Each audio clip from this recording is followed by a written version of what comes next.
your group. Your group.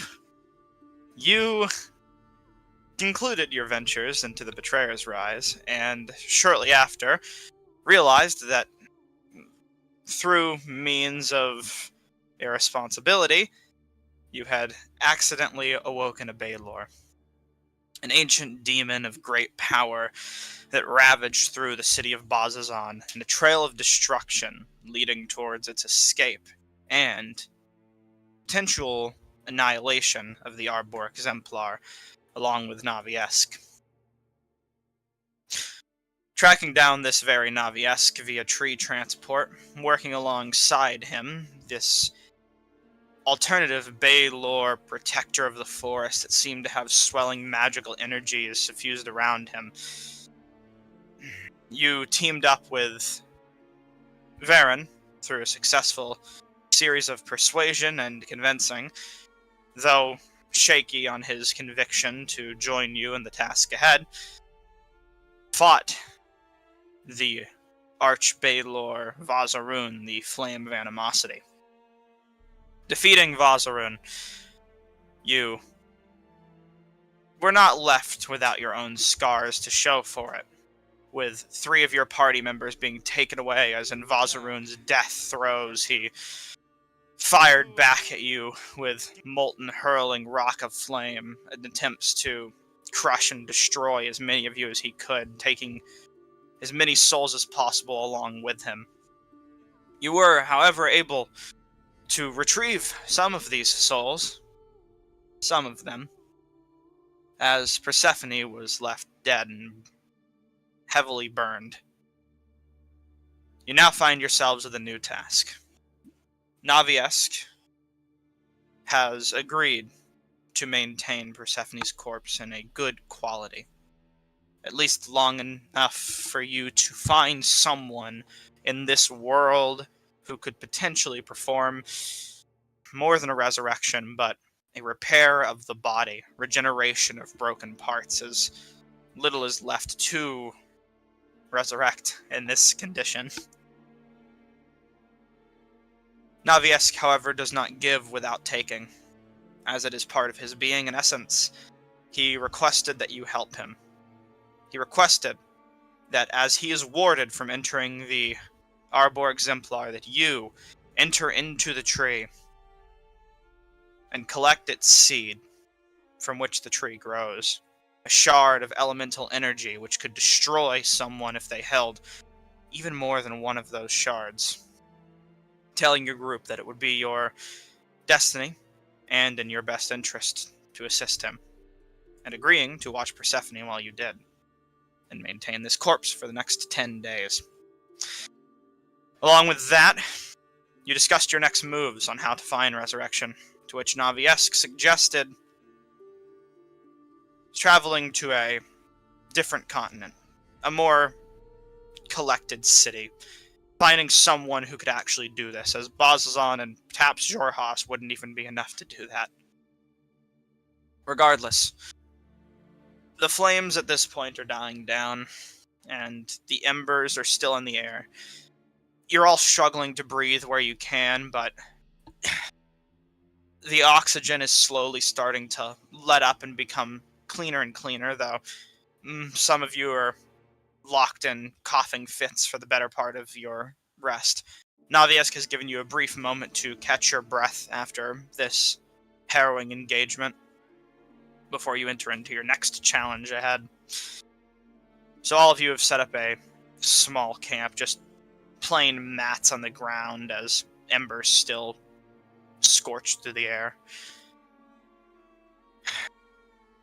You have time to collect yourselves, speak, and plan. What will you do? How long will you rest? We could take a long rest. I think Eric's is going to be resting a little bit longer. I will say, due to the exception of being revived, those of you who were resurrected, so Finzyra and Eric's, you two will have, even after this long rest, a point of exhaustion. Just a -1 to everything, which is worth keeping in mind. Normally it might be higher, but we'll keep it here for now. The strenue of resurrection is quite intense.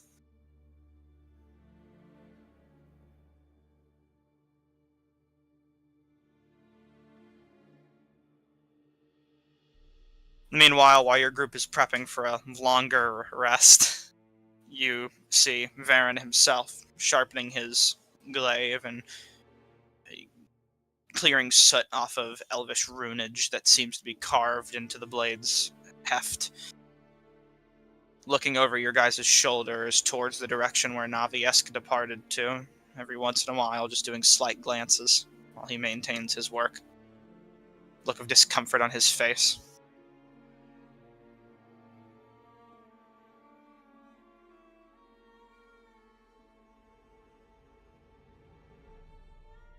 If there's nothing else to do during the course of your long rest that you would like to say, you may go ahead and take it. I was gonna ask who wants to talk to Varen.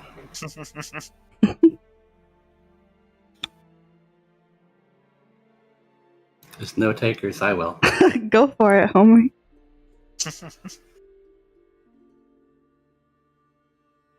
Before settling down to get his own rest, Eric's will go over to Varen,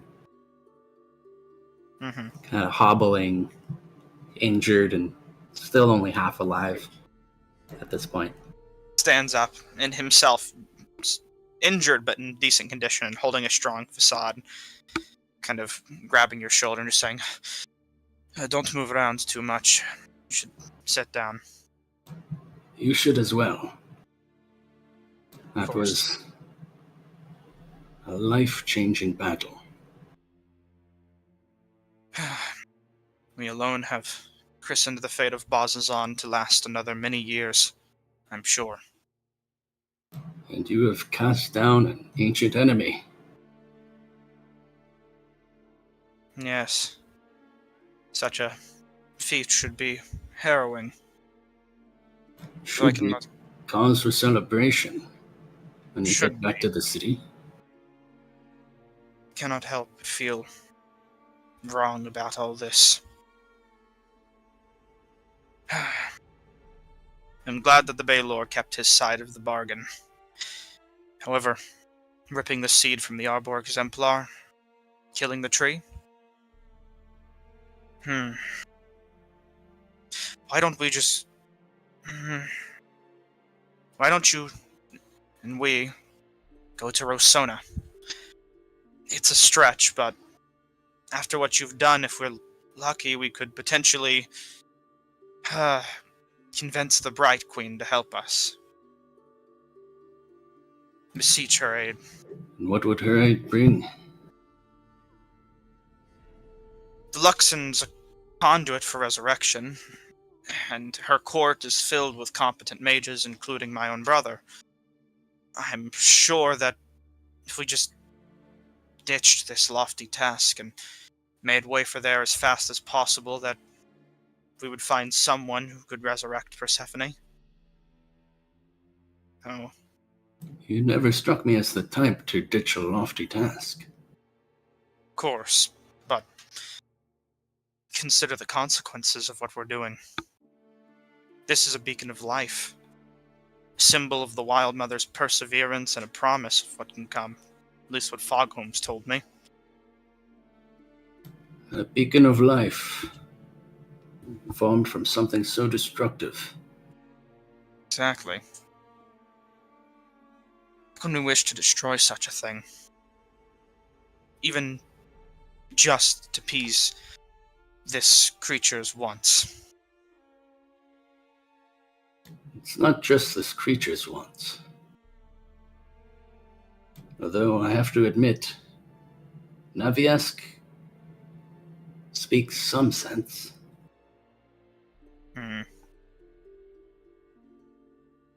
Then lay it to me plainly. Perhaps it's better spoken this sense from your mouth.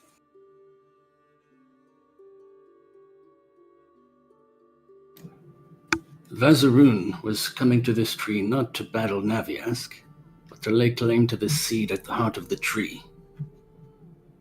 If If that creature got his claws on it, you could only imagine the destruction it would wreak. And Vazaroon is but one of many powerful demons that prowl this region. This tree won't be safe forever. As long as Navias guards it, maybe it can withstand another few hundred years. But who's to say Naviask won't be defeated himself?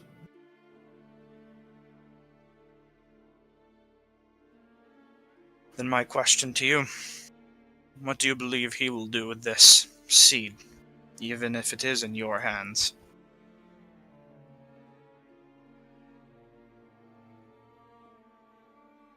It should be locked away. Somewhere safe, far from danger, where it'll never be found. Perhaps. I think Naviask's intentions are to remove the seed from the grove. To draw less attention here. And to make safe the borders of Bazazan.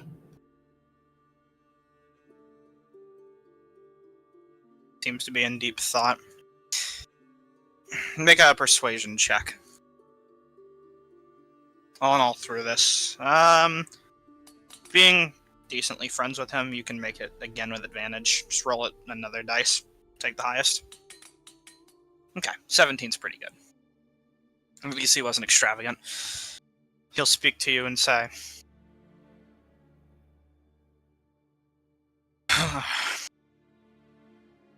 I get behind the logic, but not the means. This does not mean, however, I won't help you. For Persephone's sake, and for the sake of me owing you for all you've done.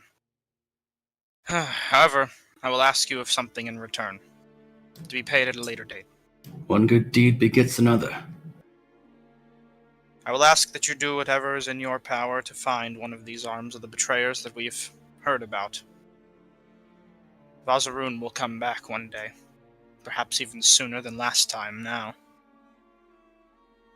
We need to find some way to seal this. I can't have more deaths on my hands, more worthless deaths. I will do what I can. We will do our own searches, and once we are done, I will be returning to Rosona to beseech the Bright Queen for more aid, and bring her this knowledge directly. Bazazan will be on the top of our priority list until you return with something, or until we can find our own. These arms of the betrayers. We don't know what they look like, do we?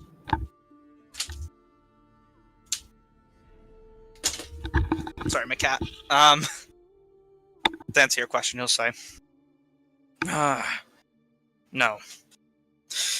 And that's the problem. We only know some of them by name, from tales of heroes who clashed against their power. We will have to study and research to learn their appearances. But what is known is that they changed the people that wield them. Not for the better. If we can find them, perhaps we'll know what they are off of sheer presence alone. But we can only hope and learn for now. Hopefully, if you find yourselves in other places of the world, you can learn yourselves. If we're to save Persephone, then our path leads us to Ankarel.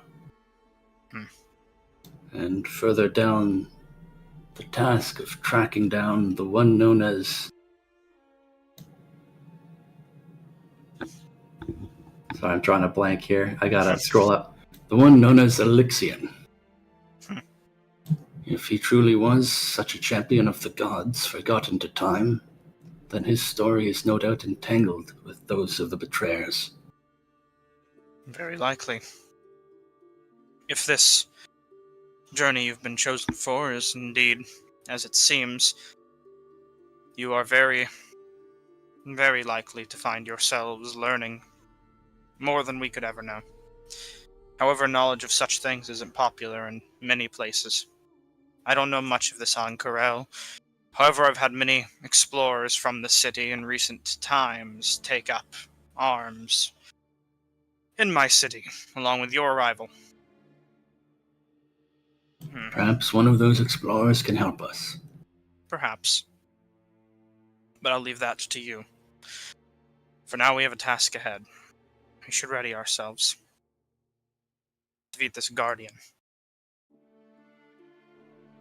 Get some rest, Varen. We'll do the same. Of course. So, calm his demeanor. Leaving your group to find rest. That, all of you, go ahead and take and finish whatever long rests you may. Enjoy what meals you wish as you awaken. And let me know when you're ready. Let's see what I've got in the old haversack here. Oh, handy haversack. Good old heap of cookies. Overcooked fish. What's this do? Kumo tart. Let's eat that. Ooh, Kumo tart. What's that one gonna help you with? You have a Kumo tart? Yo, you got a Kumo tart? Tradesies? I don't have What? anything good to trade. What did your mom pack you for lunch? Yeah, a Kumo tart. Do you have one Oh Kumo tart? man, my mom only packed me a sandwich. Do you only have one of the tarts? Yeah. Okay, it didn't mark it out of your inventory, so just go ahead and make sure to mark it off. Gives me +1 to strength.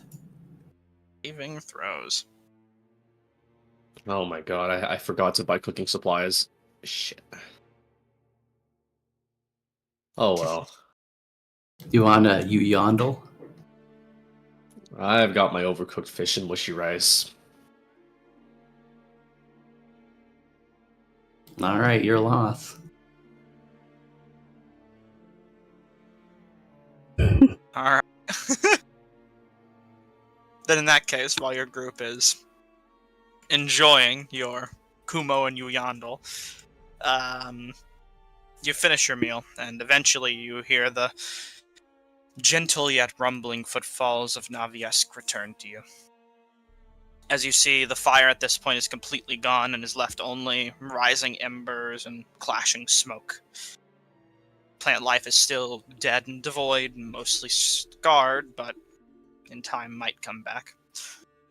Naviesk turns the corner, you can see him through the leafless trees, and looks to you all. Are you prepared?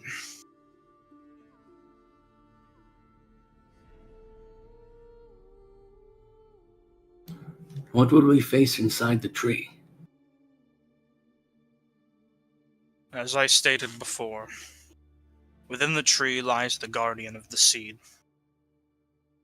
It is not going to look like what you expect, the tree interior itself.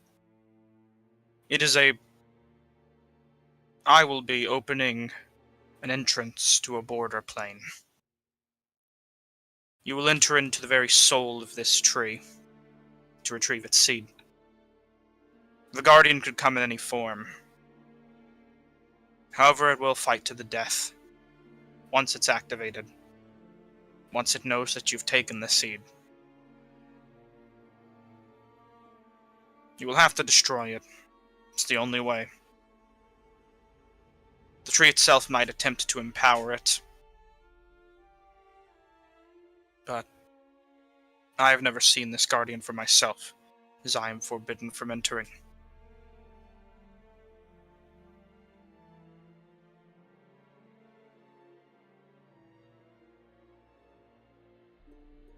Should have time to prepare, however. Take caution and examine your surroundings. Only once you take the seed will it be enraged. What say the rest of you? No time like the present. Is Persephone's life worth the life of this tree? You look up to see the tall, withstanding opulence of this massive, standing pylon of nature. Is there anything you need to tell us now that'll help keep us from having another unfortunate accident? I've told you all of what I know. You take this task knowing its danger, as you did with the task before, that led to this situation. Oh, well, it would have been nice to know that it was going to explode. I cannot predict what an enemy is going to do as he is being dragged to the depths. I told you the dangers, and I expected you understood them. Regardless, it is a mistake that will not be made a second time. On this much we made a pact, haven't we?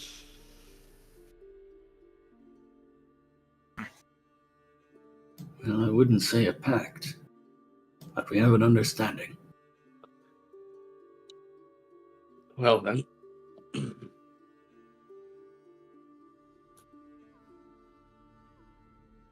I judge the life of this tree to be worth, well, if not less. I think I'd much rather have Persephone at our backs than knowing that this tree still lives. Although this tree may die, this does not mean nature will not persist. We will bring life from this moment.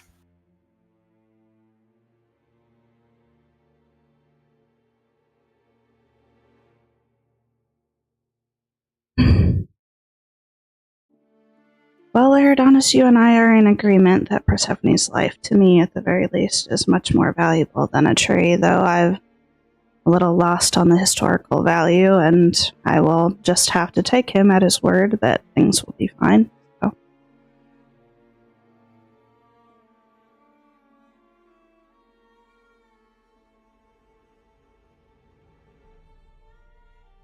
As ready as I can be for the situation that we're in.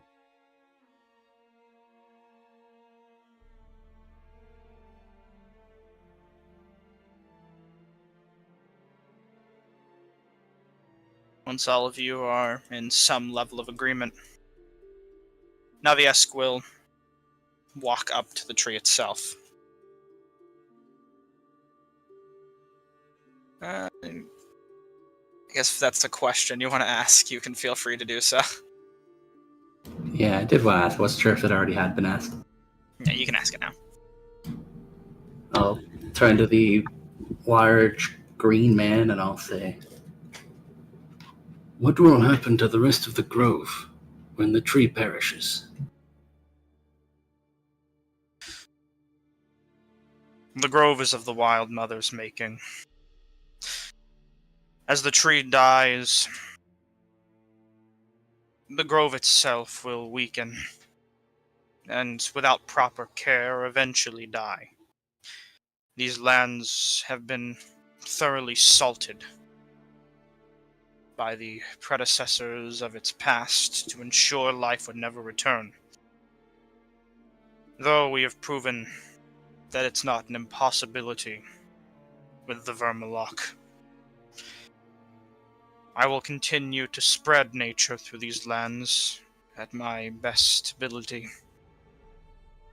However, this peace shall perish. Once we collect all the seeds, who knows what we can do?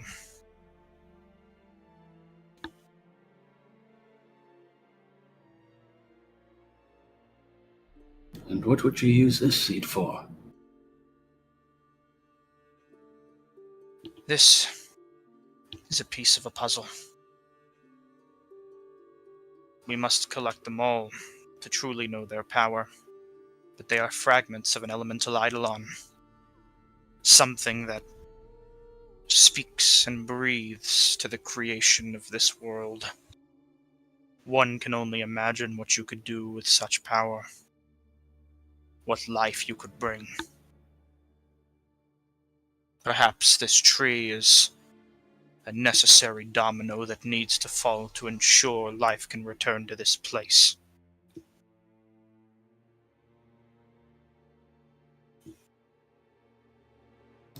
Perhaps. But we cannot know such power, as we are making history. Such things have never been seen in action, but And only a perhaps handful of times. we cannot wield such power.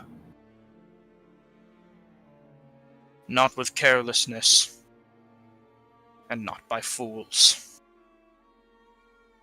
This is why we will take caution in what we do. We do not do this to usurp. We do this to protect, and out of respect. Such things can go to people's heads. I trust with your group this will not happen.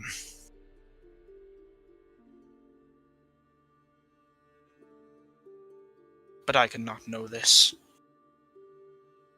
Your hearts are your own to beat.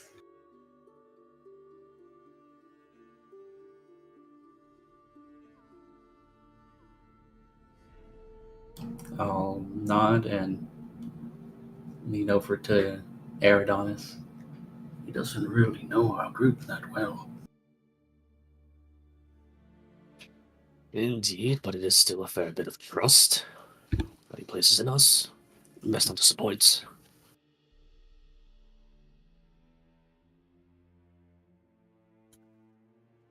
We've already resisted the call of. He counts on his fingers. 1, perhaps 2 deific objects. Let's just say a third can't be resisted. Even if we must do it kicking and screaming.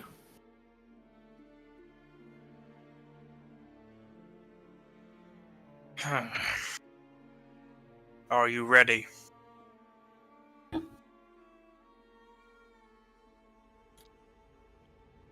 I suppose as ready as we can be. Eric's? And Zara? Yep.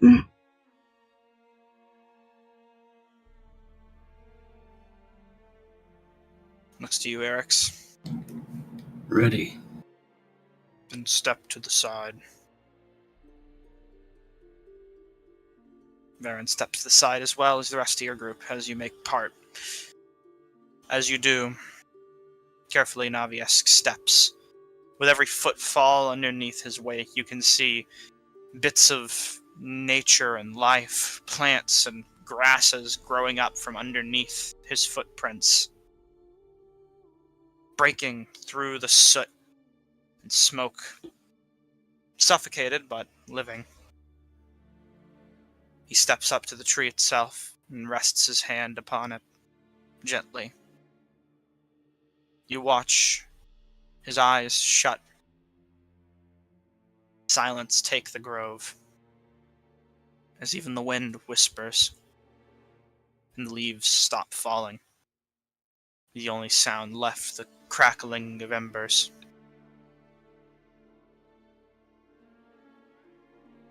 You watch him, after a minute of silent meditation, grasp into the tree, his clawed fingers, one by one, slowly ripping into it. Grabbing a thick chunk of bark in hand, you watch him tear downward, ripping it away like paper. The bark peels from the tree. You see glowing green energy opening up behind the bark where you would expect the flesh of the tree to lie. Continues to rip until a gateway roughly the size that could fit your party is present. The bark itself falling to the ground, you watch it begin to curl and slowly dry rapidly before growing with an expanse of mushrooms and slowly starting to wither away as this fungus takes it. He carefully steps again to the side, resting his hand to his side. turning back to your group, he carefully kneels to the ground. Your entry is prepared. I'll step through. Without a second thought, you march through. Varen steps alongside him. Who follows? And in what end?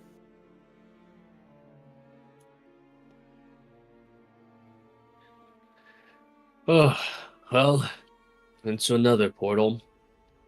Hopefully this time what lies beyond isn't going to kill us.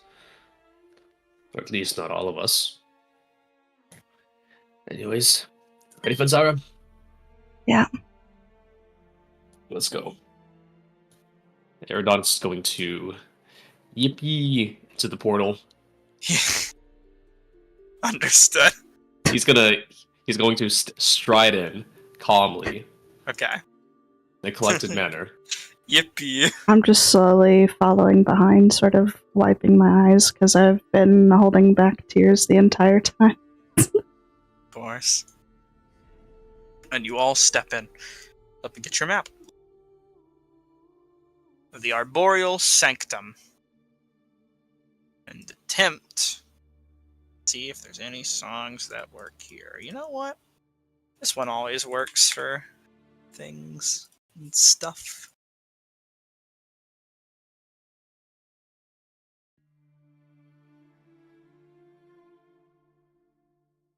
As you enter into the tray. Oh, Huh? nothing. Huh? Eh? Who? You step into a new environment. It looks almost like a cave, an underground natural grove. In the distance you see what appears to be some great oak. Hold on one second. There. Quickly resetting Fog of War, just in case.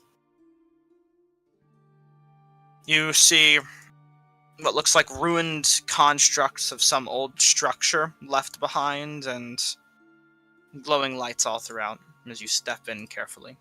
Baron following your lead. Can I turn on my glowy sword? It is currently active, I believe.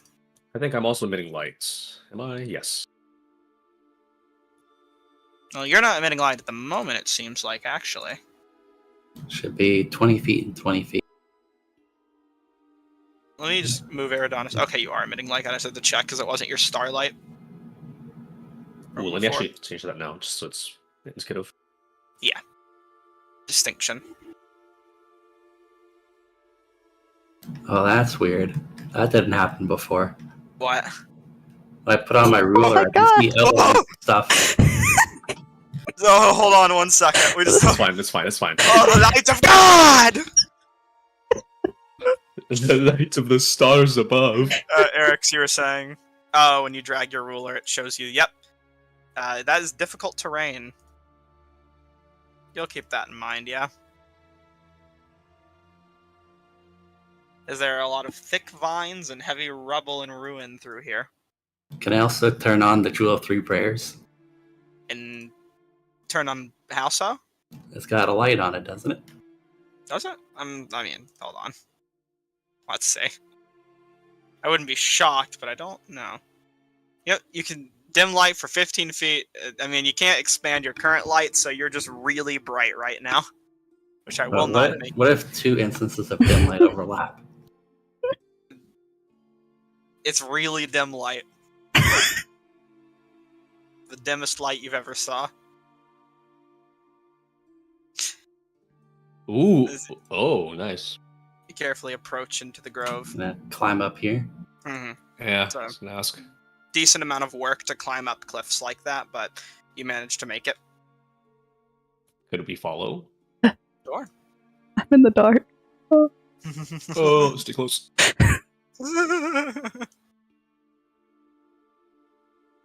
Ugh. Aaron says, so what do you think this is? Where should we go first? We should take our time and look around. He said that the Guardian is empowered by the tree. So if we're to defeat it, then we need to find a way to defeat the tree.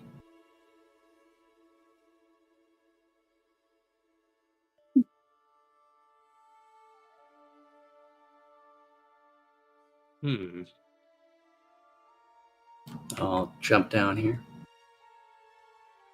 Zanzira, scanning around your environment as you look through, you can't help but notice but see what looks like a small shadow darting in the distance, nearby the pool of water.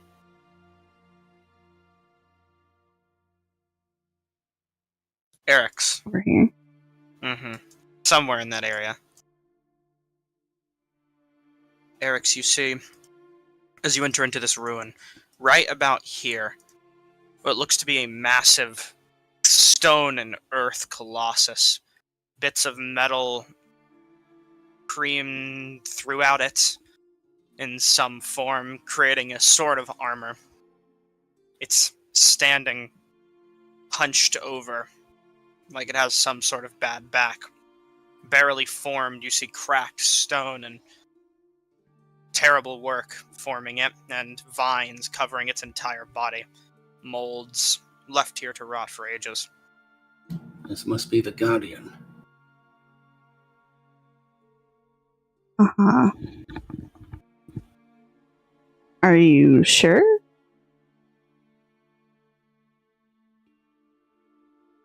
And what else would it be? Well, I mean, if it's that, then I suppose important information that we are probably not alone in here. Other than that, or I'm just seeing things. I do have a lot of weird crap in my eye.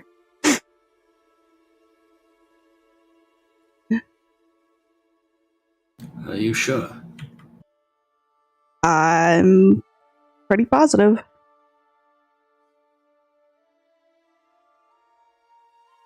Keep your eyes peeled. Eridanis and Finzyra, please just make me an Arcana check. You're both magically inclined folk. Okay.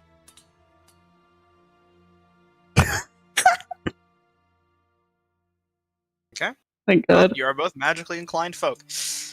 As you peer out towards this massive tree, to describe this to you all, in the back of this cave, you see a rushing waterfall trailing down into a massive pool. Connecting to this pool seems to be a series of root networks connected to one large central tree. Not quite as big as the Arbor exemplar itself, but definitely more beautiful. Almost magical. The water itself...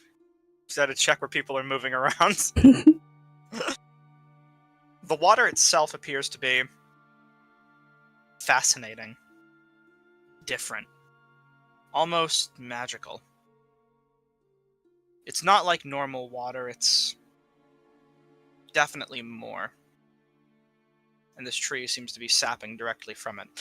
The tree itself, in its center, tangled in a mess of vines, right at the front, facing towards your group right now, you see a green glow peering just gently, brightly, through these thick work of vines and roots.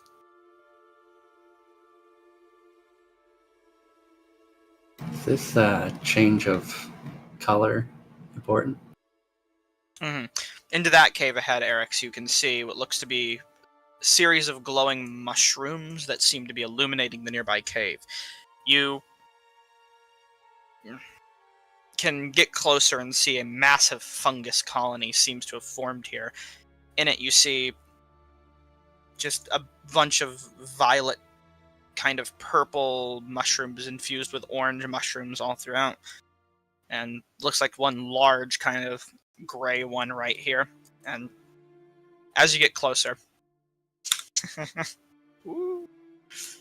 you need to get attacked. As you turn the corner to investigate further, allowing curiosity to guide you, you notice a spore pellet get blasted out towards you.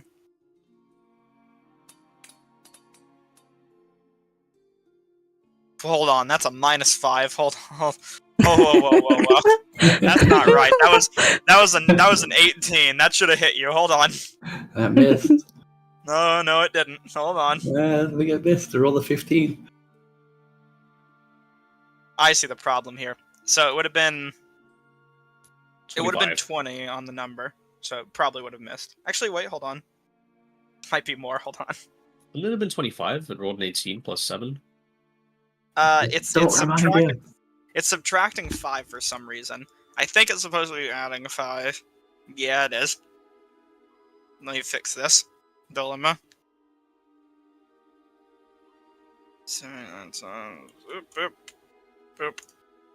Boop. Alright, cool. It should be fixed. Either way, does a 25 hit you then? It does not. Does it not? Sir? Really? Sir? For Rizzle? Okay, yeah, shield, fair enough. As you can quickly roll me initiative for now. We'll see how it shifts. Damn, Daniel. I forgot where the initiative button is, but I'll get back to you. As the fungus reveals itself. You're added to initiative, yeah, you just need to roll it.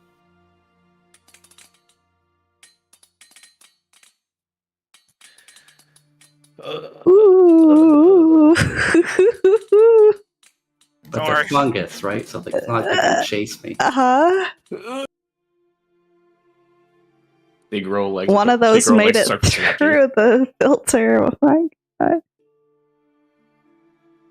As combat kicks Sorry. off, Oh, that was the intentional. first fungus Good. reveals itself. Oh god, I just realized all these funguses are gonna have the attack roll bullshit. Oh, whatever. I'm just gonna add +10 to their attack rolls. Oh, wrong ability. Whoops. Hopefully this works. We'll see. As its false appearance gives it advantage on its first attack. Which, this one also misses you. As you see light, kind of rapid spore shots getting fired out towards you like a cannon.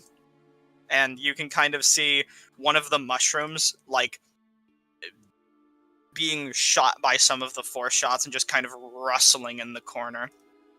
As popping out of the ground, now that all of the commotion has begun, you see a much larger fungus appear itself and kind of just start shaking violently. Like some beast awaking from a slumber. Well, since we're in the Arbor Exemplar, I'm gonna make like a tree and leaf.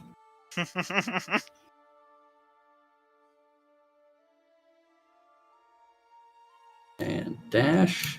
You retreat. You still hear the sounds of commotion back, but you run as fast as you can. And, well, I suppose for now, combat will be over. Let's see if I can... Nah, I can't save this initiative order. What a shame. Oh well.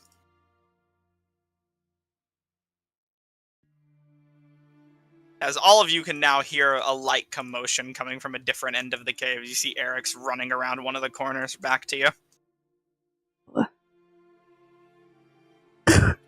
Eric's, are you okay? I'm alright. Seems that Vanzara was right. There are local fauna. Or I trust this fauna won't be coming around after you. Get to Flora us. might be the better name. Oh, so it can't move. They were mushrooms. Can the mushrooms move? I don't Well, think hope so. not. Okay, then that's not what I saw, but I'm glad you're fine. Are there Return any back to- are there any pebbles nearby on the ground? Oh, easily. All right, Eridon's gonna get closer over to Vanzira.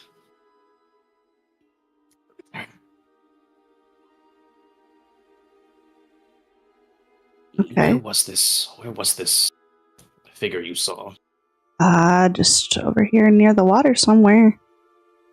Hmm. There's a small bridge here. Perhaps we can cross. Okay. Can Eridanos just make a perception check to examine that bridge? Venzari, can you ping where you saw it again? I heard somewhere near the water, but that's... Just this general area. I don't fucking know. So Oh, funny, okay. it was around Can we- here, specifically. Somewhere on this end of the bank. Could Eridanos just peer into the water or along the little door here? Just Peer in. really examine it. It's beautifully magical. It's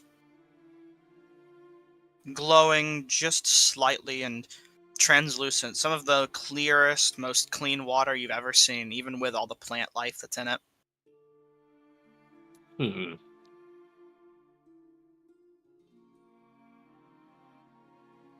I'm gonna do an Angelus move and bend down to scoop up some of the water. Okay, Mhm. bitch. Okay. You scoop up some of the water. Just take a little handful and sip it to see if it tastes funny at all. Start burning Cascades. your hands. What did we say about drinking?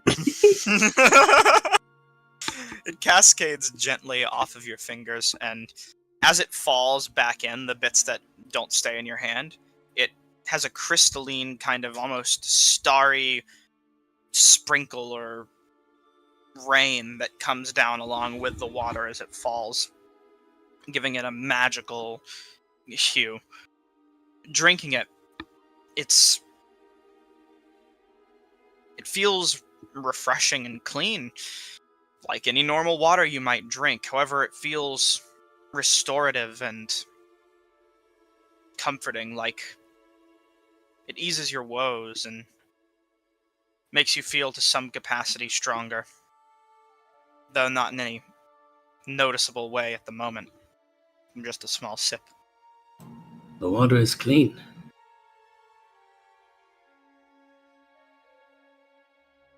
And quite refreshing.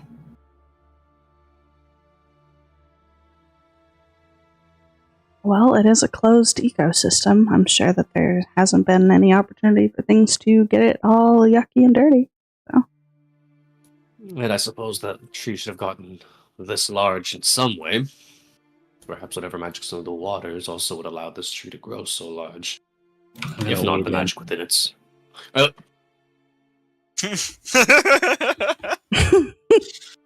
You dive in, bathe yourself in this water. I could stand to grow a few inches. As you jump in, splash, the rest of you see as he hits the water, the bits that shoot up give this sparkle as well that shoots up from the water and like slowly, like a feather, descends back down. As you go deep into it, Erix, you cascade yourself within, and under it you can see it almost is like...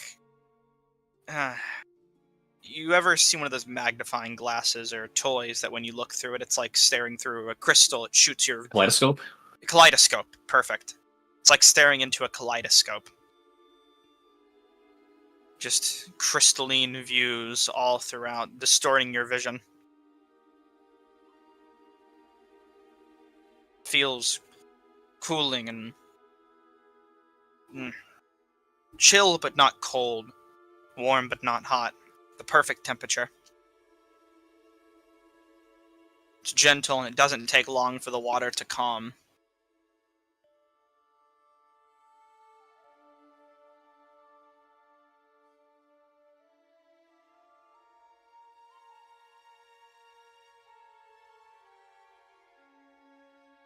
After a couple minutes of soaking in the perfect water, I'm gonna wade across the other side. Let me check some stuff inside of your character sheet real quick. Okay. The water picked his pockets. I knew it. Why are you missing a first level spell slot? Out of curiosity. Because I cast shield on Shield. the mushroom. Oh, did that use your first level? I thought that would use your pact magic. Okay. You can regain that spell slot after spending 10 minutes in the water. Nice. Guys, it's 3 spell slots. Let's never leave. You feel magically restored and rejuvenated.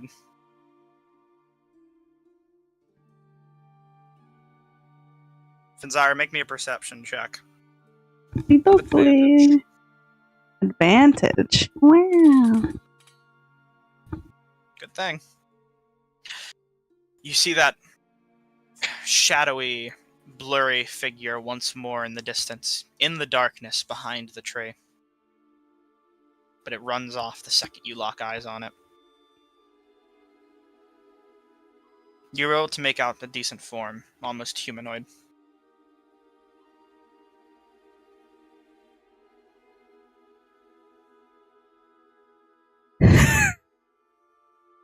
Yep, there is definitely a person here. Already know Eric's is kneeling down to smell the flowers. As you kneel down to smell the flowers,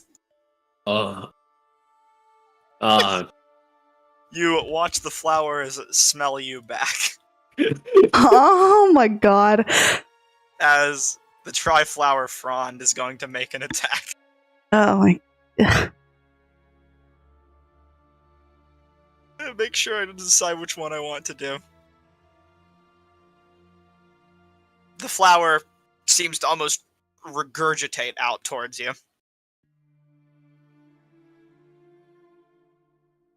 This works. Okay, that's not what I wanted it to do. Actually, wait, it might just choose to do that. Oh yeah, that's if it hits you in the first place. With this attack, it will apply that acid to you. So... No. That still misses you, though. With your incredible AC. As the flower almost tries to suction towards you, you jump back and you see a bit of, like, acid kind of dripping from the flower, or some corrosive substance. As the flowers here and most of the nature seems to some capacity to be enhanced in its strength. And angrily defensive of its area. Seems so long growing in this sheltered place has made the wildlife a tad overgrown. You And can territorial, back up it would seem.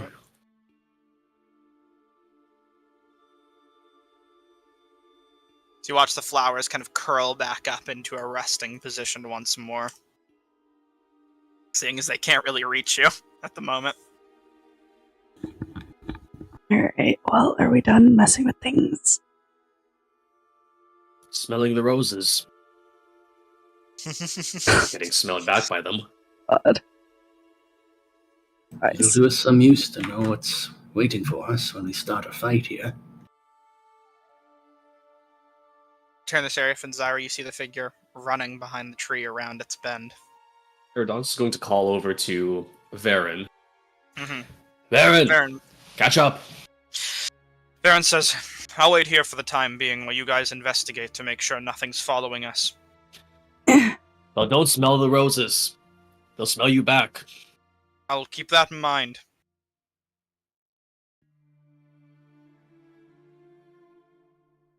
Well, Fensara, have you seen that footpad of ours? You were here? Yes, but I think we're probably spooking it with our light, maybe?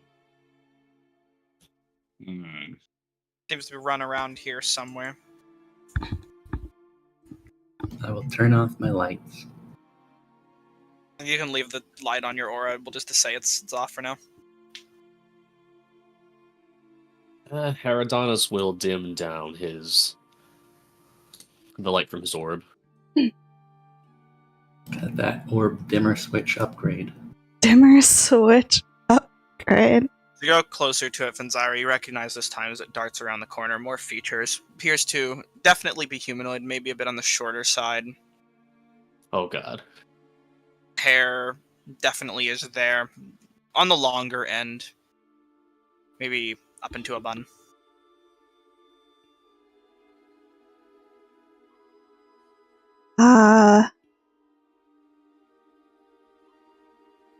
We don't really mean any harm. We're just looking around. Don't have to, like, hide.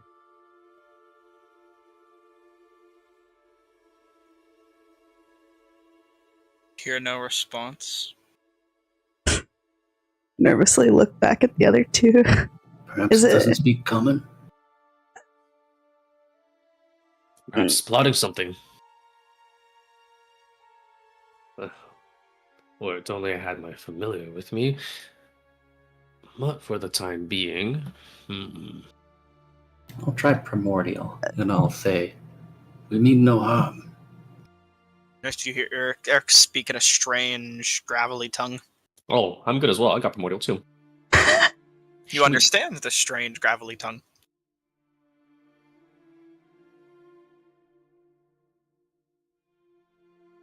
Yet no response. I'm just gonna. You can follow, I guess, maybe not super close. You have to lift yourself over the massive roots here to the back, I sure fucking trudging do. through thick vine work. Eh. Finzari, you see the figure again, this time running this up to the shore, and kind of leaning down towards the water, in a bit of a way where you can't make out most of its form. But none of us can see this figure. No. Surely I'm not meant to be able to walk on the walls. Look, I didn't want to put walls on all of the walls, layering the already existing walls, so I just assumed your group would not walk on the walls out of appreciation for how hard it is to make that happen. I just saw Eric's wall run across. Look, play responsibly. I mean, you can climb them as much as you want, and kind of slowly trudge across them if you would like, but... Do a little Prince of Persia wall running action. So, show They're left. The walls are left intact in case you wanted to climb them or something. So there are like lots of gaps and ledges you can grab onto. The figure is still at the moment, Finzyra, and still seems to be leaning down to the water, covering up most of themselves. They seem to be a shadowy, kind of blurred form, faceless, body relatively featureless. Well, go on. Don't keep your new friend waiting.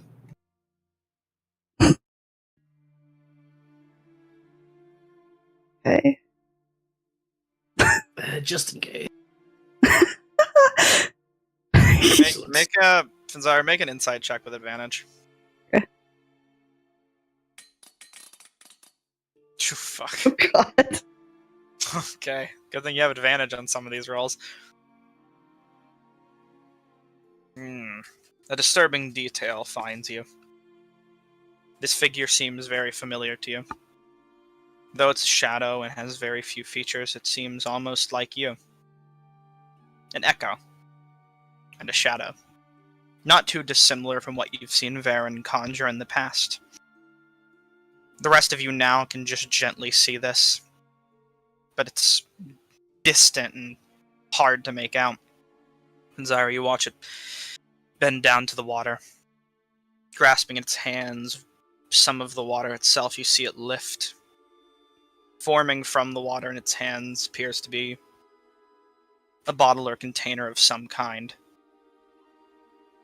Closes it off, crystalline glow shining in it.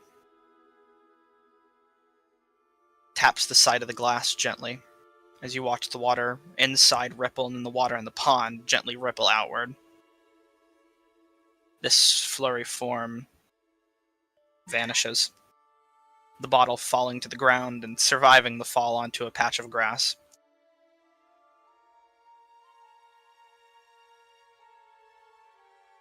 I will slowly and nervously pick up the bottle. Grab for it. As you do, it seems to vanish from your hands.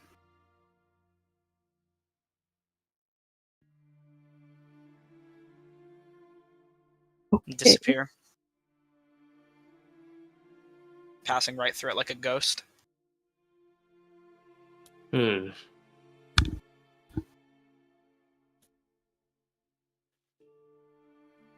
you see that as well, Eric's?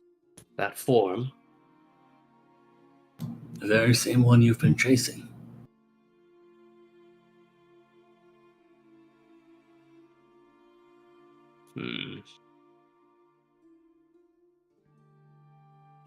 Well, I don't know what bottle I'm going to use, but I'm going to start trying to copy what it was doing.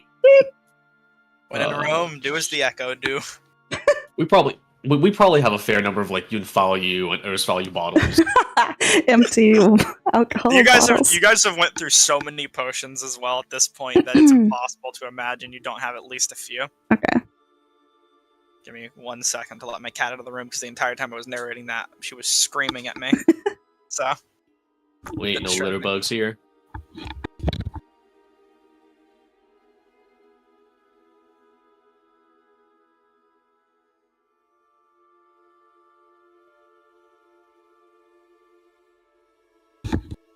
Good we are. So, as you dip down into the water with one of your empty potion bottles, you scoop some of it up. The water almost makes the glass of the bottle transmute and appear more crystalline, similar to this kaleidoscope pattern, Eric's, you saw earlier. You cork it up. Now have a container of whatever you want to name it, but magical nano water. For simple terms. All right. Step back and sort of look over at the other two and look really unsure and confused as to what the fuck is going on. I'll do the same. I'll bottle up some of that water. You get yourself a nice bottle of it as well. Eridonis, I'm assuming you're following along as well. Why not? You do the same. The two of you fill up bottles, and the bottles appear normal, for at least you two. You know, we have a saying back home. When in Rukva.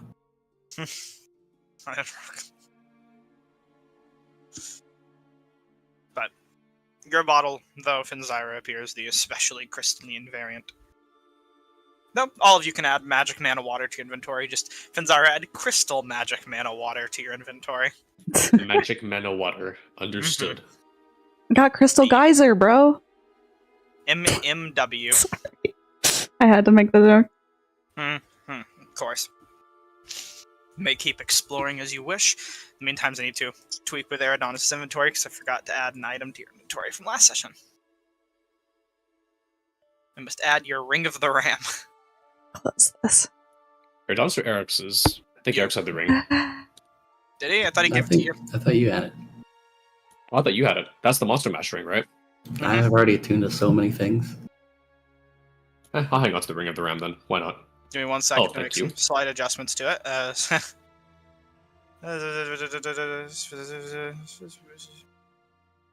Whatever. Ah! For now, we're gonna leave it as it is. There was some slight adjustments I was gonna make to it, but yeah, I'll be honest. For now, I'm just not gonna bother with it. You have it as it is. Excellent. Not attuned. Yeah, you can attune to it. You took a long rest, yeah. Yeah. If you wanted to. Please don't be cursed. Please don't be cursed. It is not cursed in any way that you can immediately tell. Though I cannot speak for some of the rest of your items, perhaps. You slip the ring on, you immediately feel a strange attraction to rams and goats. Oh no, he's becoming Welsh. Don't give him any ideas. Gosh.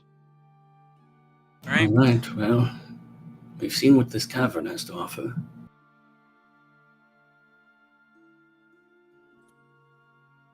I don't see any place where the seed might be.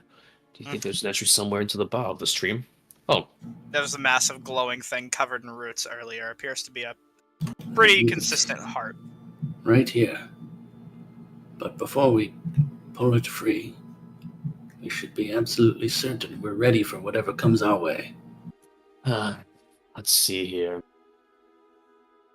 Okay, wait. If worse does come to worse, Iridanos is going to stick one hand out and kind of take a squint one eye, pointing across the water. We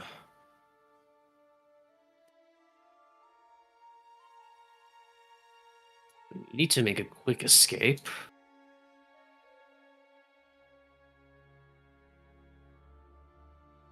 I might be able to carry one of us out across that lake, all the way down to that tunnel there, hopefully even past the Guardian.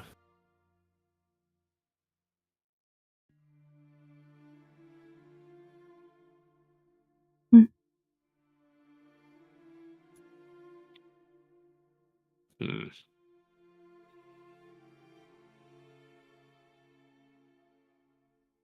Well, I can maneuver myself around just fine, so you should probably take Eric's rather than me, but Sounds like a plan. No problem swimming.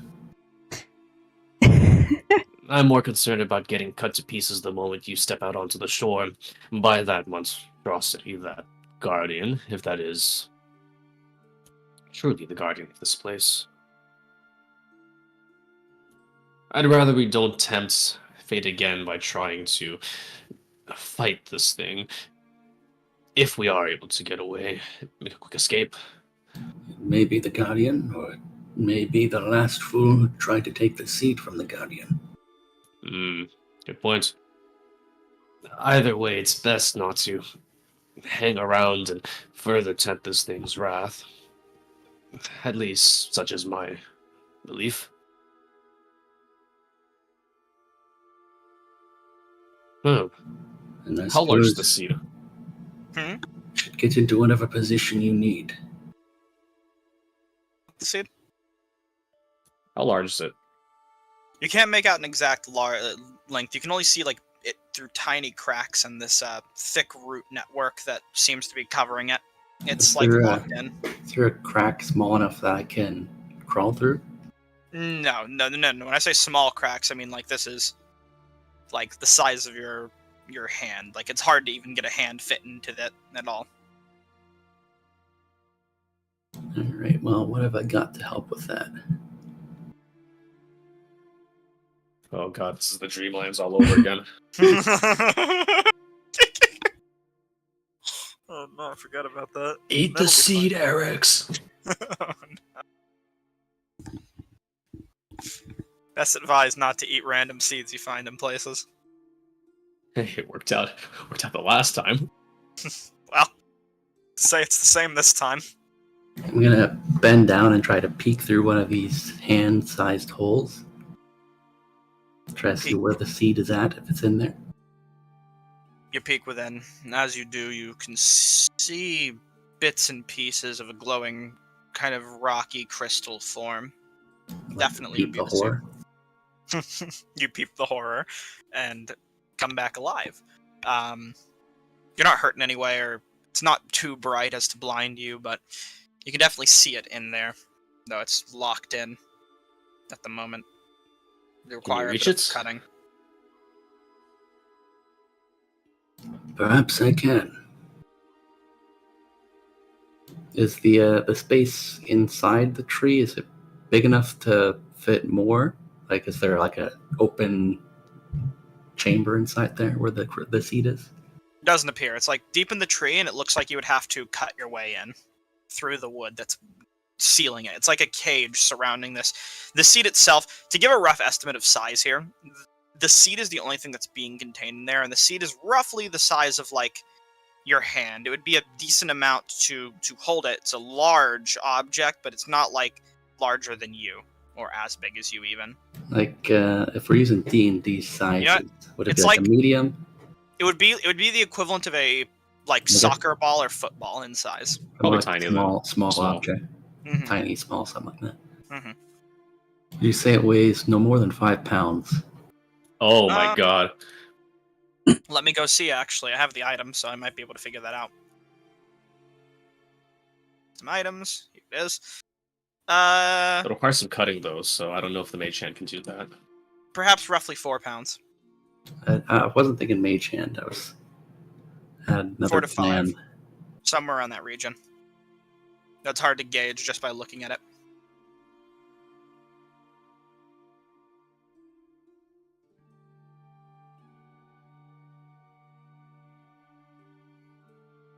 Huh. Well, you could probably use your longsword to cut it free. Perhaps I could. And I'll take out Mistbreaker and hold it sort of blade tip pointing up in front of me. And I will cast Wild Cunning to gather firewood. Is that your plan? That's my plan, to use the spirits to try to cut their way in there. Oh, that's what you're doing.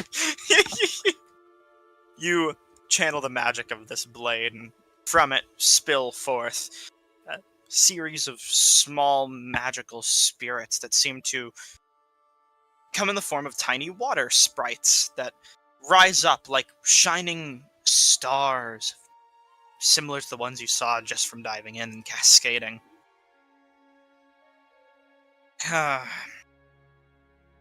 They rise up, and you watch them start to pull away at the different vines and chop and slice. And they make tiny amounts of work and are decently slow to the point, but they are slowly getting the job done. However, as they do work, the chamber itself seems to shake and almost quiver. And you feel rocks unsettle and bits of dust fall from the ceiling. I'll try to reach in there and see if the seed is loose enough by this point to just wrench it out. There's a big enough spot for you to reach your hand in, and you do reach your hand, but then vines seem to start growing back as you do, and you attempt to pull as fast as you can. However, it seems it's not quite big enough yet to get the seed fully out, as it's still attached by vines. And as you grab this seed, I need all of you to roll initiative. As let me go ahead and add every combatant that is going to matter here soon. That's what I roll high on. Oh my god. One thing that matters. Surely there's only one enemy. Oh, well. Well, hurrah! Oh, shoot, I could probably even teleport us all the way back to the portal entrance. It's within range, I can probably describe Yeet. The portals themselves around the room seem to shut. And the vines, you have to rip your hand out as it closes and forms a thick shield that completely suffuses all the light, protecting the seed entirely from you. As you watch the golem in the other end of the room start to rise slowly. You see... Nothing. The four pillars around the golem seem to react in some sort of a way. Direct your attention towards them as I go ahead and reveal the animation. As one begins to pulsate and swish with magical energy, one seems to crackle with what looks like thunder or lightning, another shimmers with protective force, and one seems to be sapping in the force around it. The golem awakens. And let me get adequate combat music as you watch the golem pull power from each of the four pillars around it, and combat will begin. Let me roll initiative.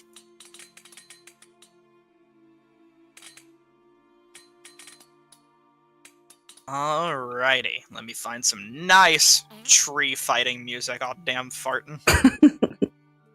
Darn tootin'.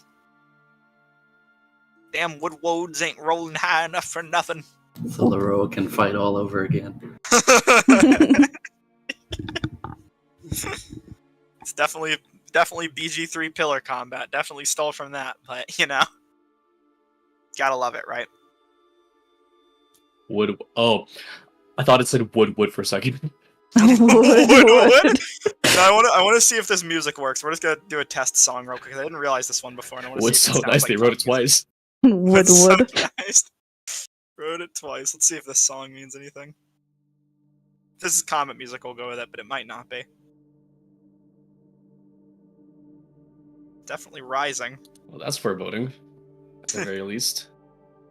Quite. I just want to test this song because it has the word woods in the name of it, and I didn't realize it earlier when I was picking music, so I wanted to see if this one was better. No, it's definitely not combat music. It's foreboding though. Okay, we'll use Plan B. Let me go open my notes or go look at my notes here. How about Forged in fire. Why not? That should be combat. Holy moly. Save that one for later. This one's got voices in it. Either way, as we go ahead and kick combat off, quickly and assuredly, you watch the vines and nature around this room rustle and shake as all of this comes to life around you. You're forced out of the tree for now, and the cave itself seems to be shaking. With your exit emptied, your exit sealed, combat begins. With you, Finzyra, leading the charge. Do I even have anything to fit them?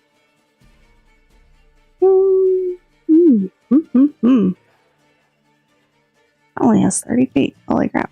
Okay, well. You're also missing a spell slot, by the way. I what did you know.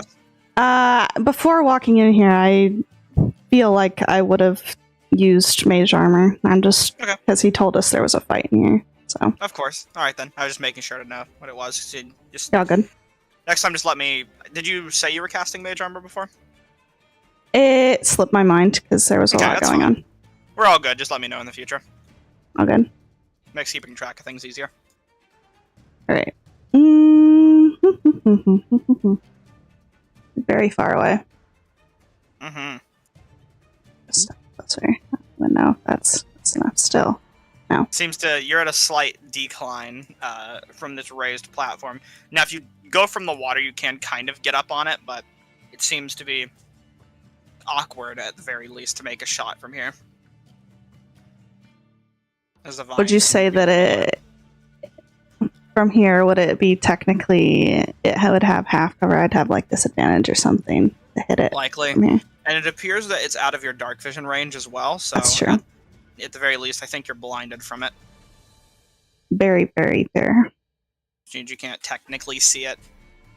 Any attacks of disadvantage and any spells that require line of sight wouldn't be able to work. I'd have to try and just at the very least, I guess, get closer. Stand here. And then... I mean, I can see it now, but I can't hit it because it'll be a disadvantage, so I'm just going to at least get closer and then end my turn. Here you go. Alright. It is now the Earth Elemental Myrmidian's turn. So would each of you like to... would you like me to describe what these pillars do for it? Yes, They appear please. to be enhancing it in different ways. Just for the Seems like sake my of water. making your decision about which ones you might want to take down easier, as each of the pillars can be destroyed. There's a Pillar of Arcane Aptitude. This pillar... I'll just post the info for each of them so you can get an idea. Dang, it's not letting me post info for this one for some reason. There it is. Come on. Post. My god. It's fighting Can me you here for screenshot some it? reason. Oh. There we go. I just have to go one at a time, it seems. And this is the effect all of the pillars are having on it, so you can get an idea. As it is going to approach Varen Thelius. Oh, bye, Varen. Who appears to be the closest target to it. Varen is going to ready his weapon and attempt to block what is soon to come. However, bearing down upon him is an imposing, thunderous maul. Let's see how this feels. Yep, it has to make a maul attack against him first. Alright. Ooh, it rolled quite low for its first attack. Attack roll of 12. Varen is going to simply... It hits him? Hold on, what's his AC? That's wrong. Okay, for some reason he doesn't have his armor equipped. That's strange. Let me quickly change that. There we go, now his AC is an 18. Cool. So that attack misses him. It does, however, get 2 maul attacks, which it will go ahead and make. That is a 23. He'll attempt to parry it, though I believe that will hit him through the parry. Let me see. 18, 19, 20, 21. So, yeah. Area reaction. Huh? It is. He can't do that because of the pillar. Yeah, he's got the pillar. Ah, that is true, actually. You're completely right. How did I forget my own mechanics? It didn't matter anyways. The parry got broken through. I'll say he attempts to raise his blade in a defensive stance, but it has seemingly no work on him whatsoever. And he is going to use a Thunderous Strike alongside the damage he's going to deal. So Varen will go ahead and take the base damage of the weapon, which is 12, and add on this. Varen is going to make a Strength saving throw, which he has a minus. Initially, he'd be fine because he didn't die during the encounter with the thing, so he doesn't have exhaustion, at the very least. Ooh. Well, that's full damage. Holy God, that's Bye, Baron. a lot of zeros. Whoa, whoa, that's a lot of tens. Those two That's tens two. is fine. That was a lot. That's a lot for four tens. Well, 2 tens and an 8. That's a good amount. Okay, this is gonna hurt him. So 32 damage first off, as this maul slams into Varen's chest and sends him flying into the water. Roughly, oh god, I gotta measure this out, 5, 10, 15 feet, where he lands on a nearby vine, his back kind of hitting it in the armor, clanging against it, as his breath is temporarily taken out of him, and he slowly rises up to get ready for another pass. But that... You should have warned Varen. It's fine. Toms! And he'll temporarily be prone for now. Hey look, it's his turn. He is going to stand up and, seeing as your group is getting ready for a nice fight here, he doesn't want to really be in the water for too long. Let me think here. 15 feet of movement. What does it take to summon his echo? Unoccupied space in 15 feet of himself, huh? I think it's a bonus action, but yeah. Yeah, I know that. Yeah, I was just making sure. I was seeing how far he could summon it. Echo. Let me skip Varen's echo here. Token? Or just a general echo token. As he's going to summon one on the ledge right here. And then he's not going to reposition for now, but he is going to go ahead and make some attacks through his echo, as that is something he can do.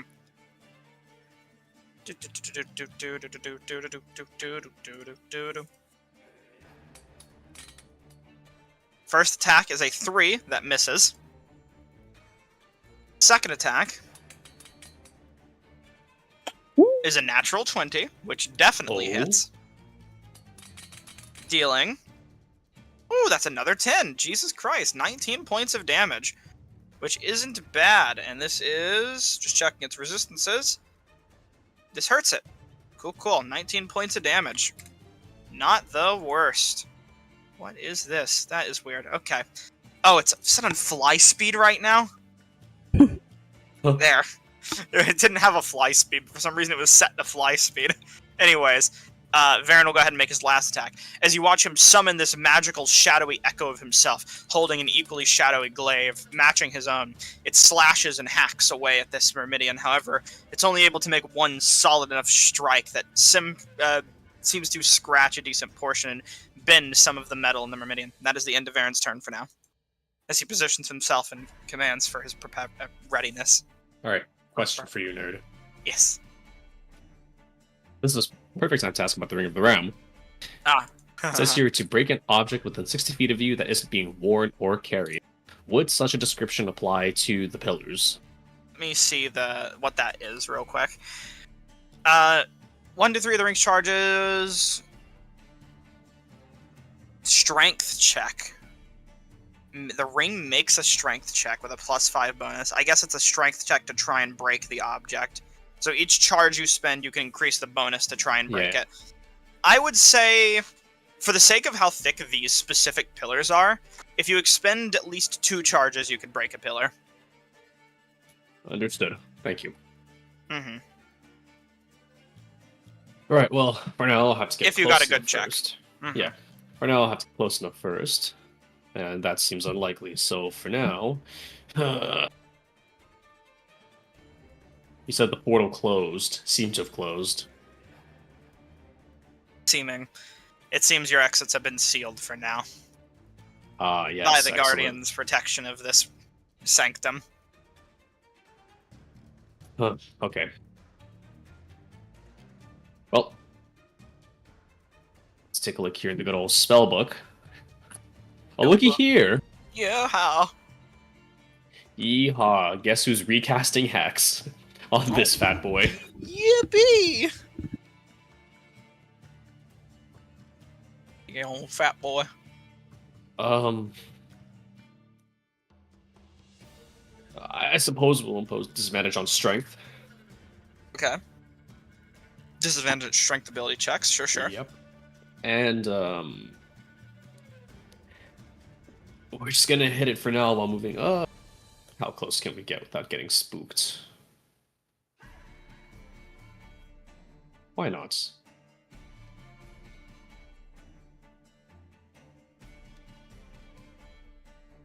You Eldritch Blasts. Dos. Uno, dos, two.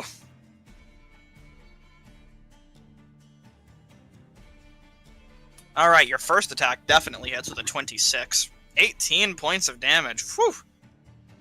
Giving Varen's crit a run for its money. Now let's try that a second time, shall we? We shall. Oh, that was a 10 on your damage. Eridonis. Nice. Fortunately, the second one misses. Eridonis, why do you do this to me? Eridonis, why do you roll perfect damage on your first attack? Alright, well, seeing that's of decent work. Blast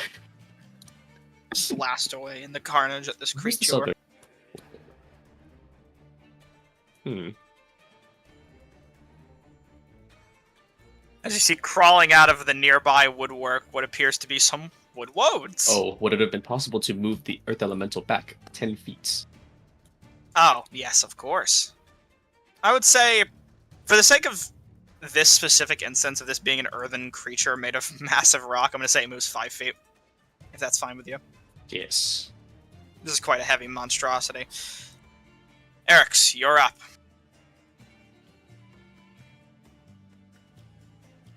Alright, so that was 10, 15, 20, 25, 30. Right up here with my good buddy Eridonis. You have a swim speed, so you can pass through the water just as easily as walking. I don't have enough to get all the way over there. Without dashing. But what I can do, and this always works every time, is cast a spell to start off. Actually, you know what? Let's do Hexblade's Curse on this guy. Yeah. Because it's going to be up until I get knocked unconscious. And he's Hexblade's cursed, alright. And I'm going to throw an Orc Spear at him. Oh god. Orc Grumpshy Spear. Unfortunately, the spear seems to hit the body, but tink off harmlessly. As Grumpsh fails you. Alright, that's it. The Wood Woad is going to cast along the water with ease. 10, 15, 20, 25, 30. So we'll have to do a little bit of a dash to reach Finzyra as you see it appear in front of you, Finzyra, on one of the nearby roots. As it pulls itself to the water, simply. And readies itself to bonk you with its massive fucking wood club. Wood club. Club of woad, as it is described. Club of woad. It is going to make woad upon ye. Woad upon ye. His eyes are looking very pokeable. You could just poke him in the eye. Very Pokeball.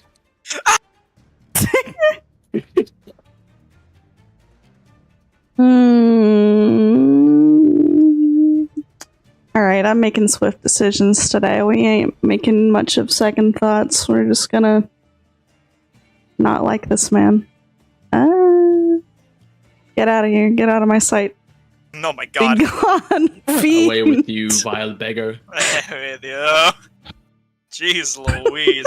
Alright, he'll try and make a con saving throw. Aim that a little bit more. I might be able to, yeah.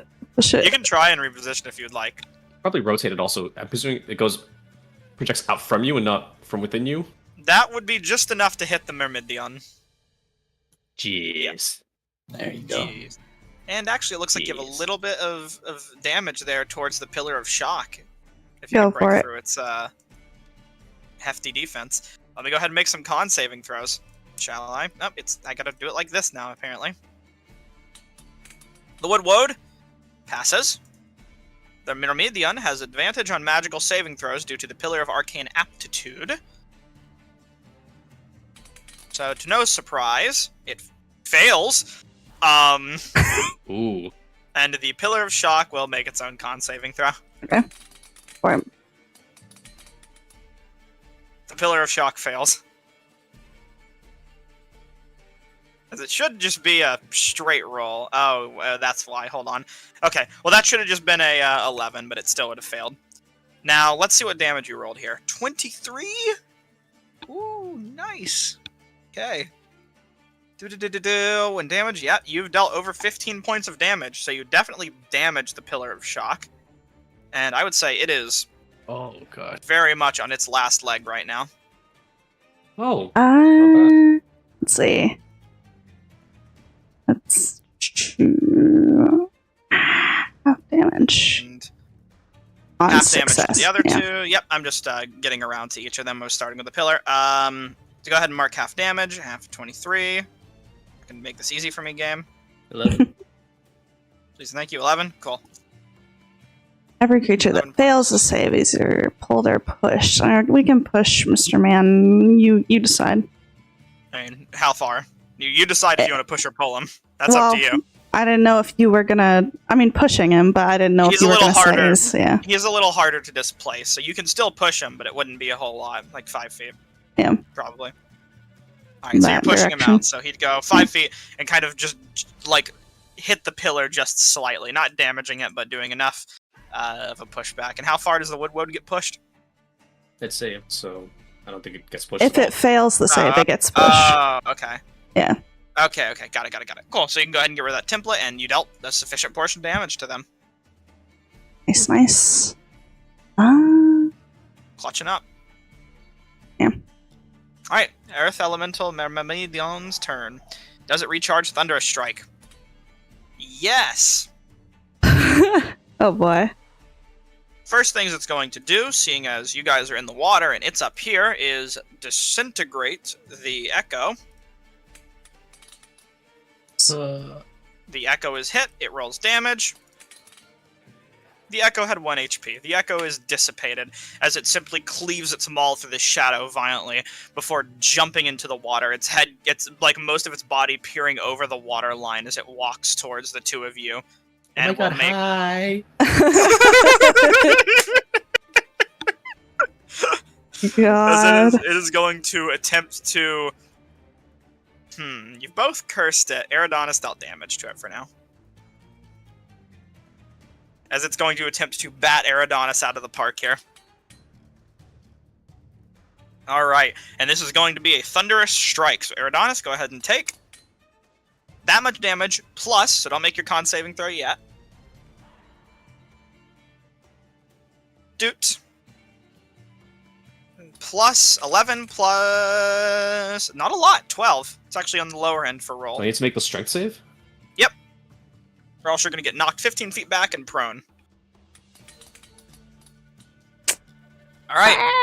Well, What in if this I case... instead... Wait, no, I can't use reactions. Never mind. Don't 5, forget, 10, if you have 15. a what's it called? Wait, is this a reaction? Your inspiration, you could wait, use it.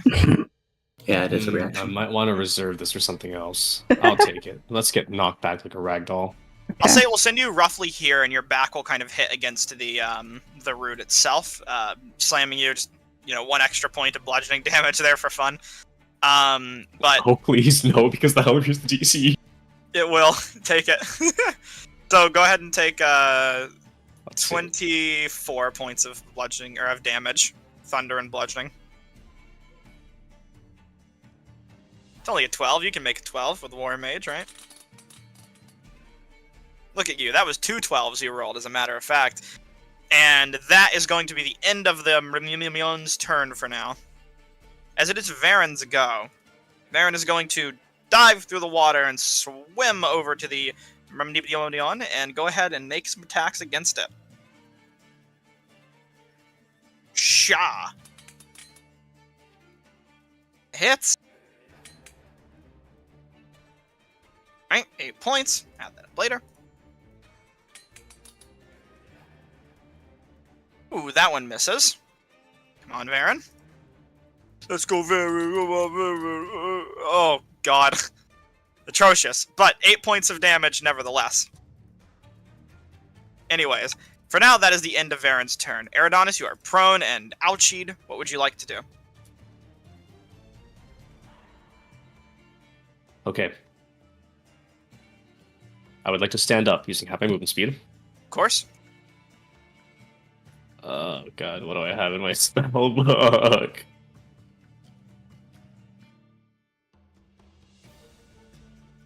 I have nothing good against this thing. Wait a minute. Never mind. Wait. Elementals. Oh.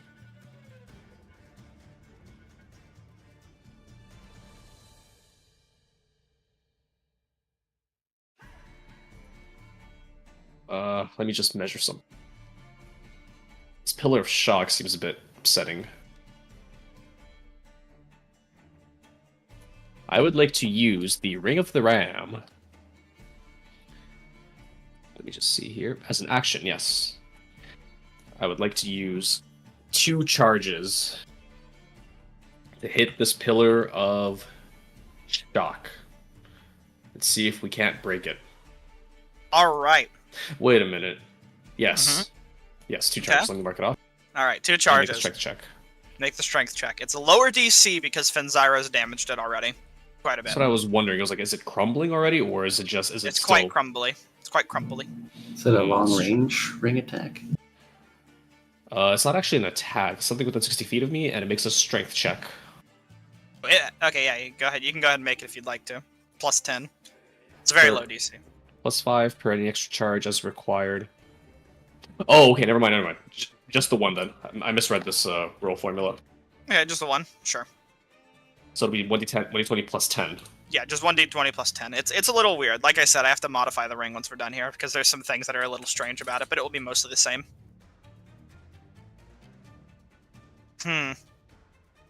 Wow, you rolled a 4? Yep. That's just how it is there, Adonis. Fortunately, that wouldn't be enough to shatter it for now, but it is very much on the cusp. Damn. Like, one good hit from anything pretty much might break it at this point. You know, Unfortunately, the DC was just 15. do we use inspiration on this, is the question. It's a very easy pillar to break. I mean, we got the inspiration. Might as well, I guess. If you'd like, you can re-roll.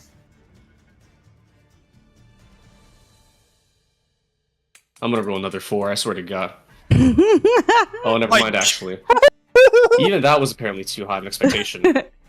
Unfortunately, Wait a minute. the ring... Stone of Good Luck.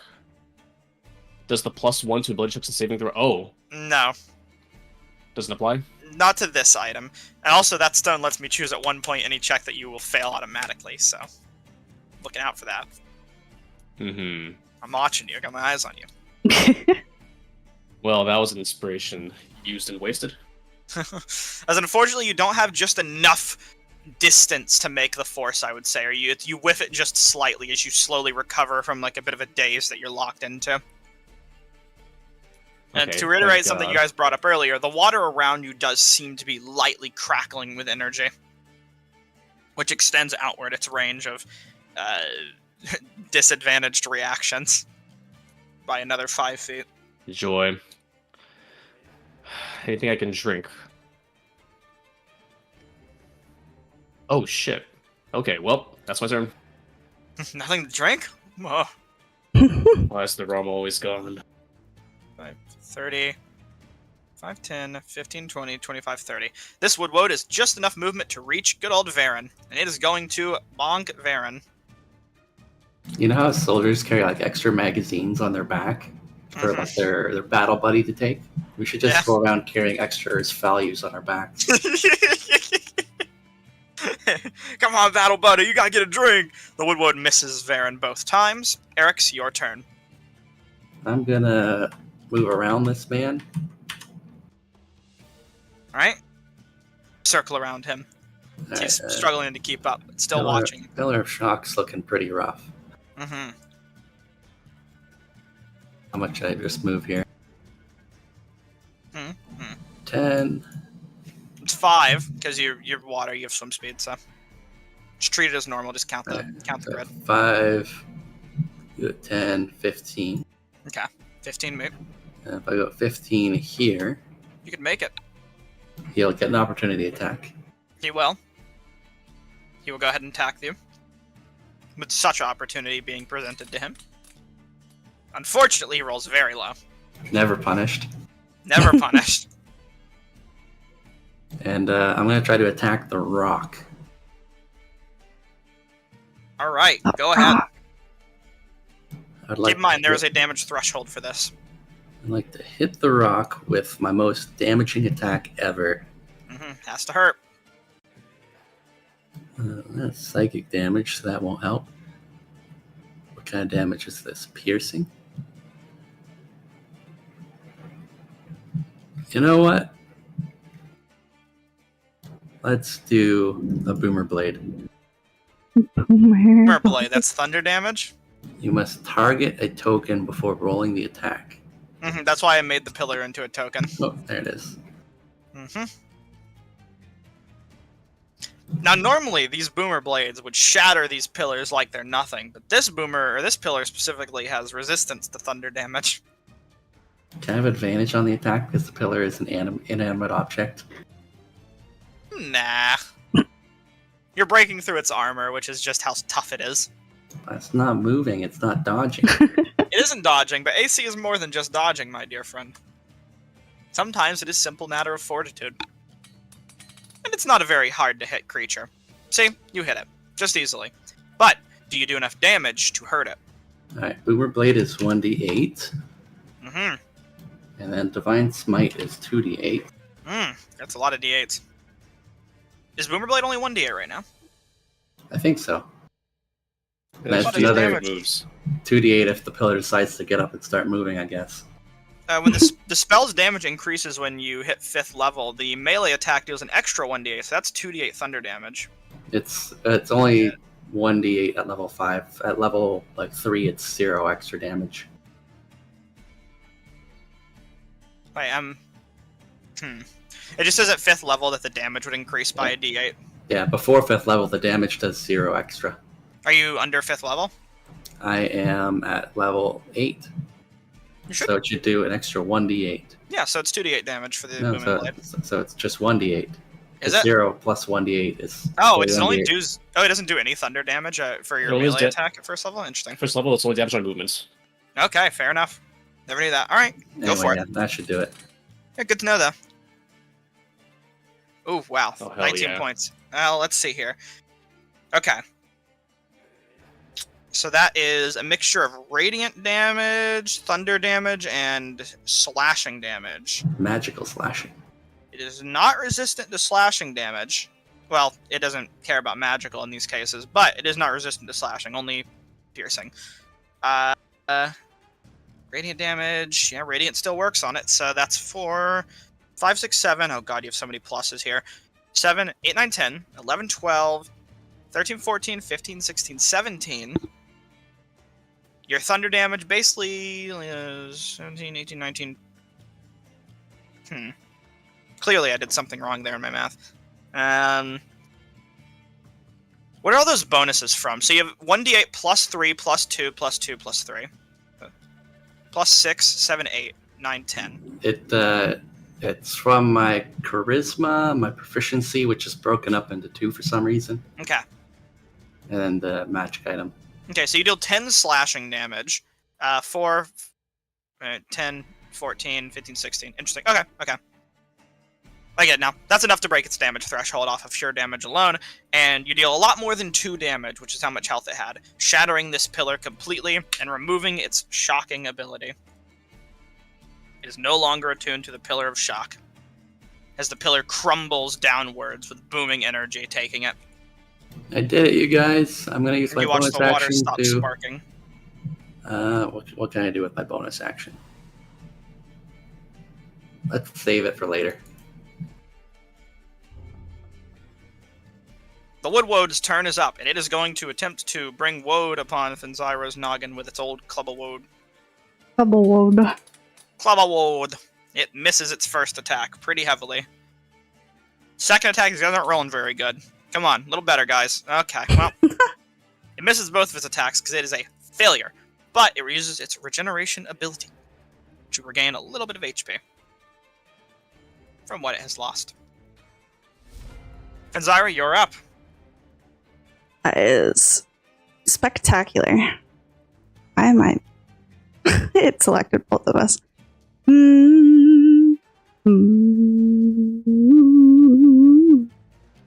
How high up is this, perchance, the ledge? What did you say? I'd say it would require 5 feet of movement just for you to kind of pull yourself up to it if you don't have a swim speed. It's just a bit of a struggle. 5 extra feet of movement. Fair enough. It cost you most of your movement just to get up onto there in the first place. But you Very could. true.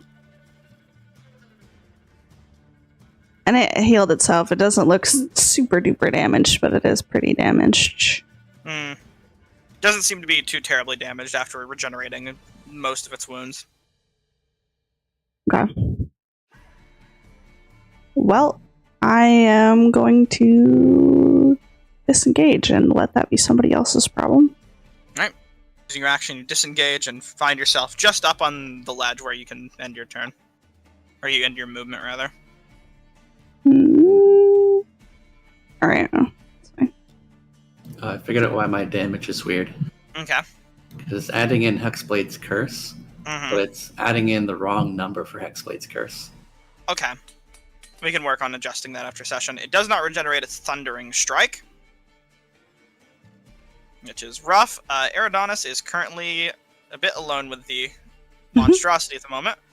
It is going to attempt to bonk Eridonis and He's Varen. Varen. It's going to attack both. It likes to split itself up. You be nice and generous. To Eridonis, it 13 hits. All right. I was going to say it misses, but apparently not. 10 points of damage to you, Eridonis, and then to Varen. Attack. Oh. I think your dice hit it and prevented it from being a 20. It can now take reactions. Varen is going to attempt to parry. 18, 19, 20, 21. Nope, not enough. Hits him. Varen takes 12 points of damage. Alright. Varen's hurting quite a bit, and might have to consider retreat soon. Varen is going to use his bonus action to manifest yet another echo. Oh, wrong. Doesn't really matter, though. This echo he is going to manifest right up here. And actually, I'll put him over here, nice in the shadow. And for now, he is going to go ahead and make an attack against it. Or against the Myrmidion. He can't do a reposition anyways for this turn, so better that he simply lays on into this Myrmidon. First attack hits. Dealing minimum damage. Second attack. Misses.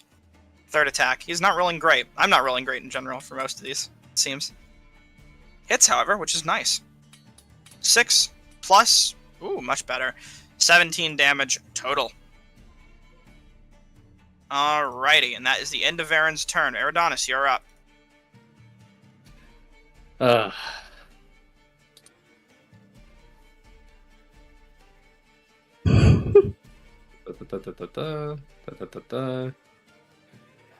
along objects.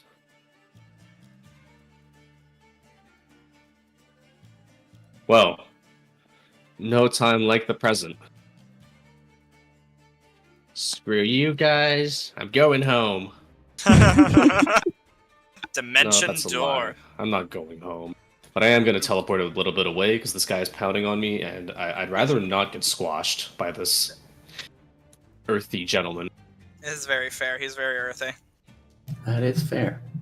Earthy and girthy.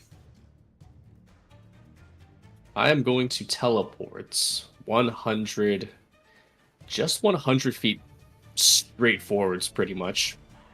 We'll say 80 feet straight forwards, putting me somewhere around here. Go ahead and move yourself. Should be able to just drag your token there as you please. There you go.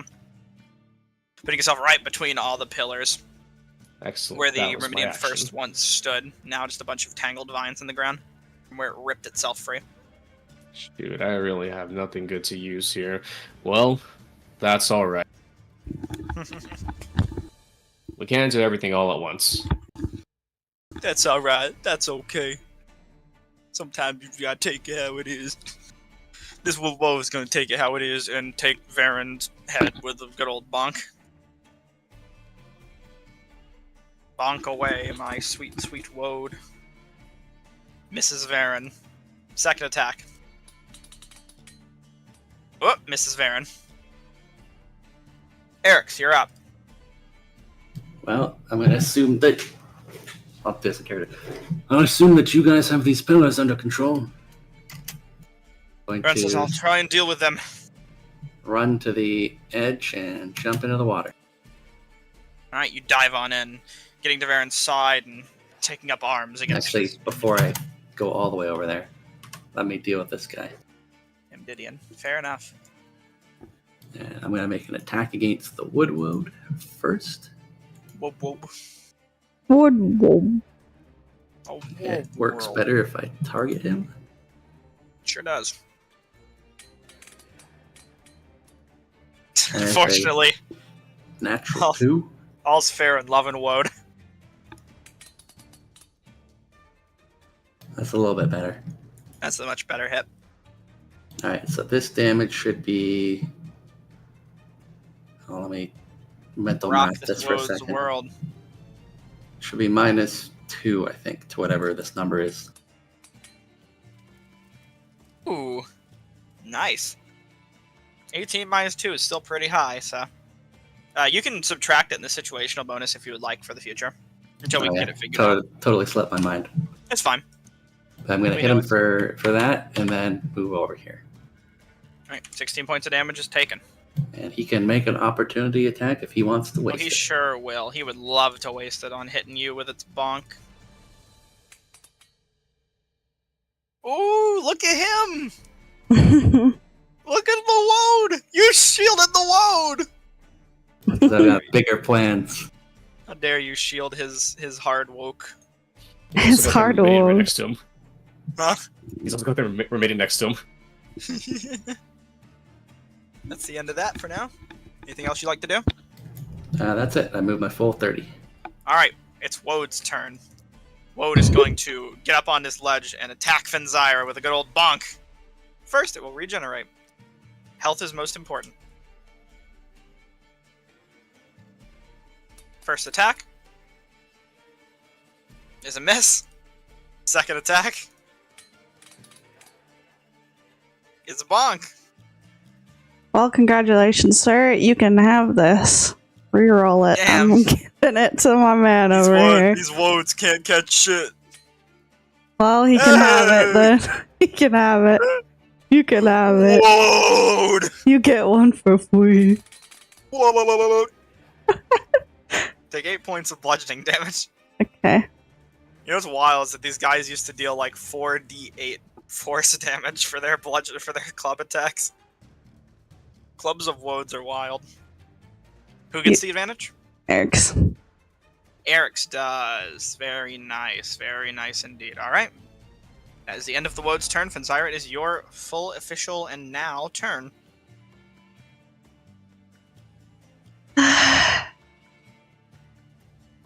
Well, he gets to have fun, I guess. Let's see. Man's very persistent on bashing my skull in. Can't go through pillars. There is. You have the most bashable skull at the moment. I have the most bashable skull. So it seems. So it seems. Well, he can try and bonk my skull again then, because I'm dashing over here. He's going to attempt to bonk your skull. He sure is. Can't stop him from bonking. He can definitely miss. He sure can. Time for the Myrmidian's turn. Does it regenerate its Thunderous Strike? It does! Well, I know exactly where it wants that Thunderous Strike to land. First attack's against Eric's with a 4. good for posterity. I don't think it can hit me unless it crits. Yeah, pretty much. So that would be a miss with the shield. Yeah. That should still So it- technically be around. Swings wide as hard as it can. However, your magical arcane barrier is able to deflect it, as you're a new challenger who's come to the ring, and most importantly, we're the one who attempted to take the seed, which it is not very happy at you about doing. Varen is going to first make some attacks against this woad here.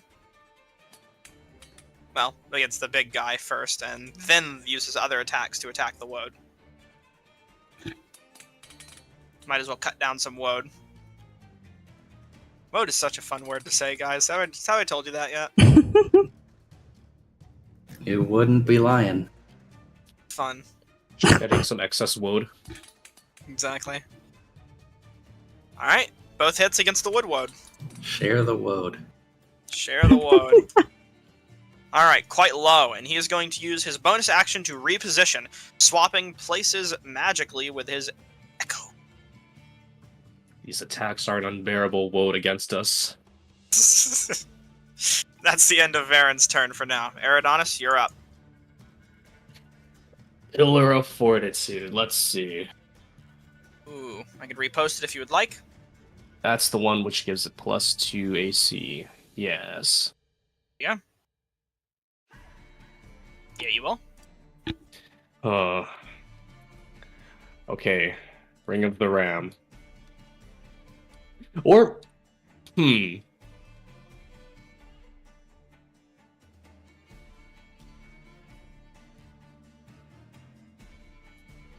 know what? Sure, let's try it. Ring of the Ram. 1 charge. Let us try again. Okay. See what I'm you gonna can roll. do. I'm gonna roll a 4 again. I feel it. Holy shit! 19's not the worst. I'll say you'll do a bit of damage to it, but not enough to completely destroy it, I see. as it was only 1 charge for now, but it is a little damaged. It's hurt more than it was before, that's for sure. Oh, okay. That's good to know. Yep. I'm gonna swallow this ring when I'm done with it. What the hell? You know what they say, the woad less traveled. Indeed. That was not very useful. It did about, it did a little under half damage to the pillar. It is quite damaged, and it ignored the threshold. Might as well get further away from this thing. I don't want my head. I don't want my head caved in. It is Woodwode's turn. Woodwode is going to attack Ekwo. Oh my god, it crits the Ekwo. It bonkifies the Echo into nothingness. And then is going to move up to bonkify Eric's. See if it can keep up that hot streak of its. Is your shield still up? Yes, it's still up to my turn. No, it can't keep up its hot streak. It is going to regenerate just a little bit of health. Feeling healthy. Eric's, you're up. I'm gonna hit that woad right back. With a regular... Wait, no, I'm gonna hit the other guy first to use my advantage. That would be the smart play.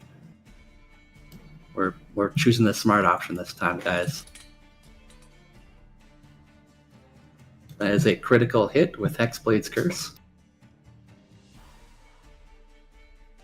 My god, is it? Holy fuck.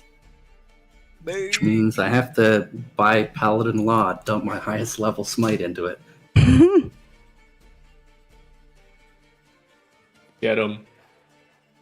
Oh my Is this god. creature undead or a fiend?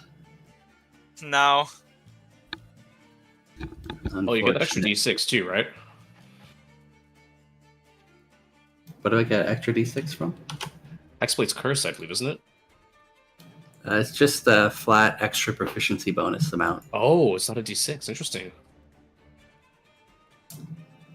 Let me check what else I'm missing. I think it's just that.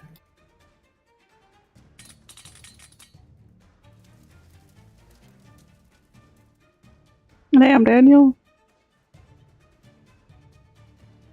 Okay, 49 points of ouch. Let me check all those damages, I guess. Slashing, radiant, magical, yeah, this is all good. He is not resistant or immune to any of these, so that is just nice. 49 points straight to his noggin. He is bloodied. Alright, And better for it. I'll hit the woad with the normal attack. Gonna woad him. That hits the woad. This is -2, which I forgot to put in again.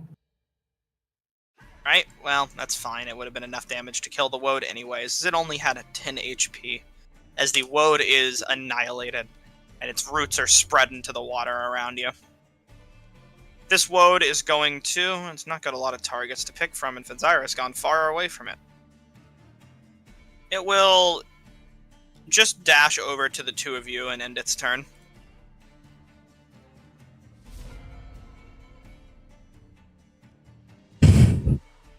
There Bro keeps doing this to me, Oh, bro. don't like you guys. I know, he just keeps Anger getting in in. the You got a little friend, little buddy. For my own mental sake, as a player, did the pillars get damaged just simply because it was force damage, or would other types of damage seem to damage their rock as well? You did see Eric slash it with a sword. That seemed to do the trick. Okay. Yes. So you want to just know, like, generally its resistances and immunities? Well, I want to not waste a spell Right. slot, is what it is. Generally, it's a stone pillar, so generally anything you think would work on a large block of stone would probably be good here. Just, poison and psychic, probably not going to do a whole lot. Fire, probably not a lot. Necrotic, it's not really alive. Piercing, I mean, come on. Things like that. Lightning, probably not then. Question mark. Lightning's not the worst thing. Lightning's not the worst. I've got options here. Do you need help, Eridonis, with this? You want me to deal with it right now? You follow your heart, Fenzira. Follow my heart? Hold on. Yeah, pillars Follow doesn't your have- dreams. Follow my dreams. This ruler is just accounting for the water as well, I assume. Yes, likely. Well, the ruler itself, just the plain ruler, probably not. It's It's 75 feet, I guess. For you it is. That's weird, but it's not being your movement ruler. Just use mine, I guess. Mine should be fine here. Okay. Do you want me to measure anything else? Not in particular. I was just mentally mapping this out. If you place down a measured template as well, it should ignore most of those things, like a ray beam or something. Okay. Though I it does get am blocked by going walls. to step right here, body block you, and we're gonna have some fun here. We like blasting things. Gotta rotate this bad boy. Being extra bold. careful not to hit my ally. Jesus!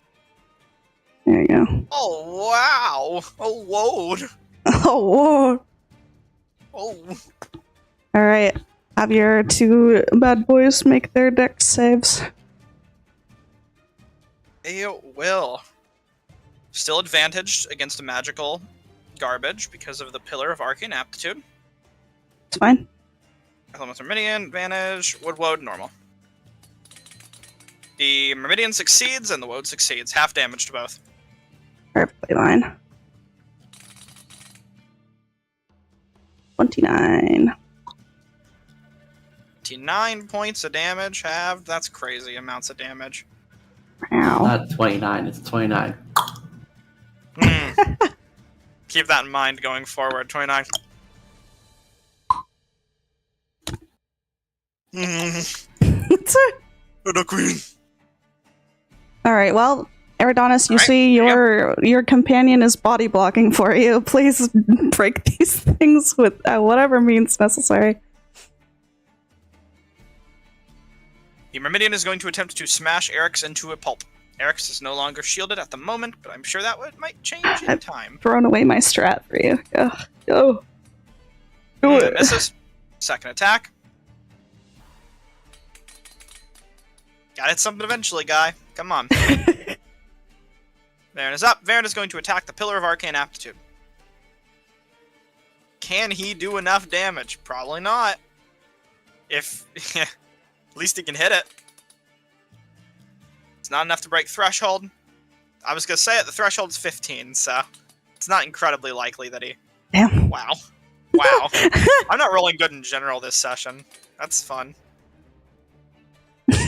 Sometimes you win, sometimes you lose. You rolled 3 crits. Did I? Did I roll 3 crits? Yeah. Wasn't one of them against, like, maybe even 2 of them against, like, an Echo? You did the Club of Woad just earlier. Against the Echo, yeah. Yeah.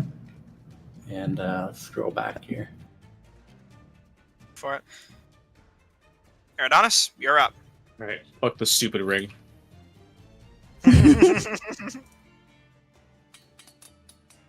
Nice.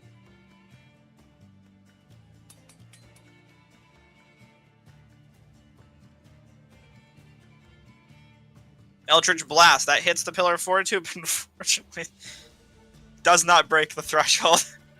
Oh, I forgot. Yes. Excellent. It's got a threshold to it, so you gotta hit a certain damage number to break through it. Oh, it's 15. Yeah, damn. Alright, well.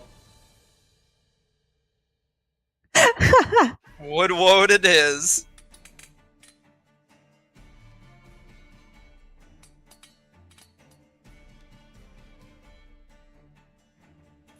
Send this woad 10 man. feet back. Holy shit, 10 whole feet? God damn, well there it goes. I am not having a fun time right now. Let's see, what else do we have here? When the ring needed us most, we left it for dead. The ring did damage, not a lot. I will say, you added a plus 10 to the check from earlier for the ring. Did you put 2 charges into it? It says here, for every... Ah, I see. Wow, this ring is actually very, very useless for our purposes. Well, I was gonna say, like, if you put 2 charges, that would have done a lot more damage to it. But if it was only 1 charge, that would have been 2 charges. Was that 2 charges you put into the For Fortitude plus 10, Pillar? right? Yeah. Yeah, plus 10. Oh shit! Well, if you put 2 charges into it, that would have done a lot more damage. Okay. I thought you only put 1 charge into it because I thought you used 2 charges on the first pillar. Was it? Let me look at. Hold on. Let's look at that real quick. 'Cause I that need might to read up on the might ring affect here. where Let's this. see. Yeah, that might affect whether or not this Pillar of Fortitude is even still standing at the moment. Or 1 charge. Expended to make a strength check. He's at 10 plus 5 for an extra charge as required. I used 1 charge on the first one here. I'd said, and Did you on the first one? Oh, you used 2 on the. Okay, if you used 2 on the Fortitude, I'm sorry, that was completely my bad. If you used 2 on the Fortitude Pillar would be dead. It would have lowered the necessary threshold to 15 for its saving throw, or for the damage you would have need to roll to destroy it. So if you want, we can say that Eldritch Blast that missed was made against a different pillar, right? if that was destroyed, then no. But I think we're pretty much good on the other 2. Actually, I'll just shoot the woad again. All right, go ahead and shoot the woad again. I'll let you refund your attack, but yeah, that's my bad. I misheard you in that case. I'm at 0 charge now for the ring. Yes, you're at 0, but the I'm Pillar gonna swallow of it. Fortitude is dead. Please go away. It was a DC for that strength thing. It was like a DC of like 25, but every thing you used on it reduced it by a little. So let's make sure it's dead. Yep. Cool. Make sure it's Can't hidden. imagine we'll ever run into a pillar mechanic again. Cool. Look, I try and shake it up, guys. All right, we've had different mechanics for some of these side quest boss fights throughout. 13 damage is enough to annihilate the woad. Holy the moly. woads are gone. Well done. Thank Look, you, I Dode. Like they wouldn't exist. Oh Oh my god.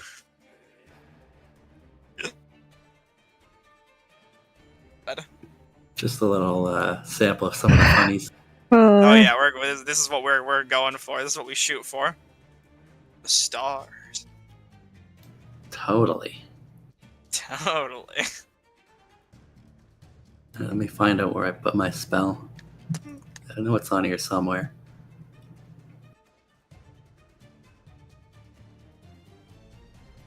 Can I not read? Isn't that the question of the hour? I was looking for ensnaring strike and it was highlighted in blue instead of green.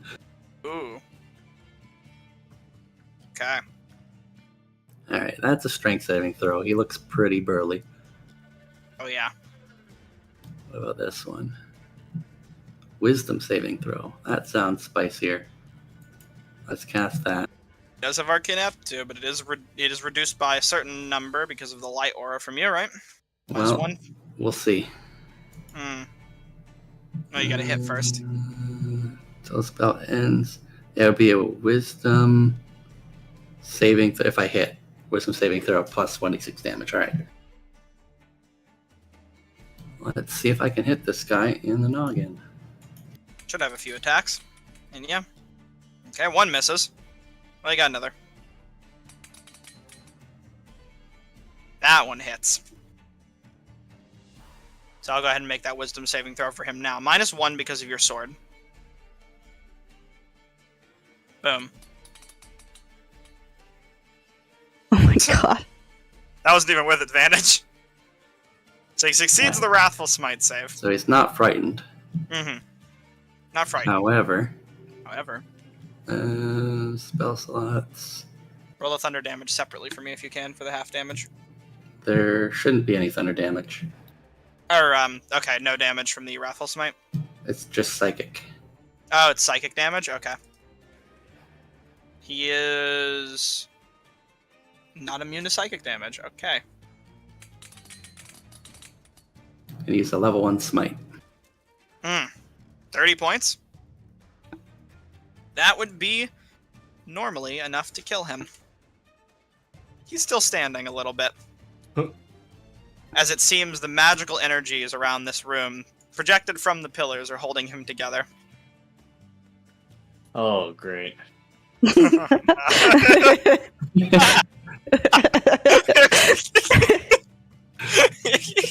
He's barely holding on. Keep doing whatever you're doing. Oh, brother! Where is Baron This guy standing? stinks! Don't tell me he's standing right here. He is standing right there. Oh my god. I mean, he's got cover behind the pillar. If you shoot lightning, you're hitting a solid block of stone, if that's what you're thinking. Lightning on a stone, that probably doesn't do a lot. It won't go through and kill Varen on the other side if you shoot it with an AoE. It can't really pass through solid objects. Oh, brother. Oh, God. It can't get so... Alright.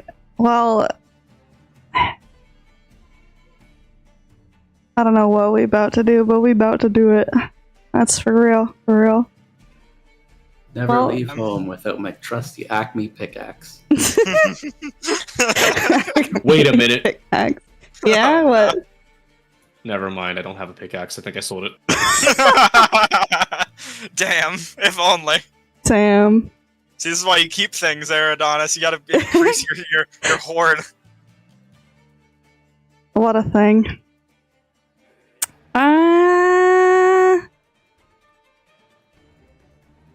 We'll just go for a funny, I guess. Hold on, I gotta read back what I did. Yeah, I can. We'll go for a funny magic missile on the pole thingies, the pillar thingies. Why not? Gotta use them for something. 15 threshold. Magic Mimsel. You gotta roll high. Mm, Be a higher level spell slot. It'll be 3 different instances of damage, right? No, I'll treat it all as the same. They'll say they hit him at the same time for it. The sake of it. trying to mentally calculate. Just has to go over the threshold. Hit it creates with your one more highest card. damage thing, because once we get this, Highest damage. once we kill this guy and get the seed, we're gonna run from here. We're gonna run. We're gonna book it. Alright, well. Go, homie. Oh, yeah. Oh, okay, that's just the health of the pillar. Bye, pillar. Pillar Goodbye. of Might is destroyed. No more strength, no more. Strength is sapped. I need to go adjust its stat block now. Nice. Alright, we're gonna go back up here a little bit. Not right there, right there. Alright, it's fine. It has been lowered. Which is just what it needs right now, unless it can land a spicy old crit on Eric's here. Come on, Myrmidian, I believe in you. Damn it. Please. Please, just... Come on, above a 10 at least. There you go. I'll take it. Say Even if the it words, misses, Aradon. even if it What? misses, I'll take it. I'm not gonna shield it. You aren't? Man, Would it even... Okay, 23, it would be blocked by your shield. Okay, well, it is going to add quite a lot of damage to this, so... Oh boy. That's the first bit of damage. It is going to Thunderous Strike you. That's why. Well. You know? Oh my 1 god. for the money, 2 for the show, 3 to get ready, and 4 to go.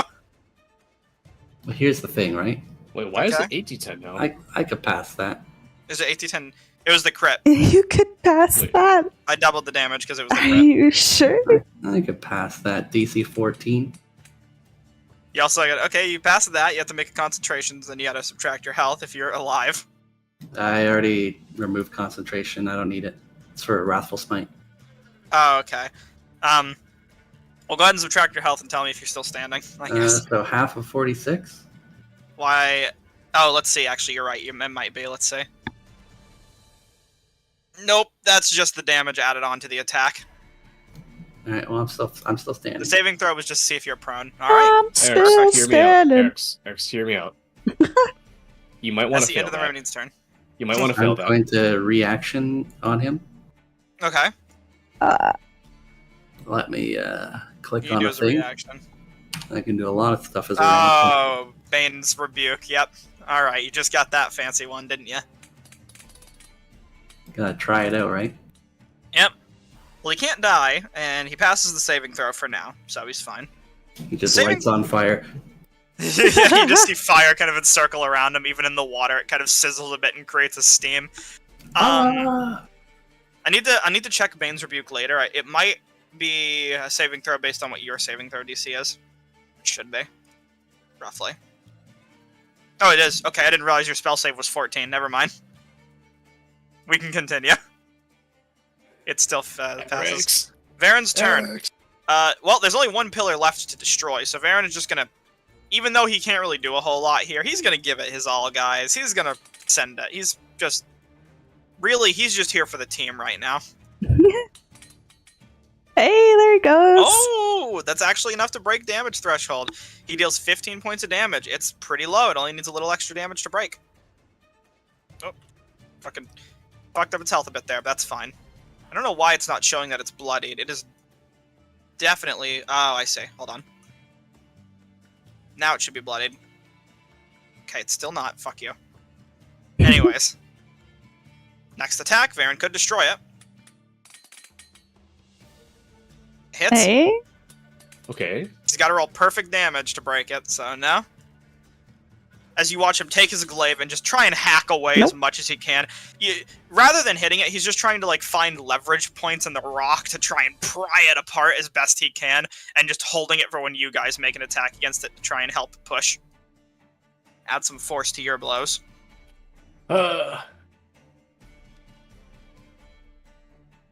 Well.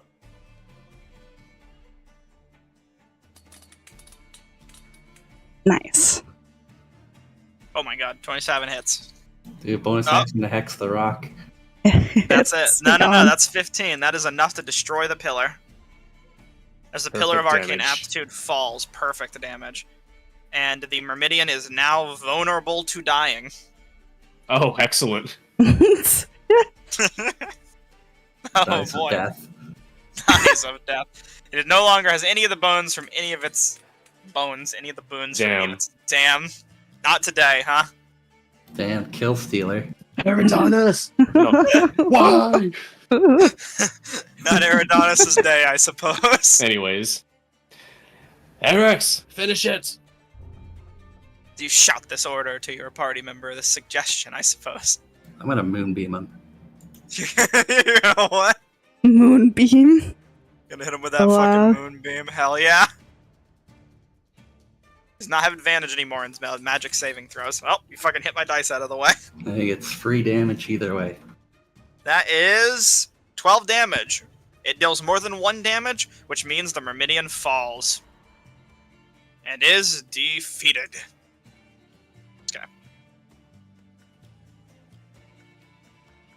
And that, for now, is the end of combat. As you watch this massive stone behemoth get struck with a beam of light that comes from the ceiling. As it does, you watch its form begin to slowly crumble, and the magic that's holding it together is being almost torn and tethered by the radiant light you cast down upon it. It's pulled apart, bit by bit and rock by rock, and the cracks from earlier that you saw when you first entered begin to fall apart completely. This golem tuning to bits that drift gently to the bottom of the river. And that, the end of combat. Let me get the combat music over. Fate. Do-do-do-do. And we're back to action. Gonna swing my moonbeam over to this hole in the tree and just start eating away at the roots. You cast your beam towards it. The spirits from earlier would continue working away now that this is all done. Just through the moonbeam for now, and burning away like a precise laser. You cast it open to the point where the tree peels back, the roots falling to the ground, and the seed revealed. The beating heart of this tree. Guess I should heal myself before I touch this thing. That's my conscience speaking. Yeah. So I'm gonna lay on hands myself for 34. Mm-hmm. To return back from it from earlier, yeah. Anyone can grab it, but you'll see what happens. 34 from your land hands? Cool. That's good. What else do I have? It's healthy. I'm gonna drink a health potion. I'm putting everything I can on this because it'll probably instantly fry my brain. What a thought, eh? Why would it do that? I'll drink a second one. Yeah, I'm chugging it down. I like it. It's fair. Alright. Bringing yourself up to restorative health. Nice and ready. Yeah, what else do I have here? Cure wounds. Let's use one of them. Fair enough. Yeah, cure wounds. Yeah. Nice and ready. All right, I'm ready as I'll ever be. I suppose if this seed kills me instantly, the two of you will be able to drag me out of here. With the both of our strengths combined, probably. I just do hope Navias would take a 2-for-1 deal in keeping bodies preserved. And we'll say, we'll make sure we see your way out of here safely. Just be careful of the mushrooms. Understood. They're to the right side of the entrance. I'll stoop down and reach in for this seed. This gem thing. You grab at it. As you touch the gem, you may make me a wisdom saving throw. Let me first remove an effect. Also wouldn't have Yes. Hexblade's curse, now that I realize I still had it, should have healed me when that thing died as well. Oh, you can go ahead and roll for that now if you'd like. Let me see here. You probably don't need to concentrate on Moonbeam anymore, yeah? You gain 1 plus charisma modifier. So another 4. Alright, go ahead and add it up. And wisdom saving throw.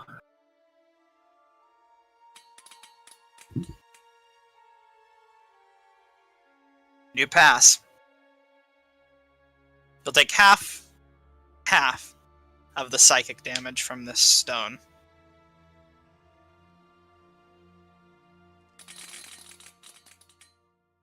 The highest dice in the world. As you grasp onto the stone around your hand, and you pull it from the tree, all of you hear the cave do a deep rumble, and a light cry throughout. To Eric's, to you, this cry is ear-piercing, violent. Your ears even start to bleed just slightly. You temporarily go deaf as you pull it out fully, ripping it for its heart from its core, and sealing the fate of this tree for the future. Bringing a great despair to this chamber, you watch the life within start to dim, slowly fade. As in your hand is the pulsating seed that once represented Melora's hope. It's for a good cause. Does this cave seem like it's about to cave in? It does not appear so, but the magic that was once here is starting to fade. Beauty that kept it. The water you have is still fine, but the river itself seems to slow down its flow, like it's starting to dry up slowly. I see you are bleeding, Eric's. From my ears. You heard that piercing screech?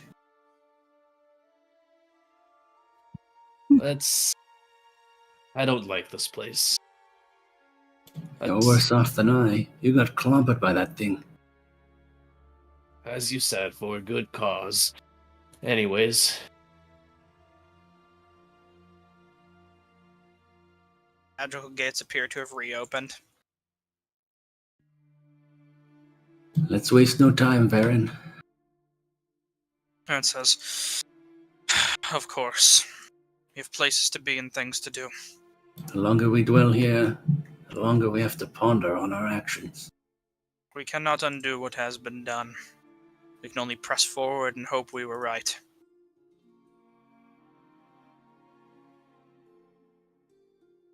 So you want to look over at the mushrooms, you can see what would have happened on that side of things. God. Oh, it's dead. Well. It's a potential ally, but you know. Ally? Yeah. God. It was hiding from the violent funguses. Such is life in the mushroom caves. More on that later. Oh, I accidentally dragged Eric's, sorry. Was trying to get Varen and you were next to him. And you all depart once more. For now, we're going to put you in the many nations of Wildmount map, just for a time. As you exit out back into the forest clearing, you can see the smoke is all but gone at this point, for the most part. And the tree itself is still standing in a pretty normal amount. Naviesk waits outside, sitting down on the ground and simply hands on lap, staring out away from your guys' exit. As you leave the tree, you watch the gate seal behind you, revealing the tree's flesh once more, now bleeding with a crimson sap from where it was torn open.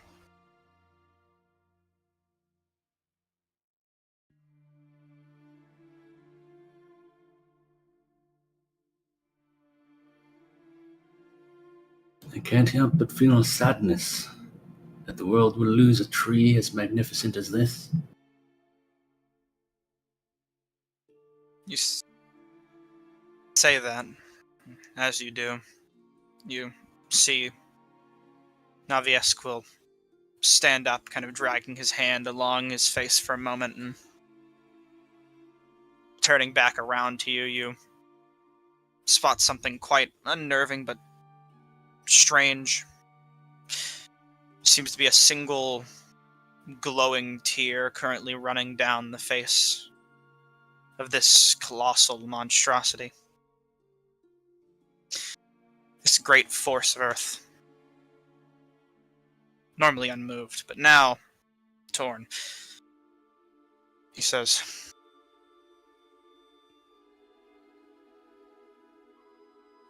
"A seed at rest. Not one long standing, at least. We did what we must, for if we did not, this place would have died, withered and alone. We must not fail it, for we have surely drawn the wrath of something far beyond us in doing so." And that is your duty, to protect this place from whatever comes.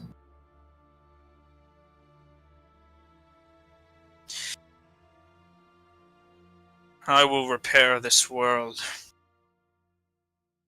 one step at a time, and do whatever it takes to see that it is done. That was my promise.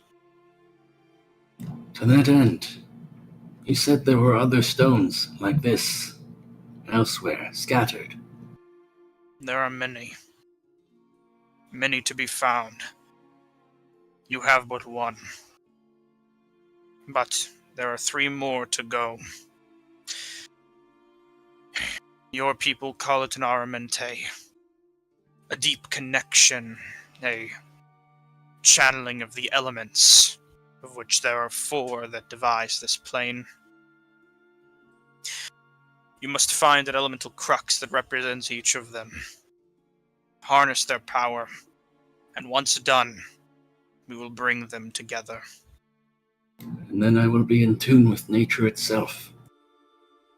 And I'll be able to return to my people. Perhaps so. If you believe that once you are done, you even can. Regardless, this seed is a burden. You will each have to carry it, but who will carry this one?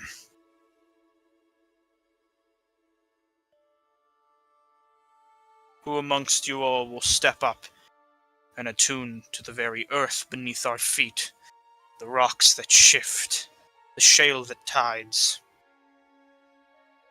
the ebb and flow of the tremor's heart?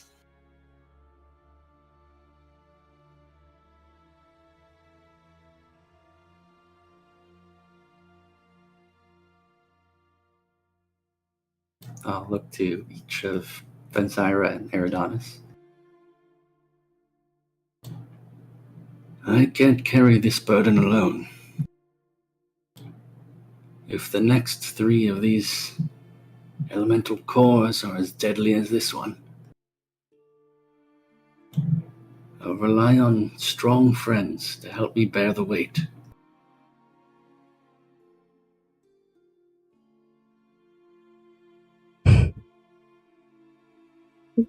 Glance over at Eridanis to see if he's interested in it at all.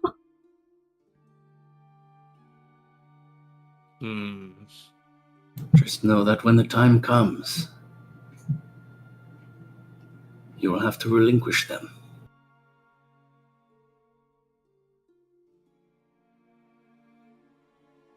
It seems this core, at least, is your domain. Eric's, you should bear this burden. But know that you can count on us to bear the others.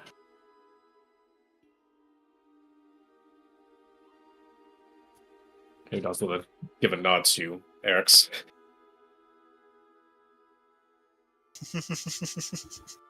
I'm good. I'm good with this one, Chief. 1 second. Oh my god, I was Yes. wondering why my audio sounded so wild. If you guys do want, you can, Karma, with your powers, investigate and identify this stone and its properties. Can I If use it might my make the Arcana decision check? easier. Well, Sure, investigate I it. can You help can, but- everyone out by doing that. with the spell, it's a lot easier. So, A spell. yep, identify. The Or the goggles. goggles. Man, you had identified this whole time. I literally told you this so many times. And so Eric drops again. All right. Inside. I'll go ahead and post the item within the general chat, and you guys can decide who gets it. It's the easiest button to push. You know what? I'm just gonna do it for my fucking As this. Hmm. Right? You can. Finzyro, I'll give you 2 choices. I can post it in the chat, or I can post it in your thing, and you can describe it to them.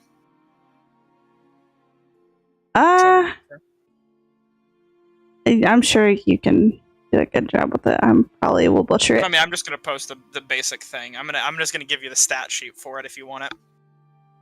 It's either that I'm posting it so everyone can read it, or I give it to you and then you can read it out to them and describe it. I would like everyone to be able to see what it is off the bat, so go ahead and post it. All right. In that case, there you go. It is in OOC. Give it a read over. Take your time.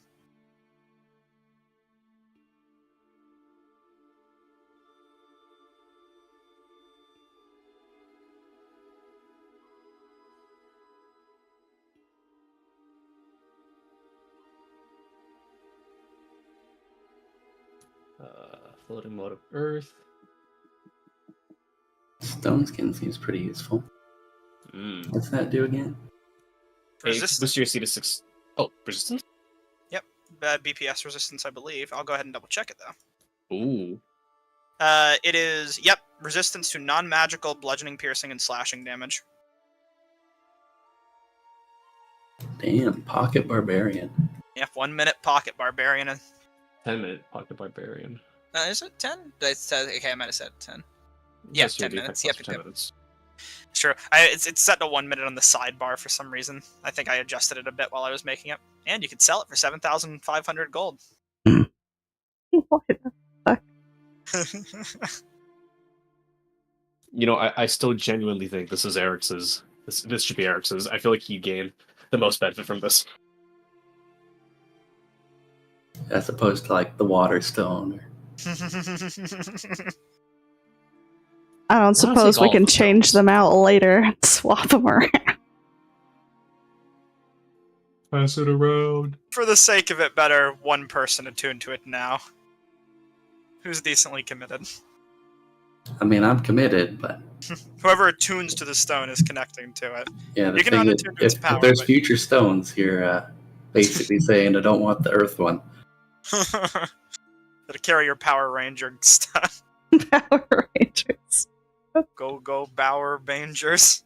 See, what I'm afraid is I'm gonna take this, attune to it, and then they're just gonna be like, "Oh, hey, here are all these other items which are very useful. Oh You shit, don't they all have to. require attunement." Okay, let me describe this. You don't have to attune to this stone to get its power, but if you're carrying it, you are attuned to it on a spiritual level. For the sake of just attuning so to it's magic permanently down items, to us. it's bound to you, yes, but you do not have to. You don't have to stay attuned to it if you find an item you like better.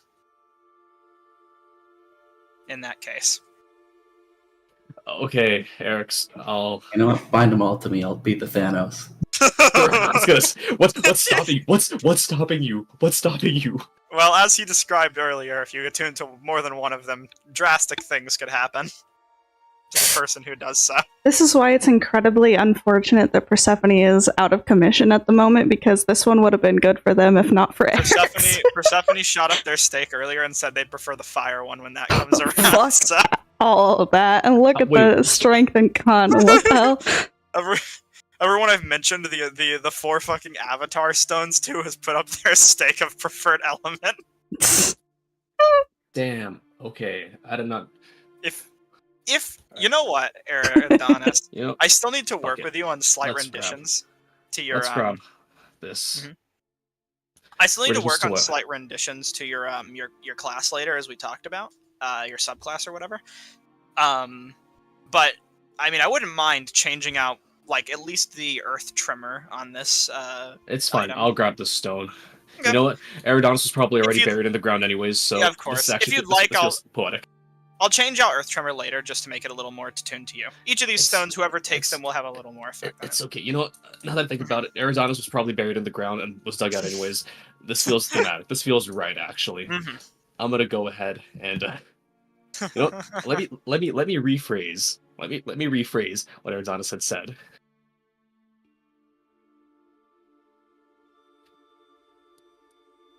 It's a Okay. great deal of trust you put upon all of us, Eric's.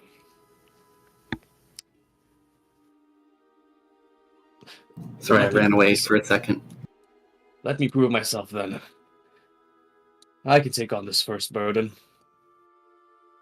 And I will relinquish it when the time comes. If you think you are capable of it, then I trust you. Well, I've Just- already turned. Brace yourself, and then I'll hand it over, and you'll probably lose like 80 hit points. And die. Oh, good god. The exchange causes Eridanus to have a heart attack. I might actually die from this. Let's see it. I saved 1 point if you like, just in case. The scream was from stealing the stone. As you pass it to Eridanus, the connection rings within you.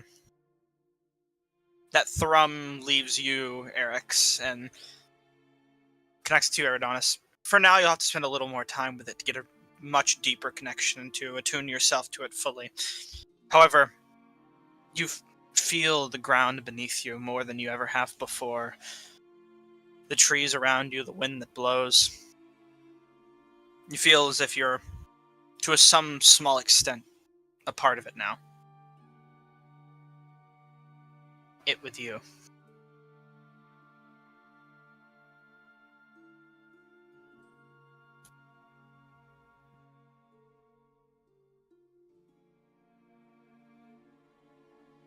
Well,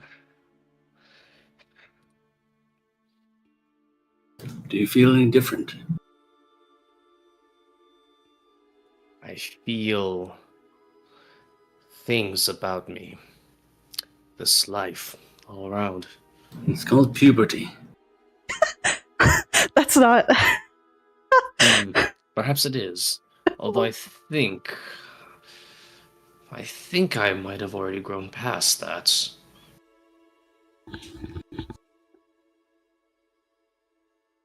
A deeper connection with nature, perhaps.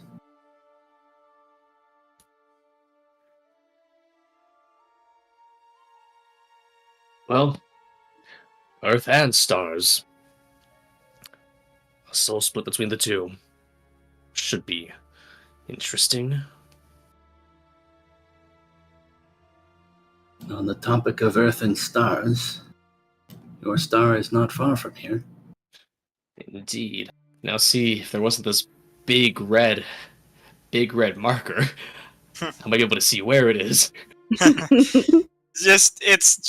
Let's just say it's like probably towards Bazazan, like maybe from you guys currently like a few hours away. Like half a marker away. Sure. Have a marker. Alright. Naviesk is going to kneel down towards you all, mostly towards Eridanus. Look to you and say, "You have taken up this very first burden. For this I personally thank you. To my side of the bargain." You watch as he points over to the side, motioning towards Persephone's corpse. It's wrapped, covered currently. "I will keep her soul at peace until you return the means to bring her back. However, we cannot stay far from each other." I look to you, Erix. The blade you wield, as you have learned, and I will now say, is an extension of me. It calls to my heart and channels my power. It can I've been meaning to ask. Mistbreaker, the last time we met, you changed it to say the word purge.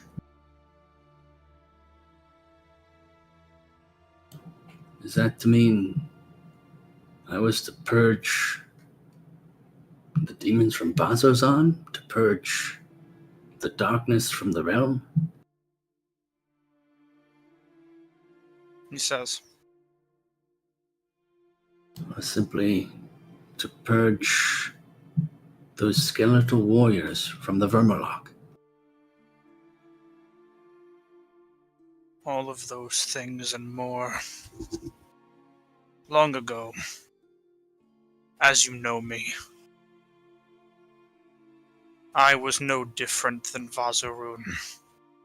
I tore to these lands and claimed more lives than I can ever be forgiven for claiming. There would have been a time where we would have been at odds, rather than standing and speaking. But my ambitions were greater than this. Desert land. They extended far beyond. I found a way to reach another place. Somewhere far from here. Different plane, different connection. The spirits there were different than the ones here. More chaotic and wild. To them and I, we had some strange bond. But at the time I wish only to snuff them out. It was verdant there. Greener than green, colors beyond hues you would ever understand. Water flowed in countless directions, some falling even up. The very laws that we understand here broken. I burned it, desecrated it, and eventually was punished for that by its master.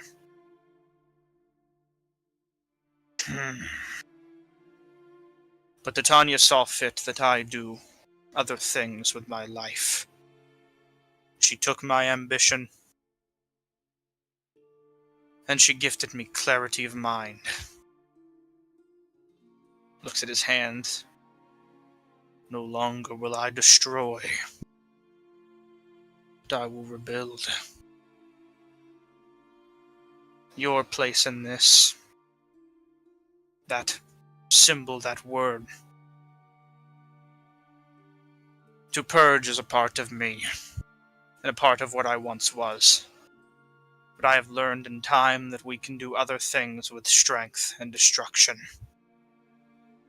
There are things that would seek to annihilate life as it is on this planet, and we can purge those things to ensure that something can grow from it. If you would, he reaches out his hand. I will take the sword, and I will ensure that I can stay close, as to keep up my end of the bargain, for your friend's sake. I'll hold out the sword, but before I give it to him, I don't think to purge is a part of me. It feels so at odds with all of my being. I don't stand to destroy. I'd like to nurture.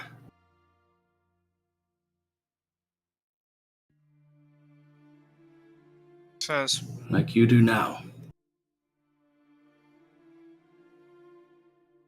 my choosing you was not random.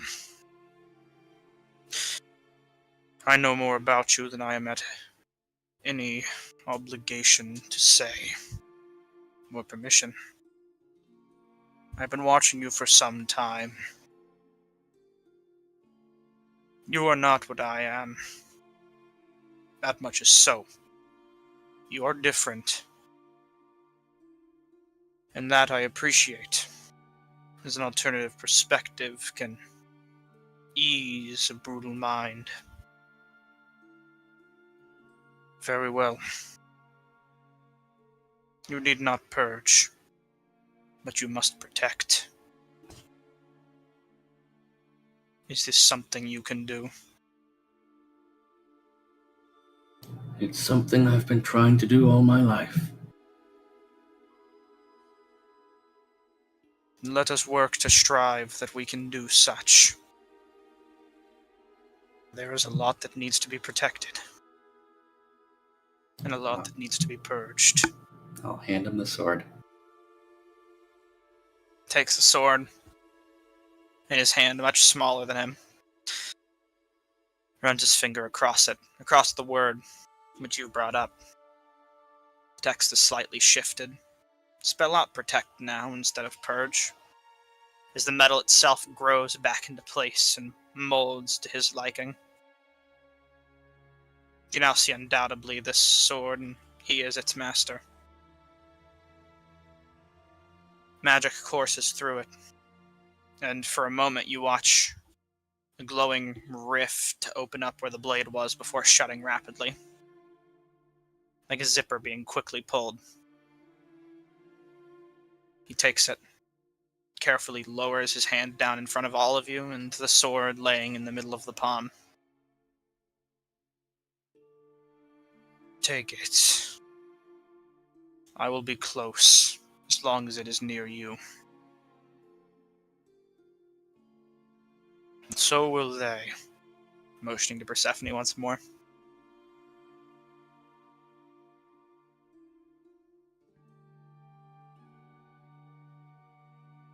And I will keep them close. I'll pick it up and put it back on my hip.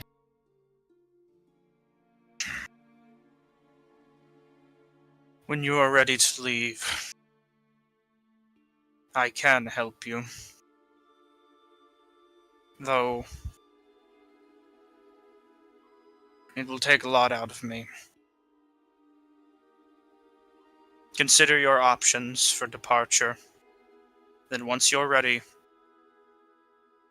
the blade is more than enough to contact I.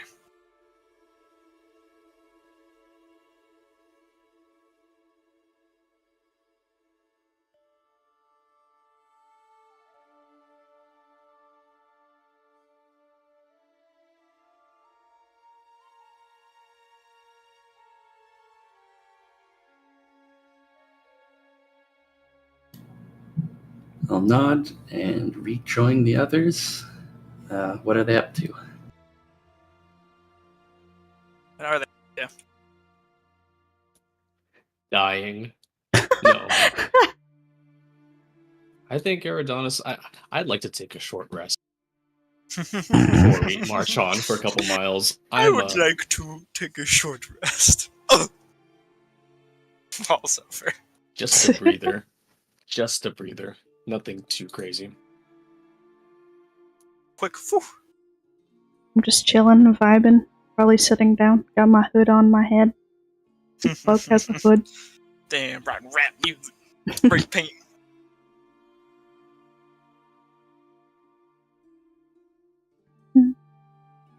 Hugging my knees, hugging.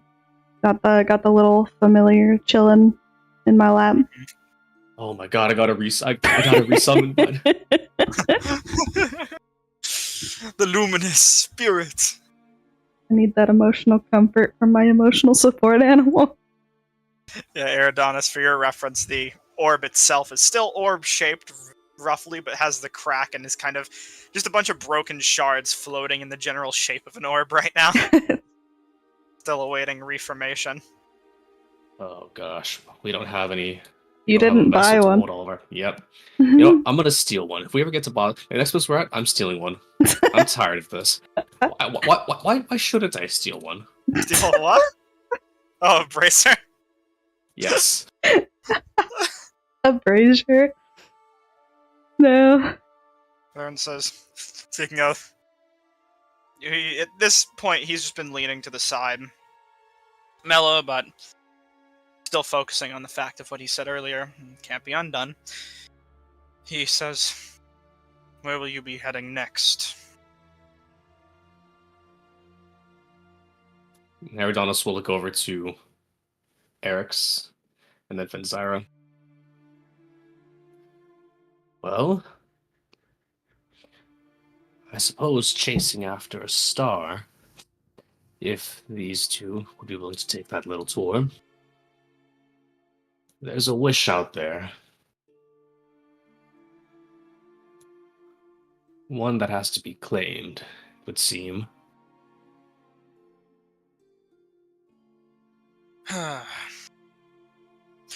Well, I wish you luck in that, friends.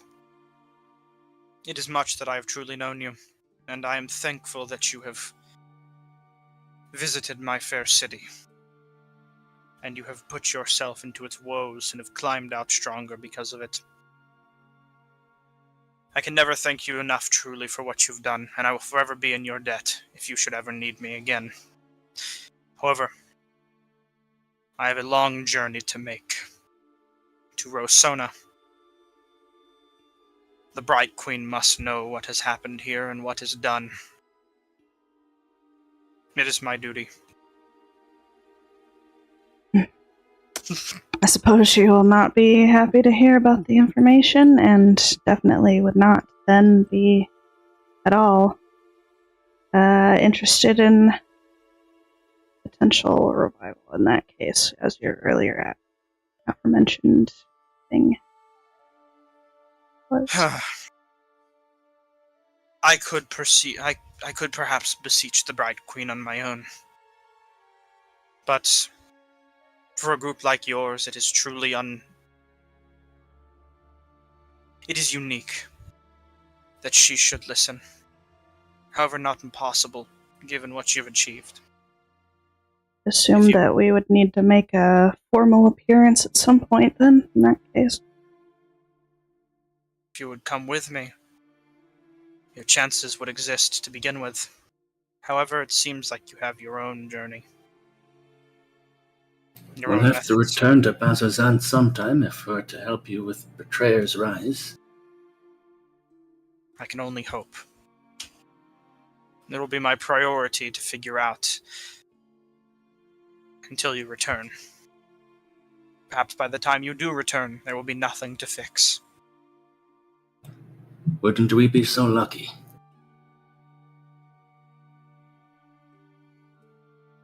Walks up to you, Fenzira.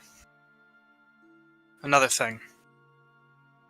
He pulls out a sealed scroll with a wax signet. There were many words that I wished to speak with Persephone. Many things I had kept, which now only through death I can realize I should not have held so close to my chest.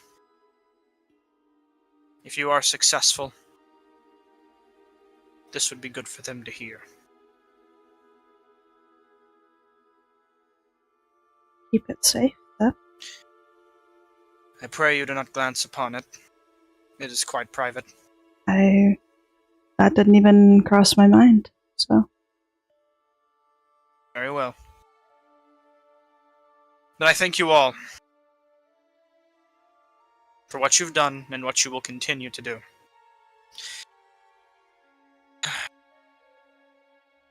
Thanks for a minute. Perhaps call it a memento. But I will not be needing this. And I will most likely be rearming myself once I return to my family home. He takes off his cloak and holds it out towards you all. If you wish to sell it, you may, or do as you wish. But it has kept me quite quiet to step. It has made my journeys a lot simpler, though I see that I no longer have need for it. We would be honored to carry a memento of such a fine warrior. It is all I can do to pay and hope that you will one day remember the ventures you've had in our great city. Smiles. When you are even greater heroes. I can see it within you. There is far more you've yet to do. Varen, you slew the same Baylord twice.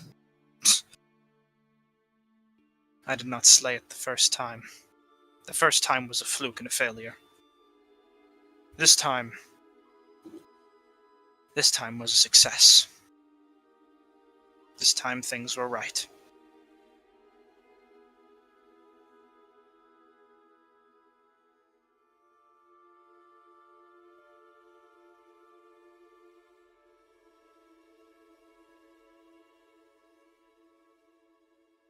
Who takes the cloak?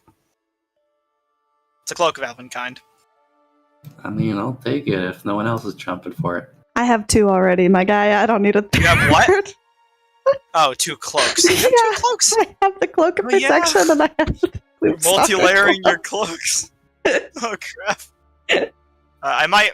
It's a cloak of Elvenkind. I'm gonna consider after session removing attunement requirements, but we'll see. I could grab it if it's. I'll take on 2 burdens, 2 horrible burdens. 2 horrible burdens. Honestly, actually, made to see you. Our paladin over there can't really Like I said, be I'll be- quiet and stealthy, so I I'll don't be know. most likely removing the attunement requirements. Aeronautics will grab it. I'll add it to your inventory. Alright. There you go. It's in there. Let me just go ahead and Holy moly. attunement not required. There you go. Oogly moogly.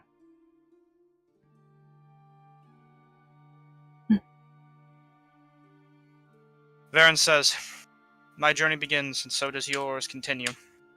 Farewell, friends." Waves off as he departs.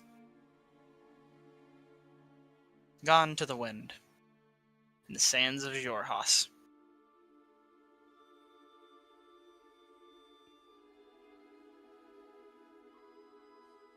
Leaving you all to your own. Once more. Yeah, I wouldn't mind a short rest.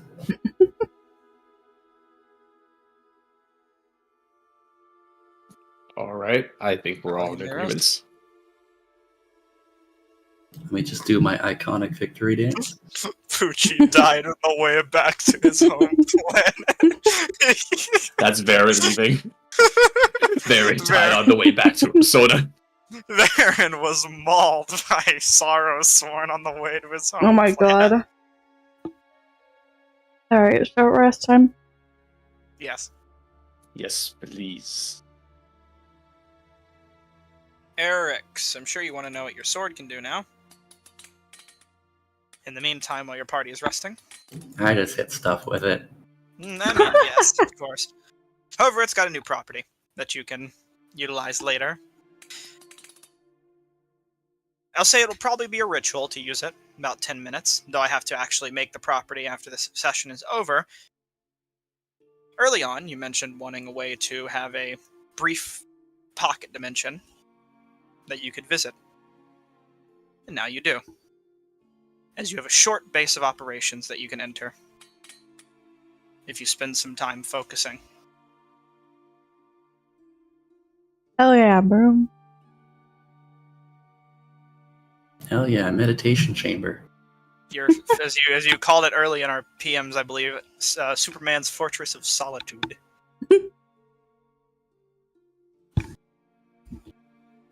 Probably not a lot of solitude there, though, if I had to guess. Considering you'll be bringing your friends along.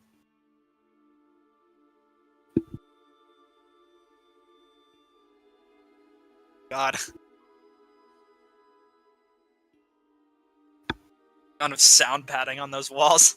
Jesus. Alrighty. Yep. Are all of you rested and ready?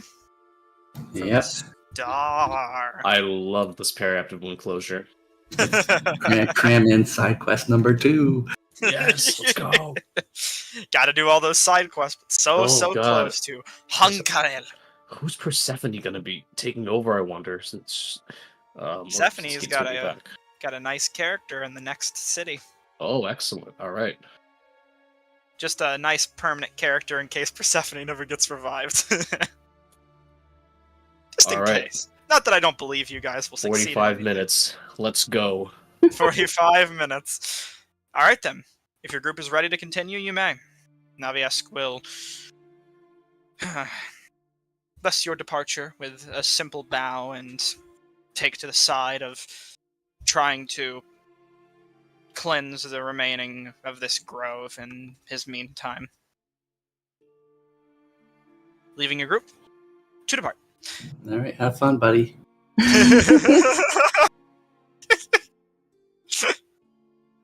Unless there's anything you'd like to say to him, Erix. There's a few things, but it can wait for the next time we meet. Okay. In that case, your group can leave. And you begin your journey through just a few hours in the wastes. Let me get. If there's any conversations you would like to have with one another, feel free. I'm probably gonna go AFK real quick to use the restroom though, so Alrighty. treat that time as me gone to have any light RP while walking. I'll be back.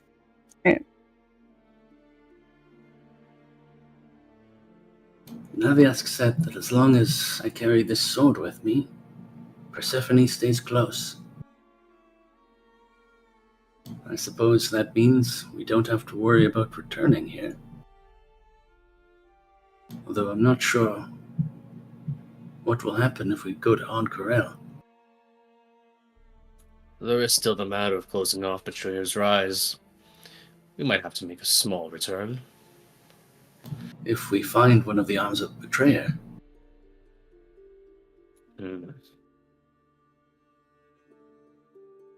Well, we have 10 days. Oh.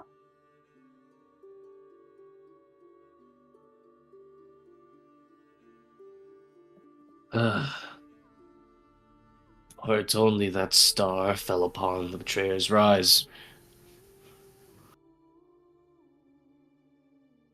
I'm not sure it would have made a dent.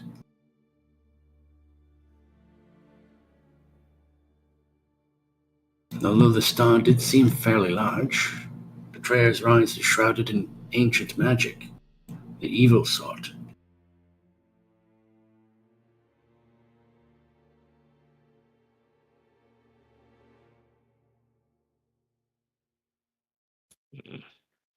Who's to say that star wasn't of a magical nature itself? It did fall at a rather strange meeting of coincidences. But either way, tracking it down might still prove useful. My benefactors might not have left me completely in the wind. Maybe of rare metals of some sort that we could trade in Ank'Harel? Perhaps for more information. Perhaps. Either way, my benefactors had said they weren't leaving me completely in the wind. Their strength returns, even if slowly. And for the time being, our goals and theirs align quite perfectly. What are the goals of these benefactors of yours?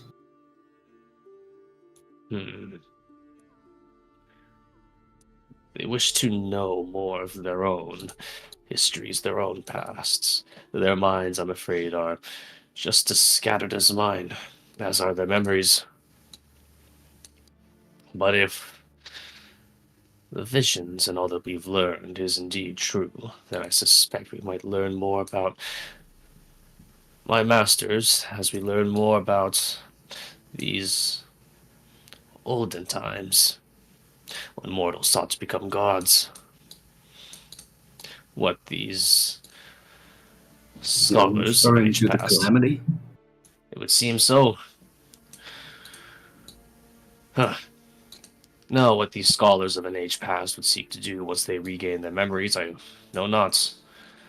I just hope they don't seek to restart what they'd failed at the first time. In Rukva City, there are records that date back to the calamity. or near enough.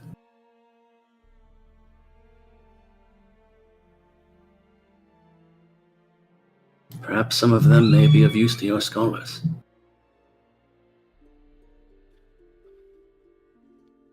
One can hope.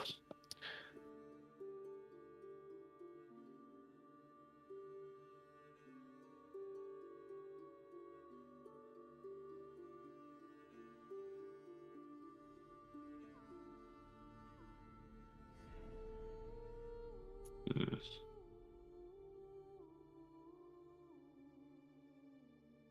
I always have wondered, though, what sort of knowledge a god might have.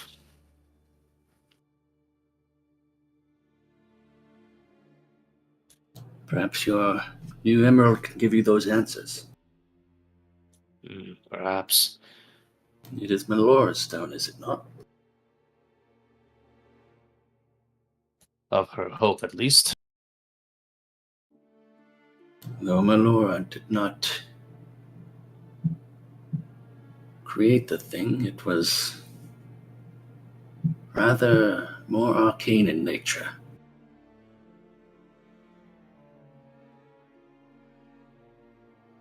Let me pop open my book real quick.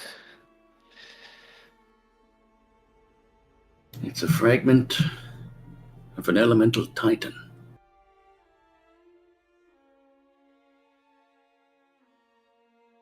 Though Naviask may not have said as such, perhaps even Naviask knew very little.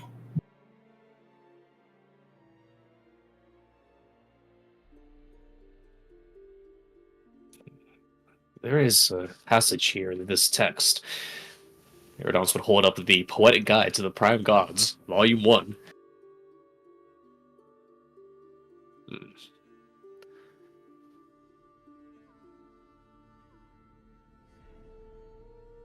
Let us see here. The Wild Mother, goddess of nature's mights, with commandments whispered in the breeze, in untamed wilderness her sacred fights, to protect, to preserve, to appease.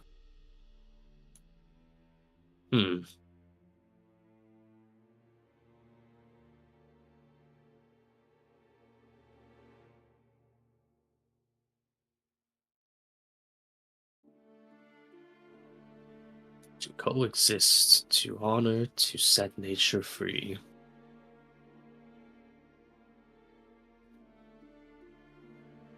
Well,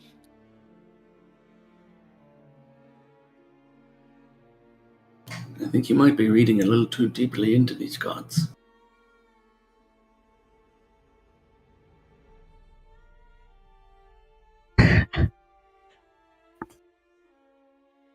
Although they are powerful, they are not the strongest beings in existence. They've always been on each other's necks until they were cut off from the world.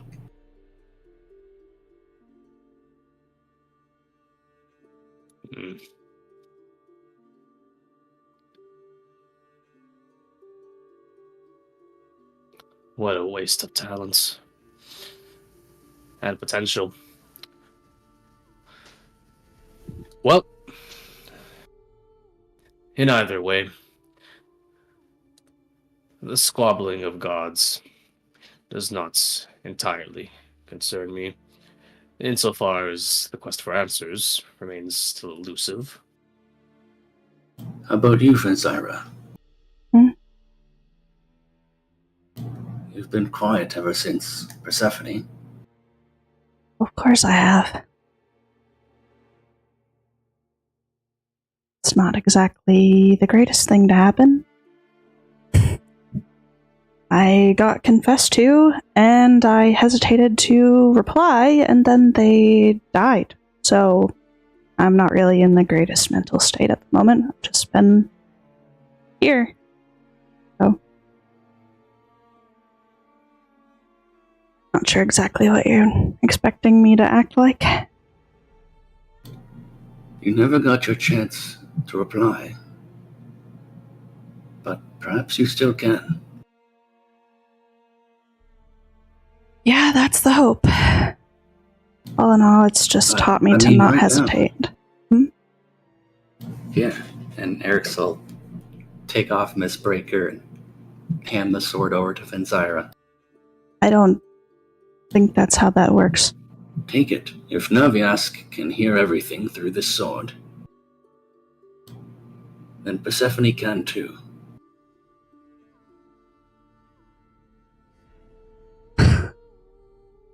Or perhaps such confessions can be better saved for when you have the subject in flesh and blood return to us once more. Save There'll your be time confession. for that. Work on it, perhaps.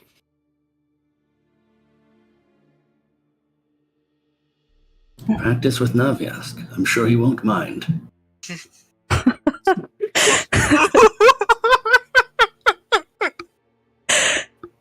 As heartwarming as that is, Eric's, I really would like to just say it to their face rather than stare into my own reflection in a blade. Indeed. Save it for later. Use their other hand to Better not, wipe tears away. Bottle these things up and dwell on them.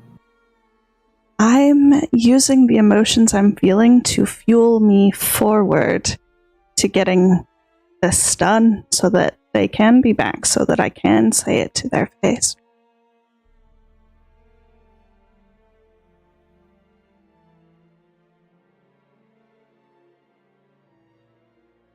Does that make any sense?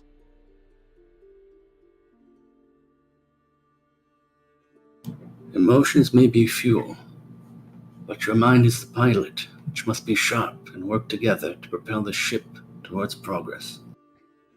I don't think that my mind has ever been sharper than right now because I have a clear-cut goal in mind and I have every intention to complete it, regardless of what that takes. So let's just get this, whatever you need at the Meteor, and then I'm very highly considering making our way to try and meet up, even though we'll be very much hours behind, if not a day, or two or so now. It's a meteorite. Mm-hmm. When it's on the ground, it's a meteorite. Correct. Yes. I don't know what I said, but you are correct.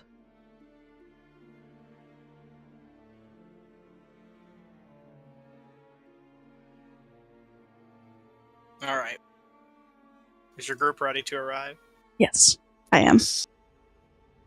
In the distance, shining over the horizon, you see before you a simple, well-lit star. I would say it's getting slightly closer to dark around this point, as the travel is taking you a short while of walking. You see, looks like slight patches of almost some greenery in the distance, but only in small patch. Any nearby holding together only by slight trees have been completely torn to shreds. And it looks almost like a shotgun blast of craters has struck the ground. Well, unless the world's largest firearm was set off here, I dare say we found it. You grow closer. I can reveal the map to you. No, it sounds like the present. Let's go. Describe the scene. As you approach, you see a massive crater with many scattered around it, ripping bits and pieces of the earth. In the center, a flaming crystal gemstone which seems to still be sparking with arcane energy, and streaks shot up all around it in nearby ground.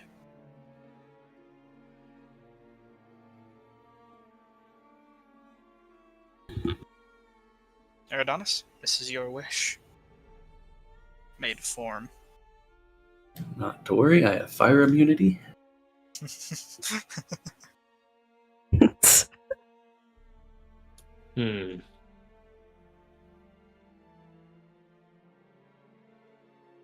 Eridon's going to, I suppose, slide down into the crater.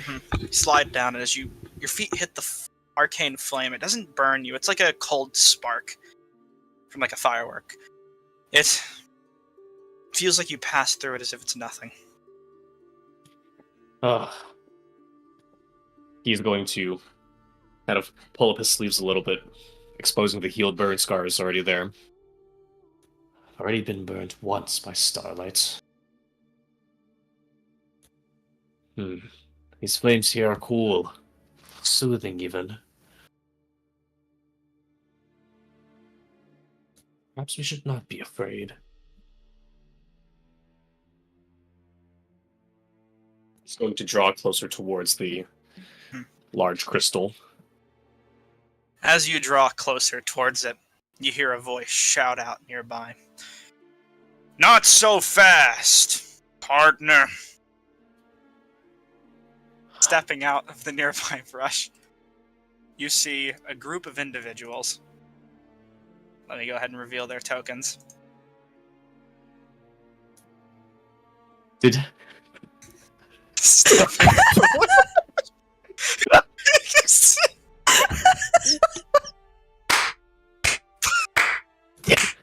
Bravo! Oh my god.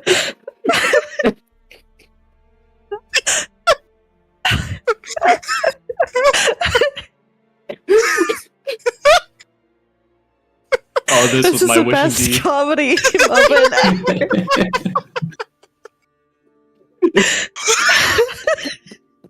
Speaking. Hold on, it's the tax collector again. I'll pay him off. Stepping up and speaking first, frontly, you see Posterek, aka 6 Knives, aka 1 Scimitar now. And behind him, a series of individuals who, throughout the course of your adventure, you have wronged or shamed in some sort of violent way. All standing at attention. Newly armed, wrapped, you see some of them with new equipment. Posterek says, "I hope you didn't forget about us. We got a debt to settle." He puts his fist into his hand and cracks his knuckles. Well, at least this time you don't have a shotgun to point at me. Your debt was settled long ago with your jail time. I'm gonna say the shotgun was I know. the other guy who killed... Of course. You see, Revi, by the way, whom you stole the spellbook from before, has a, like, kind of tattered, loose journal, which looks like it's barely fit for a kindergartner, better yet, a wizard, in his hand. Posterek says, "Like hell it is. You got me locked up, and you sold off all my knives. Don't think I don't know. Had to get Jabby 2 here from a pawn dealer. But fortunately, it seems fate smiled upon us." If you're looking for the rest of your knives, they're in the Aurora Watch inventory by now. Well, it's too damn late for that now, isn't it? He says, "Some massive monstrosity was fortunate enough to burst through the city, leading towards our grand escape. Once I found these 2 fine gentlemen here, who had also been equally wronged by your posse, well, we all decided to form some sort of cohabitation alliance. And we knew that if any other damn groups who'd have something to do with something like this here, this is where you'd be heading. And we were right. And now we're gonna get our revenge." We're not the same group that you met on the road outside of Basosan. We're not so easily duped. Oh, indeed. But fate has also smiled upon you. If it's the subject of a debt, I do have one thing to give you. Erados is going to reach Reaches into with his sword a bit. Okay, here we go. He's going to reach Getting into ready. his bag, and he's going to pull out a gemstone. a gemstone that looks to contain crystallized teardrops. We aren't here for any of your fancy games. We're here to settle a dispute. He kind of draws his sword out, and the others bare their arms. You said you ain't the same group we met before. But we ain't the same that you met before either. Perhaps you'd think twice about your dispute if you knew what we've accomplished and what little time you've been sitting around. Sitting around's what you say it is. He looks over behind his shoulder. Beaten! Show him what you got. And you see Bandit Backstab over here, the deep gnome, pull out what looks like some red stick with a short fuse on it. And start cackling maniacally. And you see that this red stick with a short fuse has been tied to 5 other red sticks with short fuses. Excellent. So he kind of just starts jumping up and down, cackling. Alright, nerd. I pulled this gemstone out for a reason. Yeah. May I cast a spell? You can cast it as combat begins, because they're equally as ready to fight as you are. Let's go.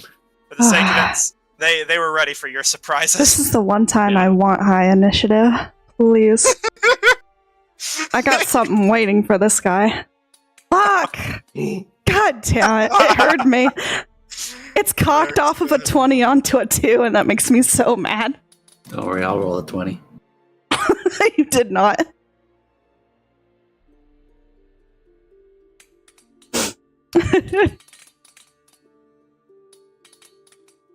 Oh, well, as long as I go ahead before one of them will be happy. I want these guys to live just so we can see how the hell they're gonna cross the oceans to get to us. Oh my god. Hitting with the most non-lethal attacks we can. Yeah. I can probably get the slot to attack lethally. Combat begins. This slot could attack non-lethally if you command it to do so. Combat begins. Let me get combat music ready as we use the music that both of you it goes before me. Fuck. On the cobblestones. Damn. As the fight kicks off. Hee-haw! Mm.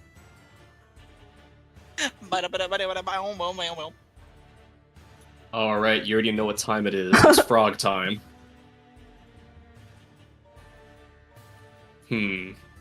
Let's drop the frog right here. You're all throwing around dynamite, a martial art. Would you like to... Sorry, Eric, what would you like to do? Or Adonis? Drop the frog right here. Ah, frog, got it. God. Oh, God, is it an aberrant spirit? Yes. And still a slod. So, yeah, we can use this token. I got my slod token ready. I'm just gonna modify it. Just keep doing your thing. Don't worry about me. Excellent. I was born ready. Get his ass. Summon it into being, and this frog kind of croaks and turns as it gets ready to smash Beaton's head into a fine pulp. Are you kidding me? Well, I suppose not exactly a fine pulp, since non-lethality is what you're shooting for. Slightly concussed. Is it? Is that what we're doing here? Okay. Oh. Alright, so, the first attack seemed to have missed, but the second attack definitively hits Beaton, as he can't jump out of the way quick enough, and takes the blow. He also cannot regain hit points. Ah! You're shot at. It's gonna have the order it to just roar as loud as possible. It roars and the spittle kind of flies onto Beaton's face as he just starts lighting the fuse as fast as he can. Now it's Six Knives' turn. Six Knives is gonna dash 60 feet, meet up with you. It's roughly 5 feet of you. He can't do any attacks, but you see him pull out a scimitar. This time etched with arcane runage and ready to fly. I'm gonna get you! And then Uvak's turn is up. Uvak, let me go ahead and see what Uvak can do, because these guys have all gotten a little bit of a glow up. Uvak rocked us last time. Oh, and now he's ready. Bonus action. That's 30 feet. Cool. Uvak's going to run right around here, and then he is going to use his ability to teleport 30 feet. Can't really get much further than there, so he's going to teleport up to around here, jaunting magically through light as he travels. And he is going to use his attacks to throw some psionic kunai. How many of these can he throw? 3 psionic kunai. First one towards Eric's. Oh god. It's Uvak still rocking us even. Oh god. As you feel your mind temporarily wretched from this first kunai stab. Second I'm gonna one. reaction him. Oh god. Alright, Uvak's gonna go ahead and make his dex save. 15 points of fire damage. Half of it, though. He isn't baned, but he does take half the fire damage. Get burned, you idiot. Takes him. Half damage. There we go. Cool. And he's going to throw the remaining of his kunai. Second one's going towards Finn. Landing on a 4. That one misses. And then the last one's traveling towards you again, Eric's. As he just takes a whole 3 of them out of his pocket and then tosses them wildly in your direction. They come flying with expert precision. At least for one of them. The other 2 kind of go wide. Now it's Bandit Backstab's turn. Semi-expert. Semi-expert. you know how it is. He actually would light his dynamite, but he thinks for a second, because he's got a big slot on him now. He ain't looking too friendly towards this here thing, you see. And on 40 health, ooh. Let's see what he's got here. 3 attacks with his sword, which he can definitely do. Yeah, he's going to go ahead and make some attacks against this aberrant spirit. Since he's within 5 feet an ally, he can get sneak attack if he hits it. 19 hits. Rolling damage, he is going to go ahead and add sneak attack. For an extra 3d6 damage. Actually, it should be a little bit higher. That's right. Alright, we're good. There you go. So the aberrant spirit goes ahead and take 18 points of damage. And then he'll make his last attack with his short. And it hits. Making the aberrant spirit take an extra 6 points of damage on top of the 18. Go ahead and subtract that health. I'm gonna check his abilities here. Yep. Alrighty. Now it's Revi's turn. He pulls out his tattered journal and opens up the pages magically with an arcane wind, pulling out new magics that he's been able to scribe in his recent ventures. Let's see what Revi is going to cast. Revi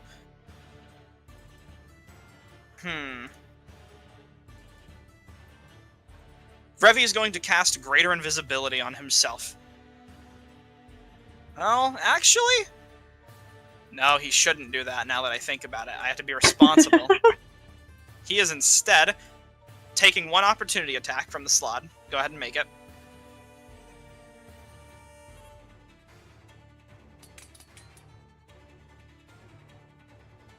Ooh, that was a 25? Yeah, you can't block that with nothing, so that hits good old Revi. Alright.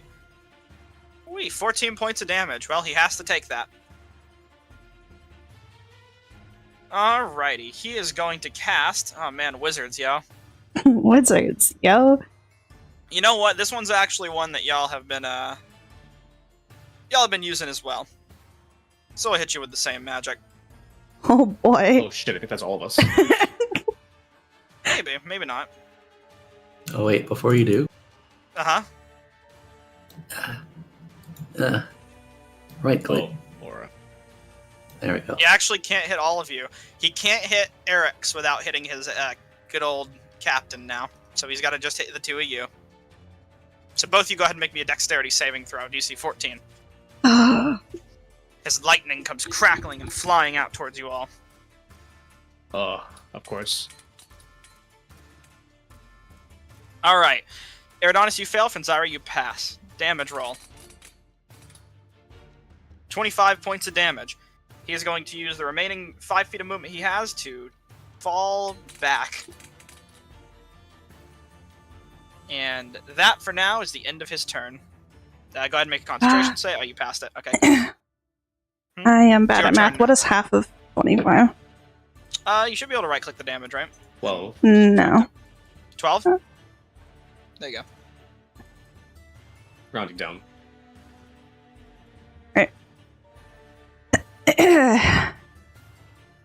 That's a great, funny trick we got going on here.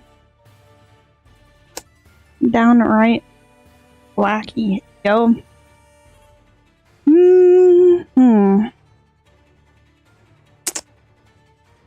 I'm debating here. I don't quite know how dynamite works out of character, but in theory, if I were to firebolt the dynamite, would it prematurely explode in his hand? I would say you would light the fuse. So the fuse does have a little bit of a timer on it, but even if you do that, you will have to it's a really high, it's going to be hard to hit. Not just trying to hit a full person, you're trying to hit like a specific location on the dynamite. If you feel me. I do. I So feel you it. can try if you want to. It could be a really hard hit. And even if you do, dynamite's a special item. It has a slightly longer fuse, so it takes a little extra time to go off normally. That's fair. So you'll be forcing him to throw it on his next turn, basically, instead of doing whatever else he would do. Let's attack these guys non-lethally. How about we blow them up? I mean, if you hit it, he will have to throw it. No matter what, he will have to throw it, or else he will explode. Okay. I will However far that may keep go. that in mind. Mhm. To be determined. But equally as so, a fireball is a good thing to consider for such an action in the future.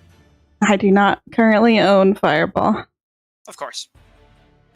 You That's just wouldn't hurt something my you know. son, would Alright, well, we'll be cheeky here then. We'll be a little bit cheeky here. Band for band, spell for spell, hit him with the lightning bolt back. I'm trying for it. I don't know if it'll work with where you're standing, but Should be able to do a straight line. Hold on, let's see. We can do this. We can do this. Hold on. Yeah. I'm hoping it doesn't hit you. Hit him with one of Okay. them. Alright, well, I'll scooch on over here then. Go for it. I don't know why I'm fucking targeting myself. Get out of here. Alright. That zoomed in my screen. There we go. Do this one. Alright, homie, we gotta scroll this proper. How the fuck did you angle that earlier? It's not angling it. There we go. Oh my god. I have to like be standing like right near you.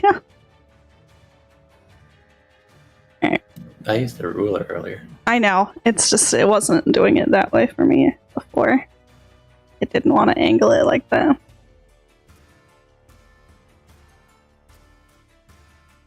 Well, either way.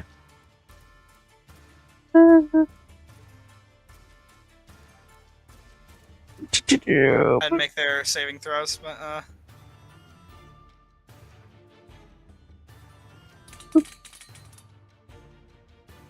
oh boy. Holy moly. You put it right on the edge of the grid. Alright. Postrick and Ravi. Hold on, let me check Ravi here. It works with the ruler tool, but it doesn't work with the thing, so. This guy counterspells you. If he does. On. No way. RP, you're good. He doesn't counterspell you, but he is going to use Absorb Elements, because he didn't use his shield. Okay. So he's going to raise his hand to attempt to absorb whatever's coming for him, but he will have to make a dex save, obviously. So we'll post Rick. Alright. Postrick fails. Revi succeeds. Revi's taking half damage from the 31. XR, 31. I'm just going to make my life easier here. But he is using Absorb Elements, which I believe also halves the damage. Let me check. Resistance to the triggering type of damage. Also, the first time you hit with a melee attack on your next turn, you deal an extra damage to the weapon's type. Well, that's not happening. So he's just going to absorb the damage. I think that would be a quarter. So whatever a quarter of 31 would be. And y'all. 7. 7 damage. Boop. So Revi will take his 7 damage with Pride. And 6 Knives will take full damage from that. 31's not bad. Alright, anything else you'd like to do? Lightning courses throughout them, galvanizing their bodies. Well, we're just gonna have to, get that relic tool off me. And scoot on back where I was. Actually, I probably shouldn't stand there. I want to reverse that one. I can't be lining up these perfect shots for this man.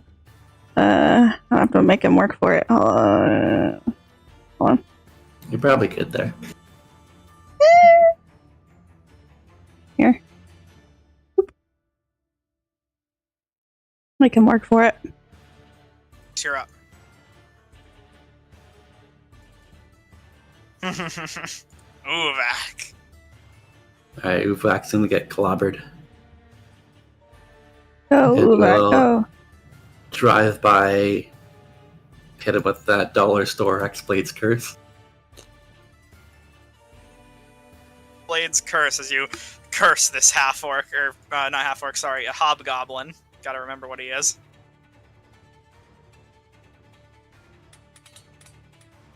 Cursed. 13 misses Uvak as he masterfully dodges the blow. How about a... Wait, it didn't re-roll. That's not a missile. No, it's because he had a reaction. Okay, roll damage first. I'm just looking at what he can do here.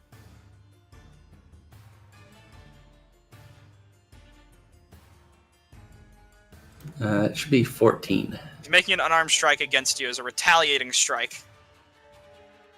Since you hit him. It should be 14 damage. Alright, he'll take 14 damage. The math is wrong there on that one. Of course. The 20 misses you, so his retaliating strike goes wide, and he'll go ahead and take 14 damage. Oh, that didn't work for a second. We're good now. Alright, anything else? Bonus action. I don't have a lot of spell slots left. Let's see my features. Nothing else. I already did Hexblade's Curse. Alright, Eridonis, what's up? Okay, I gotta think here about what I want to do. I could go perma-invisible for this whole fight, but then my son would disappear. Be rough. That's rough, buddy.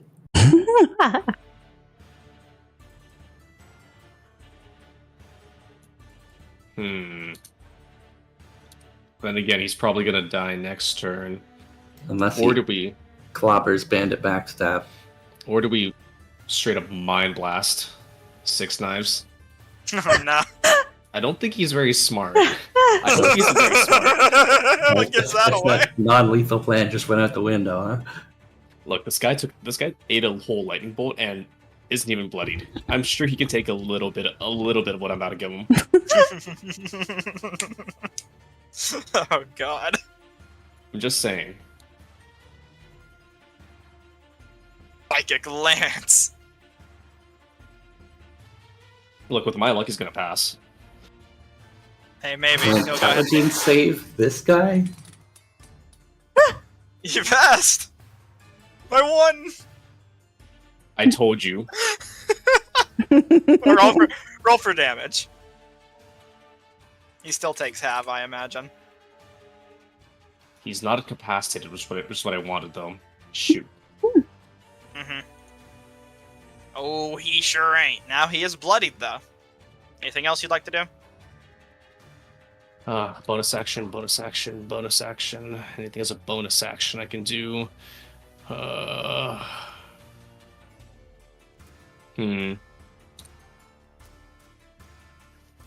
No. Actually, I wonder what this mana water does. Alone, not much. Interesting. It's a surprise tool that'll help you later. It's a mystery mouse tool. Do you guys want to see what this cool scimitar of his does? Okay. Alright. I might just walk away from him. try to run He's away. within 5 feet. Technically, it'd be He's the gonna chase Yeah. you and hit you anyway. That's true. Ah. What are the odds he tries to gang up on you, Eric's? Probably 0. That's true. Zero. to contend with over there. Damn. Like Okay. the over/under on that, man. I think he's going for you. Alright then. My son. Aberrant Spirit will make its assail against the Bandit Backstabber. Oh my god! Bandit Backstab's gonna use one of his abilities! Oh, that's it! He's using Uncanny Dodge! He's having the damage from this attack. Roll damage. Yeehaw! Oh boy, half that. Oh my god. Yep. If he didn't crit again, that'd be nice. Aww. Whew. Whew.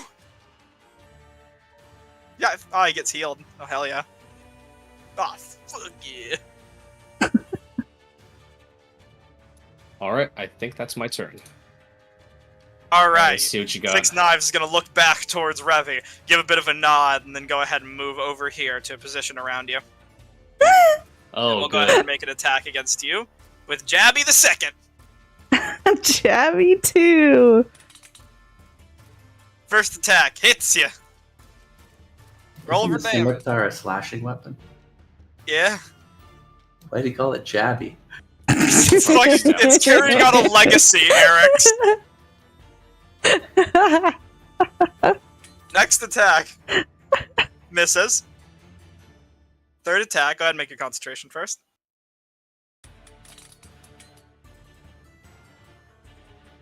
Alright.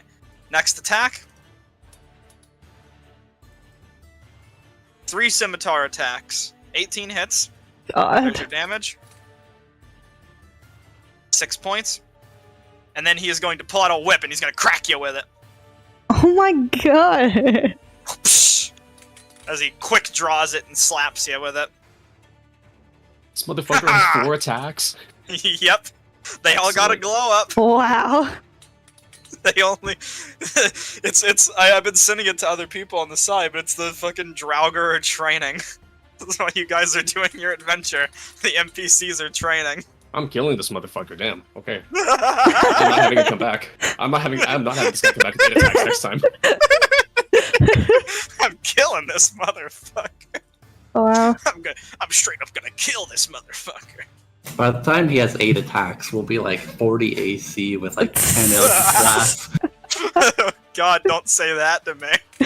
It's time for Uvak's attacks. I gotta get my hands on... What armor is this guy wearing? 6 Six knives. Postrix, he's wearing breastplate. Oh, I'm grabbing that off his body. Or if we spare him, I'm making him just give it up, I suppose. Either one works. Alright. Unfortunately, Uvak cannot break through your impenetrable defense. And that is the end of Uvak's turn for now, as he is going to simply just kind of push his hands against you. And just hold you into position. Bandit Oh backstab.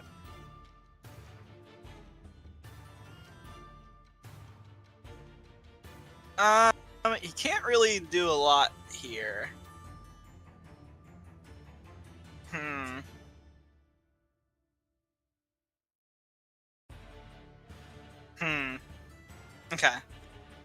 Not Bonus even action. one back to stab.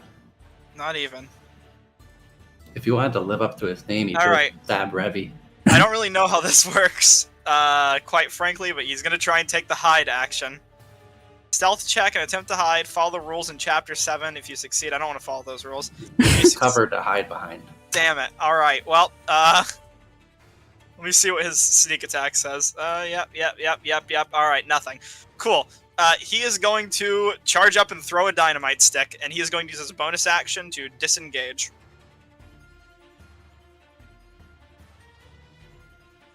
Alright, the dynamite is lit and currently on fuse. He is going to toss it. Let's see how far he can do that. That's quite a throw. Cool. Beaten is going to use dynamite times 4. It's technically 5 sticks. Don't worry about it saying times 4. It is on a fuse. Holy sh... On his next turn, it explodes. On his next... Wait, how big is my radius? Hold on. Okay. No. Oh no. Oh no. Oh, it's time for Revy's turn. Wait. Leave it there. Revy is going to go ahead and use Evard's black tentacles. This is what we do, BT. We step 2 squares out and then push Uvak in. Oh, that's what I'm... Not Uvak! Look, we gotta kill the 2 guys who don't matter. Hold on. Revy and this backstab guy. Oh, wait, no, Revy's also recurring, isn't he? Uvak can stand to take a little dynamite. You know what? Hold on, I gotta think here. Creature starts its turn. DC 14, yeah, it's not great. Alright. You know what? Yeah, for now he's gonna stick to the old Avard's black tentacle. I had to think, because it's not a great radius, but it's enough. He's gonna cast it on you, Eric's, for the most part. Oh, Eric's, go ahead and make a dexterity saving throw. I hate that you're not technically lined up on the grid, so all these are... You're, like, narrowly avoiding all of the attacks. I'm gonna keep the second one just in case. Alright. I got a plan. 24, starts its turn. Okay. I have a plan too, my guy. I'm going before you. I'm assuming your plan involves stepping like 2 squares back and being perfectly fine. No. Alright, well, that's all Revy can do for now, but the black tentacles are conjured and going. Exandria, you're up. Hi. Yep. Yeehaw, we're just gonna remove...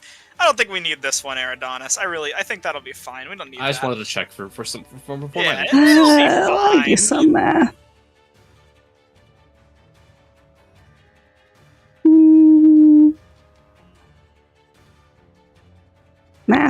Math. I wish I could bend 20. No. Okay. Wait.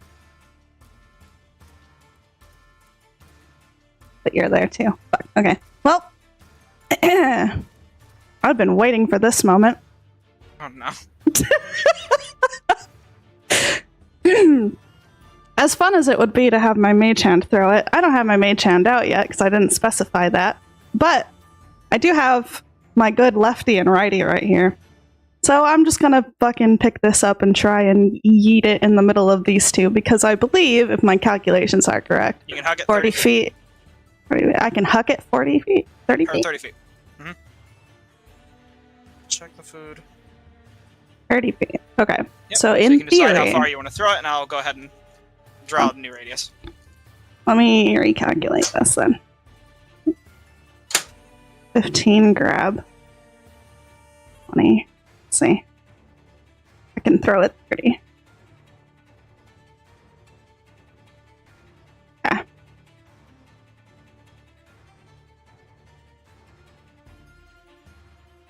I don't know what is a square? That's a Vard's black tentacle. If you enter it, bad things. Whoever starts their turn there is going to have some trouble. So Eric's going to have to make another check again, but... I see. Which actually should potentially... Let me check. This might be heavily obscured.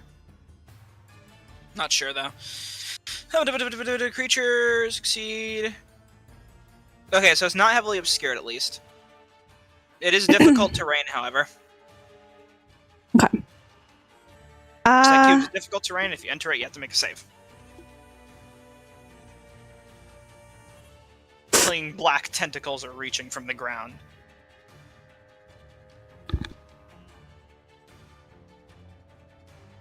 Still can't reach anyone. Fuck. Okay. I'm trying to debate in my mind something, and I know that I'm eating up time here, and I apologize. Fine. Do what you need to do.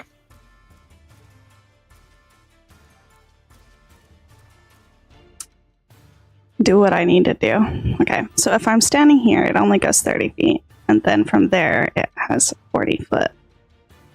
If you want, you can place your own template in the ground and measure it out. It's 20 feet, I believe. 20 foot radius. Yep.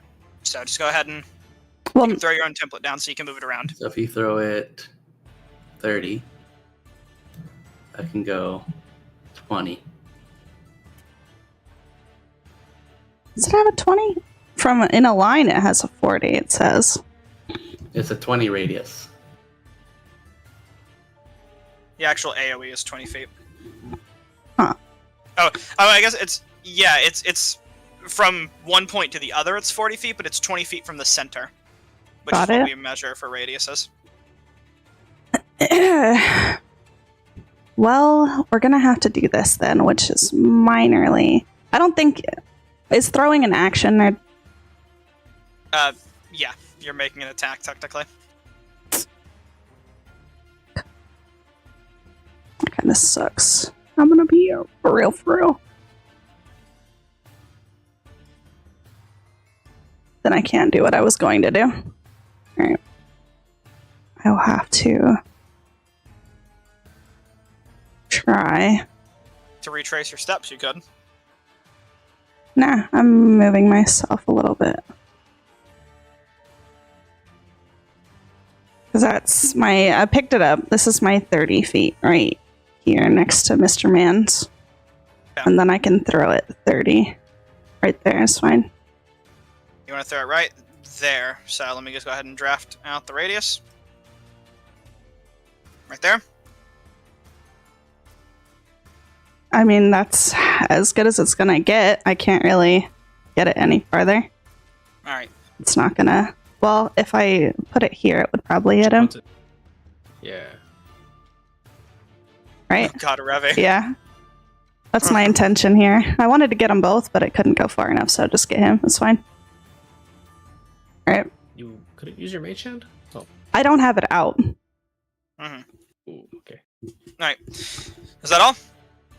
That is it, other than Softball thematically. toss. You take it, you grab the dynamite, tossing it as far as you can over to Revy, who just starts to panic as he moves. You note... I won't be that mean. Alright. Okay. I was gonna say, it is on an incline. Technically, the dynamite stick would start rolling down the hill, but I won't be that rude. I'll say you threw it just at the point you would Threw need it for up to stay into the where it air is. so that it arcs and then, yeah, It lands exactly where it needs to land. got it. Alright. Alright. Let me just go ahead and... Boop. Eric's, you're up. Just hold on. I'm gonna try to grapple I'll- Uvak. Actually, at the start of your turn, you need to go ahead and make me a dex saving throw. That's true, It's a yeah. 14. You're good. Alright, you're gonna try and grapple Uvak. Yes, sir. He's quite slippery. Hopefully not too slippery. His arms are touching your chest. I would hope that he would succeed. Alright. He is... 16. Acrobatics. He'll make... You grab his arms and hold him still, and he says, "Ah, what are you doing? I'm gonna drag him Right. further into the Hey! darkness, Ah!" and then put him right there.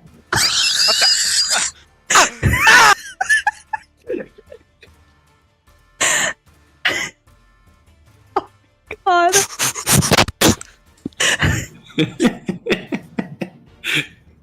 And I'll, you know, for good measure, I'll clobber him once with Mistbreaker. Holding with one arm. pommel strike with the other. Your arm's gonna get a little burnt to the crisp there. He's gonna try and hit you with a retaliating strike. Let me go! He misses. Bonk.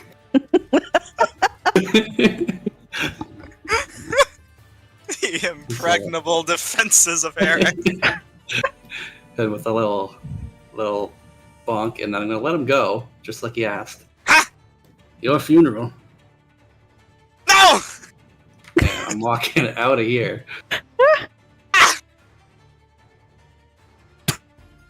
Alright, so that was difficult terrains. That would have been 5, 10, 15, 20, 25. Let's go here, 30. Oh god, please let this happen. It'll be so Adonis. funny just this once. I'm gonna maneuver around this man. Staying in range. Uh-huh. Please. Please let this hit. Please.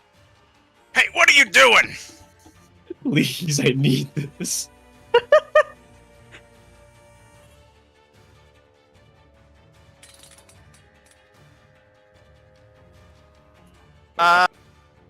This is not parryable. That hits 6 knives. Just barely. Ah! I would like to push him 10 feet back into the black tentacles. Huh? No, right there. Bing, I told you should have cut the fuse smaller! Right here. That's 10 feet. He's got to make a dex save against his own friend's spell. If he starts in there.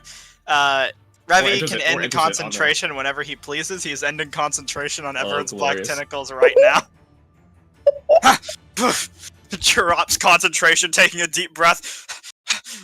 Someone get that thing! Oh my god. Okay, well, dude, who do I hit? Oh god, I wonder if there's a way to like. Hold on. Can I like push Revy's this man? still looking a little too healthy. Yeah. Can I'm trying to. Can I push Bandit 6 knives backstab. in a way that he can't escape this? Damn. Alright, I was you know gonna what? say, I mean, you could could have your make that spirit explode, grapple him. Can I shoot it to make it explode? I mean, not unless you have like some Damn. big fire spell to use on it. I don't know. Force damage. Does force damage work? That might just destroy it. Whatever. Damn. I'm okay with shooting this guy.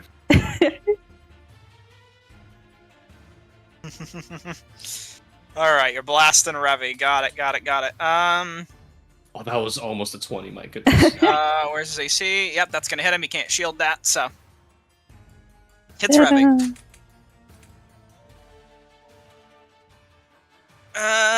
13 points of damage. Not bad. He cannot absorb those elements. He is looking hurt. My son. Nice. Feast, my son. Yeah.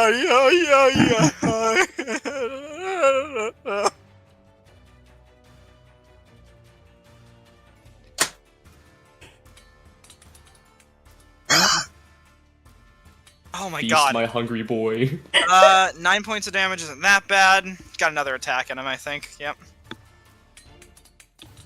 Alright. Well, you know how he got it. You know how he got to do it, though. -4 then. Yep, -4. Thank you. Okay. Bandit backstab just has his hand over his eyes waiting for the fireworks. While he's getting mauled by. 6 Knives says, "On it!" Runs over to grab the dynamite and is going to use his action to throw it 30 feet. This is funny as fuck. Oh no. Hi. Ain't your hot potato. Damn. Well, take Oh, your shit. pick. Yep. Yep. Uvex. He says, "Get down, Uvek." Uvek's turn's gonna come around. He is going to dive over here and then fall prone as he hits the deck. And it's Uvak's turn. Uvak is gonna struggle and run as fast as he can. He's gonna just say and start throwing kunais over at you, Finza. Oh, this is my mutually assured destruction at this point.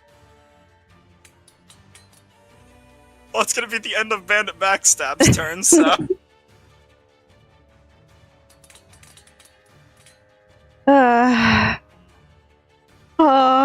The decision that I am faced with. Well, here you go, buddy. Sure, why not? You know what? My friend Eric's will survive the blast, but I will not, so. Still hits ya. That's fine. I know I'm not surviving this blast. 10 points of damage, and then the last kunai is going to hit Eric's. How thematically appropriate. So pass the dex save. Nah. Thematically appropriate that my love interest dies by a fiery explosion. I'll die by a fiery explosion too. Bandit Backstab's turn. Bandit Backstab is going to use what he's got left in his turn to... He's going to cast Blur on himself. Because he's a gnome. Attacks against him. He got Blur. He got a lot of spells. Gnomes are magic, yo. Any creature has disadvantage on attack rolls against him, and attacker is immune to an effect that doesn't rely on sight. So, if it relies on sight, you can't do it to him anymore. Bandit Backstab is going to just sit back and laugh while he waits for the fireworks. Oh, okay. Not even okay. It explodes. It explodes. Yep. What are you gonna say, Aerodonis? Nothing. Alright. Just making sure. I'm just gonna go ahead and add it again here so that we can roll some damage here. The two of you need to go ahead and make me a DC 16 dexterity saving throw, Eric's and Finzyra. Boy, I wish my teleportation things were reactionary based, but they are not. Eric's fails. No fear. No fear. Oh. Don't tell me once more, Aerodonis goes from taking cover. Oh, wait, hold on. I did have advantage on that. Oh, yeah, yep, go ahead and reroll. Go for it, homie. And you will be taking... I gotta check the damage on this die. Because if you tie these together, they increase the damage they deal. 7d6 force damage. Yay! Both you take 23 points. Oh my god, I'm still up! Well, that's not even that bad. It isn't, it's really still not. up with 3 Less than a fireball. Close to a fireball, though. As the dynamite goes off and sends you all kind of scattered for a moment. Blasting. The crystal itself in the center is still there, but now there's a crater inside of a crater. God. Okay. Now it's Revi's turn. Revi, seeing your shadow spawn... Ah. Damn, is he gonna try this? Oh, the Aberrant Spirit? Yeah. Or you're... Sorry, He doesn't have the classic summon demon. He does. That's why I'm considering right now. This could be a Pokemon battle. Nah, he's much better off trying to, like, preserve his existence at this point. He's cast greater invisibility on himself, and now he's invisible. Damn. That's actually gonna suck, because this man can then attack us at will and not drop that concentration. Finzyra, you're up. Just, you know what? Just because you Just gave for him, fun. yeah, I was gonna say, just because you gave him that condition doesn't mean that I can't. I'm gonna have him move a little further. Fair enough. He'll be right here. If you just nuke the area around, like, artillery blast, I'm sure you'll get him. Artillery blast. I could go for a twofer right now. No, we don't want these guys bleeding out all over the crystal. Follow your... Maybe that's exactly what's needed to activate it, actually. You ever consider that? You ever consider that, Eric's? I mean, I'm trying to be the good character here, who doesn't needlessly murder people for fun. I think I'm past that point right now. You're traveling with Aerodonis, Eric's. Yeah, and I'm reforming you. You're going to be a better person for it. Can you reform me? Because I'm considering things that I should not consider. What are you thinking? What are you got in your Just look at poor Uvak. He's already blind. Yeah. 6 knives doesn't even have 6 knives anymore. So, These I poor do bastards need a second chance in life, not a fireball to the face. I don't. Something tells me they're not just going to walk away from this right now. If the walking away was in the cards, they would have done that by now. They might. Really? Yeah, ask them if they want to walk away. They're all bloodied. Honestly, oh my god, yeah. You Right, I'll tell play to the them that. mystery. You say that to them right now, because I'm about to do something I cannot reverse if you do not ask them if they want to run.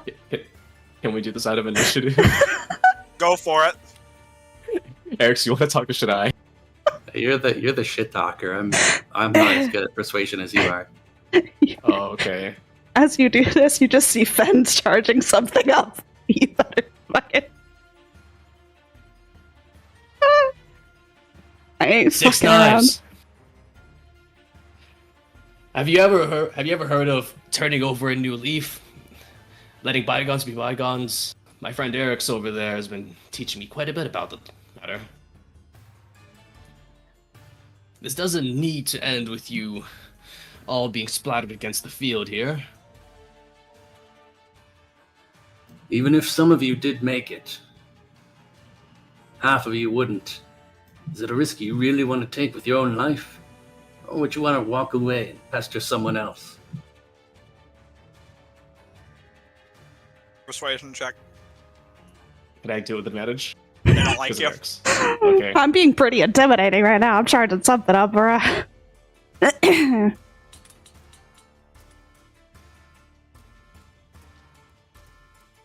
Looks at Fenzira. Anger, Looks at his bloodlust. leg cut open. Looks at Fenzira. Looks at Eridonis.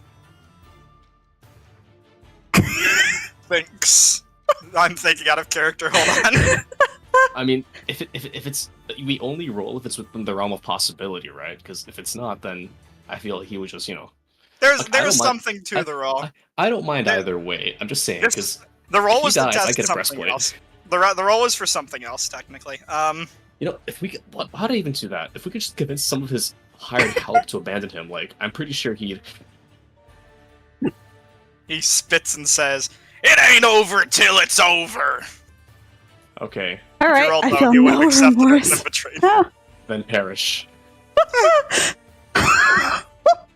Yeah, you Then Sarah Yeah, get his I got ass. okay, what is the radius on this? A cone? 30 feet. And the two main villains of this You campaign- killed all my friends! That's not Literally, the these are two actual main thing. villains. I'm just measuring it. God, in my I brain. want to not. Please, it would be so funny. Can we just do a non-lethal spell this one time? Let's see what the spell does first, shall Oh we'll my decide God, that after we see the spell. Benzire's gonna cast like power word melt bones. You want me to non-lethal a spell that I was gonna cast at Word! 4th level? Liquefy! She's gonna You be want like, me to cast it non-lethal off, a just- 4th level spell? Just Sorry. cast it off, we'll decide about non-lethaling after. She runs up like repair butt crack.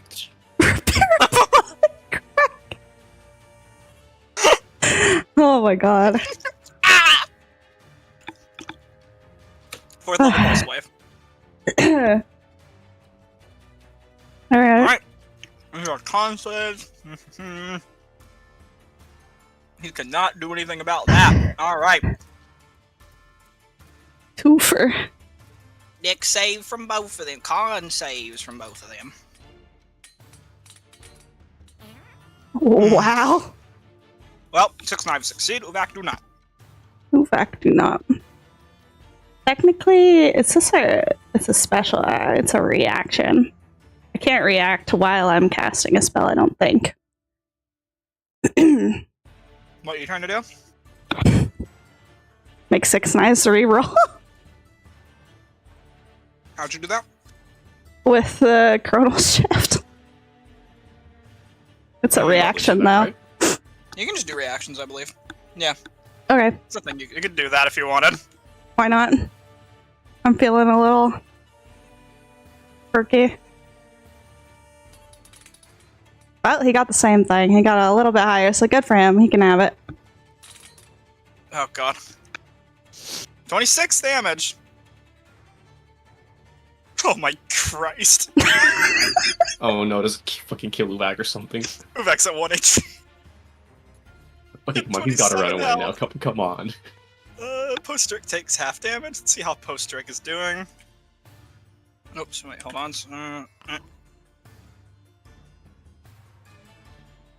And your turn. You want to push or pull him? I'm at 3 HP, so I'm gonna be pushing them 15. If they failed, so Uvak gets to get moved This back. is revenge for what you and the cowardly drow who's hiding has done. You will not survive. Eric, it's Okay. your turn. What would you I'm like okay to... with I'm okay with the smirking six knives as long as Uvak lives. That's all that matters. Yeah, I'm Uvak got gonna- pushed back like 15 feet, so Oh, okay. Wait, 15 feet? Okay. that's what that is, yeah. It says. Yeah, If you want to change your movement trajectory, you can. no, that's good. Yeah, this makes it a lot more complicated to non-lethal of both of them. Oh shoot! Can you choose like whether it happens or not? Because I can get to it'll- one, oh. but You- then I can't get to the other guy. Well, I can't control the ability for I can that. send my son. I can send my son to drop six knives. Just pick one. Oh, okay. Oh, wait, no, Eric, please. Actually, no, maybe we should grab Uvak because I can't non-lethal people with my cantrip, so... What? Oh, your cantrips? So if I attack six knives, he's dead. So if Uvak runs for the hills, then we'll see him again. You do also have this guy over here, so you can attack. True, but he's blurred, so it's gonna be a pain fighting him. Eh. Whatever, follow your heart, Eric's. My heart says Six Knives is the ringleader. And when he crumbles, the rest of them will. Hmm. But Uvak's the heart. He's the soul of the group. On 1 HP, I've been there, buddy. Yeah. I'm gonna try to non-lethal Six Knives. Okay.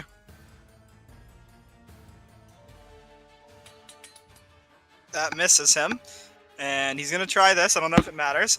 He parries it, and that brings his AC up by 4. 17, 18, 19, 20. 21 is his AC, so your attack misses. Ain't no way. He Hey, rolls no. over and then blocks the swords while he's on the ground. Ha! Wait, that should be with advantage if he's prone. Oh yeah, I didn't know. I thought you already Oh made. wait, he is. Just go ahead and make one more attack with advantage, and we'll treat that one as your first attack. You can't parry again, so you'll never take us alive. Go ahead. It's +1. So wait, actually no, it's not +1. It's -2 to this one. So 11 damage. 11 damage. Lethal or non-lethal? Non-lethal.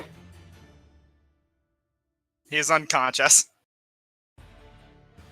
Forgot Sorry it about- was- It's Uvak who's been Hexblade's cursed. Yep. I guess I do have a little movement. God. Just a little movement. Are out of attacks, though. Go here. And with my bony action, Bony action? that old bony action, Damn bony action. Bony boner one action. first level spell. Can I bony action anything?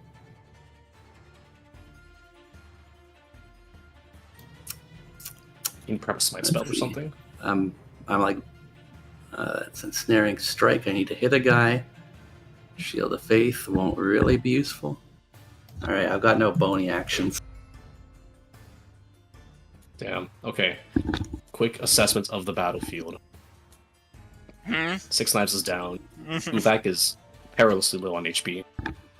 How is Uvak looking in terms of his, is something he's going to be fleeing? Is he standing strong? Uvak is has a standing habit strong. of fleeing.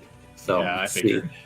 They're standing strong. He is a confident bulwark, and you can't see his eyes, so you have no clue.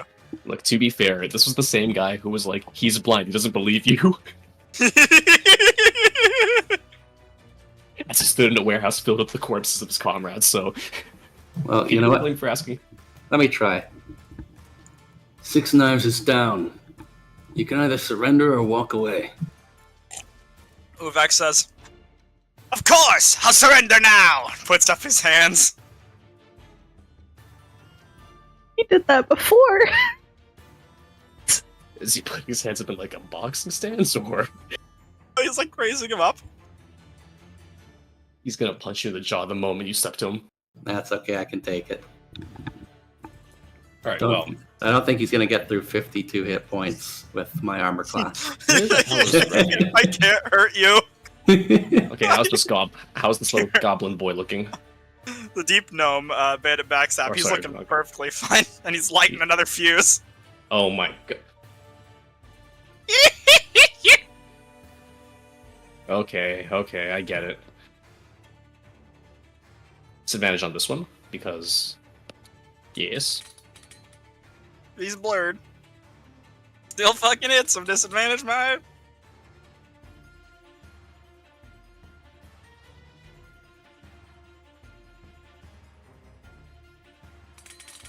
Team points of damage. He's going to have the 14. No matter You're what. going to have to make a con save for Blur, right?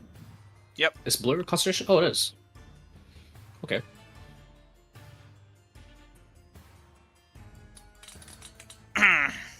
Damn it. He succeeds. Oh, this is nothing in comparison. 6 points of damage. Well, it might be enough to break his concentration. We'll see.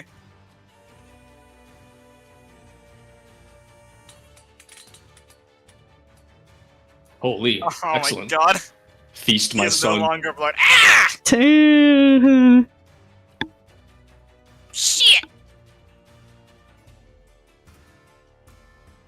God. Your son feasts. Oh, that hits. Oh, that's 15 points of damage. Oh, well, now that's a lot of damage you got there.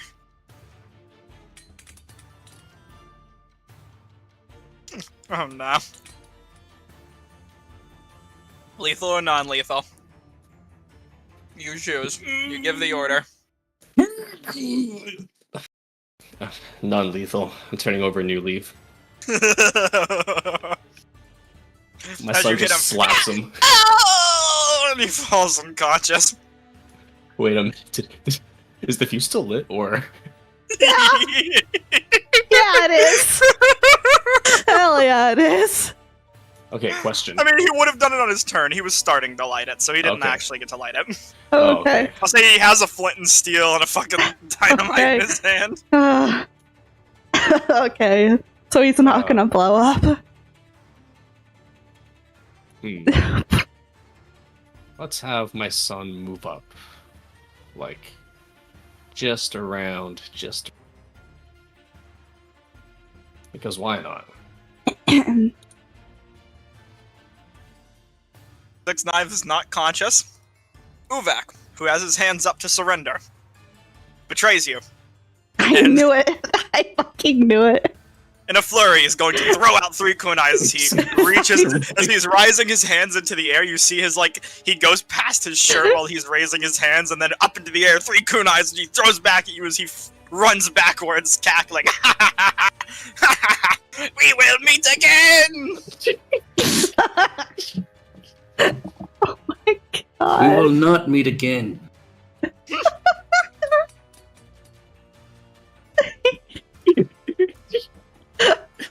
At me? Oh my god. Oh, please miss all 3 of them, please. They just fly out wildly. He's gonna use 40 feet to get away, and then he's gonna use Just Jaunt to get the rest of the feet as he completely flees from the battle. Bandit backstabs unconscious. Revy's Didn't need to invisible. use these tokens. Revy is... Yep. Hold on.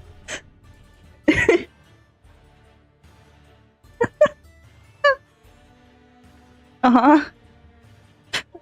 Please follow his cursor. Where's he go? He's... You have no clue where Revy is. He could be anywhere. my god.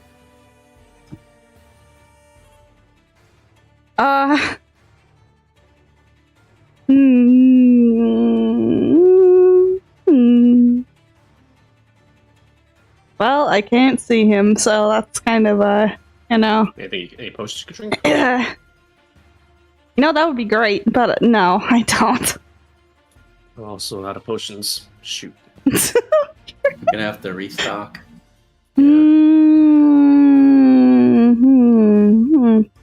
Take a dodge action, I guess. I suppose that is the only thing one could truly do. I'm gonna be real. I wonder if going prone and doing dodge would help you with. Oh, never mind. Roll around on the ground. I'll just. Here. What would you like to do?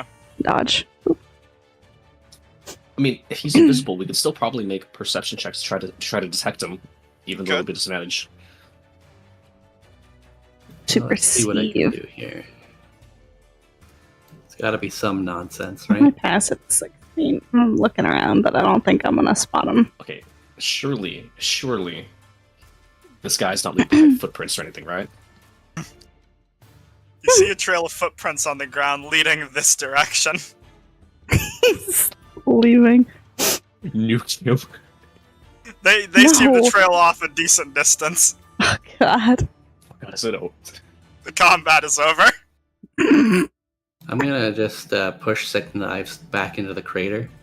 He just kind of rolls down a little bit, tumbling as he goes along. His scimitar falls off his side, or falls out of his hand onto the ground.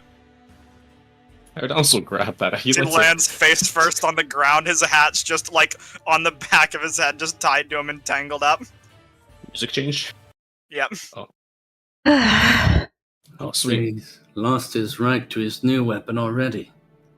A shame. Well. Eric's? Eridanus will pull out a length of rope. I'll tie him up and leave him a note. Not before we give him a bit of a show of humility. Eridanus is going to... What does Six Eyes have on him? What does he have on him? He has That's of use. Jabby the Second, a whip, and a breastplate. I'm taking the breastplate. You know what? He's wearing... I'm taking his shoes as well. Damn, he's got his hat and his clothes, his shoes. No, You're gonna I'll make take his this shoes. man walk through the waste without his shoes? You take his cowboy boots with spurs included. I'm not a monster. I'll leave him his hat. What's happening to Jabby the Second? It's just a... Scimitar, right? Plus I'll grab one it. scimitar. I'll take it. Alright, you have his armor and Jabby the Second now. Oh, shoot. Remembering not the goblin, sorry, the gnome. He's gonna run over to make sure that the dynamite's all. Yeah, it's out. You see that he has a few extra sticks on him and some other things. Well, he's busy looting the inconsequential people. I'm gonna take a look at this crystal. I just want to go over there and make sure it's not gonna. Alright, you yeah, know, he's set not off gonna or anything. explode. Okay. You come back around to the crystal. Has it changed at all? No, it doesn't seem that the battle... There would have been a slight scuff from the dynamite on the crystal, but it seems like it's pretty much only just that, some soot that got left behind. You can wipe it away with ease. Stars above. He will actually wipe off a little bit of the scuff with his sleeve. You do so. It's clean as a whistle.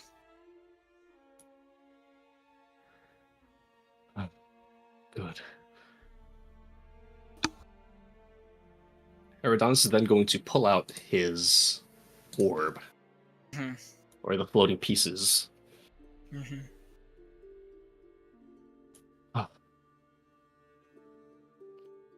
Do they look to be of similar material? The orb Yes. here and this meteorites? Roughly.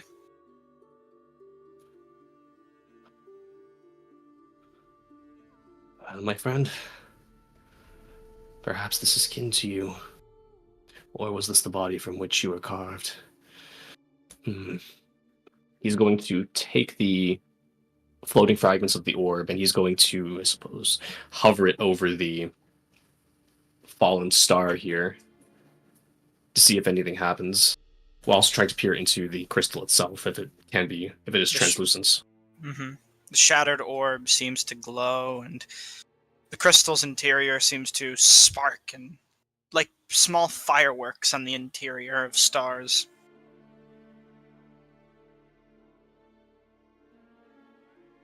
Sense of reaction.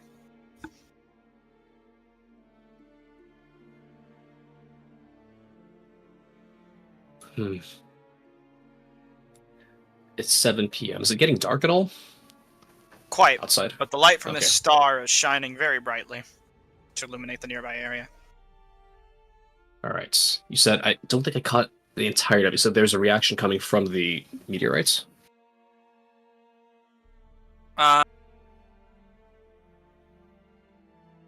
Sorry.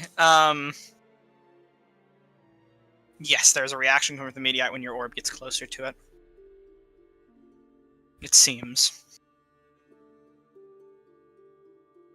All right, then I'll lay the orb into it, I suppose on top of it, while also pressing a hand to the fallen star itself, trying to see if I can form some kind of if I can reach out to it. I suppose I'll make an Arcana check if necessary to try to see if I can.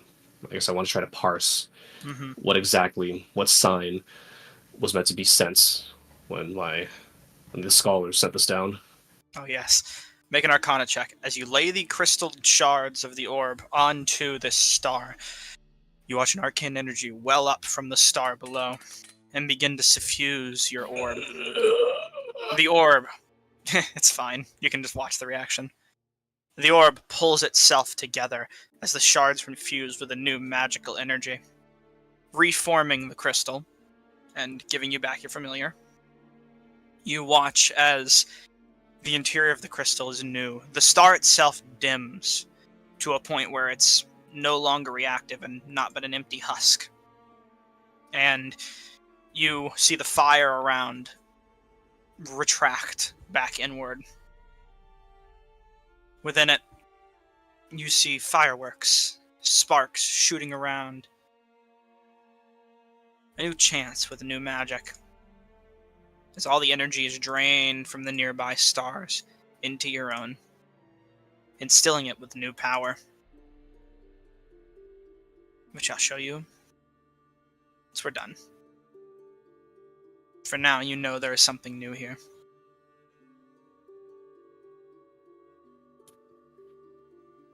New answers. A sign from the cold heavens above, though perhaps not so uncaring.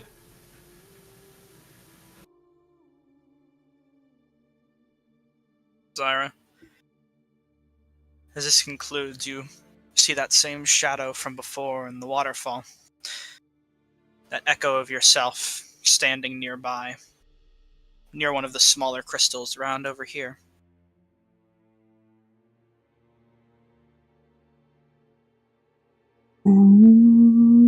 Go over to it. And you see the echo of yourself reaching down and grabbing this crystal. They take it like an egg, pull it apart, crack it open. You watch them take a bottle and pour some strange shadowy liquid before the crystal pulls itself together and the echo fades, leaving behind a crystal on the ground, a sure black and blurred version similar to that of the echo. I will repeat the actions here and take out my trusty bottle of water that I grabbed from the tree. I believe that is what it was. Magic mana water. And Pour it in. Yep. You watch it react. Is this, at least this piece of star, an empty shell but a powerful conduit, no longer devoid of its spiritual energy that Eridanos has now sapped from it into his own, but now filled with something new. Concentrated mana magic. New possibility within it. And that is where we're going to end session for tonight. Yes. So, first thing I'll let you do before we really go is if you want to go ahead and loot the guys, you can now. We can tell everyone what these items do. I will no longer be low AC.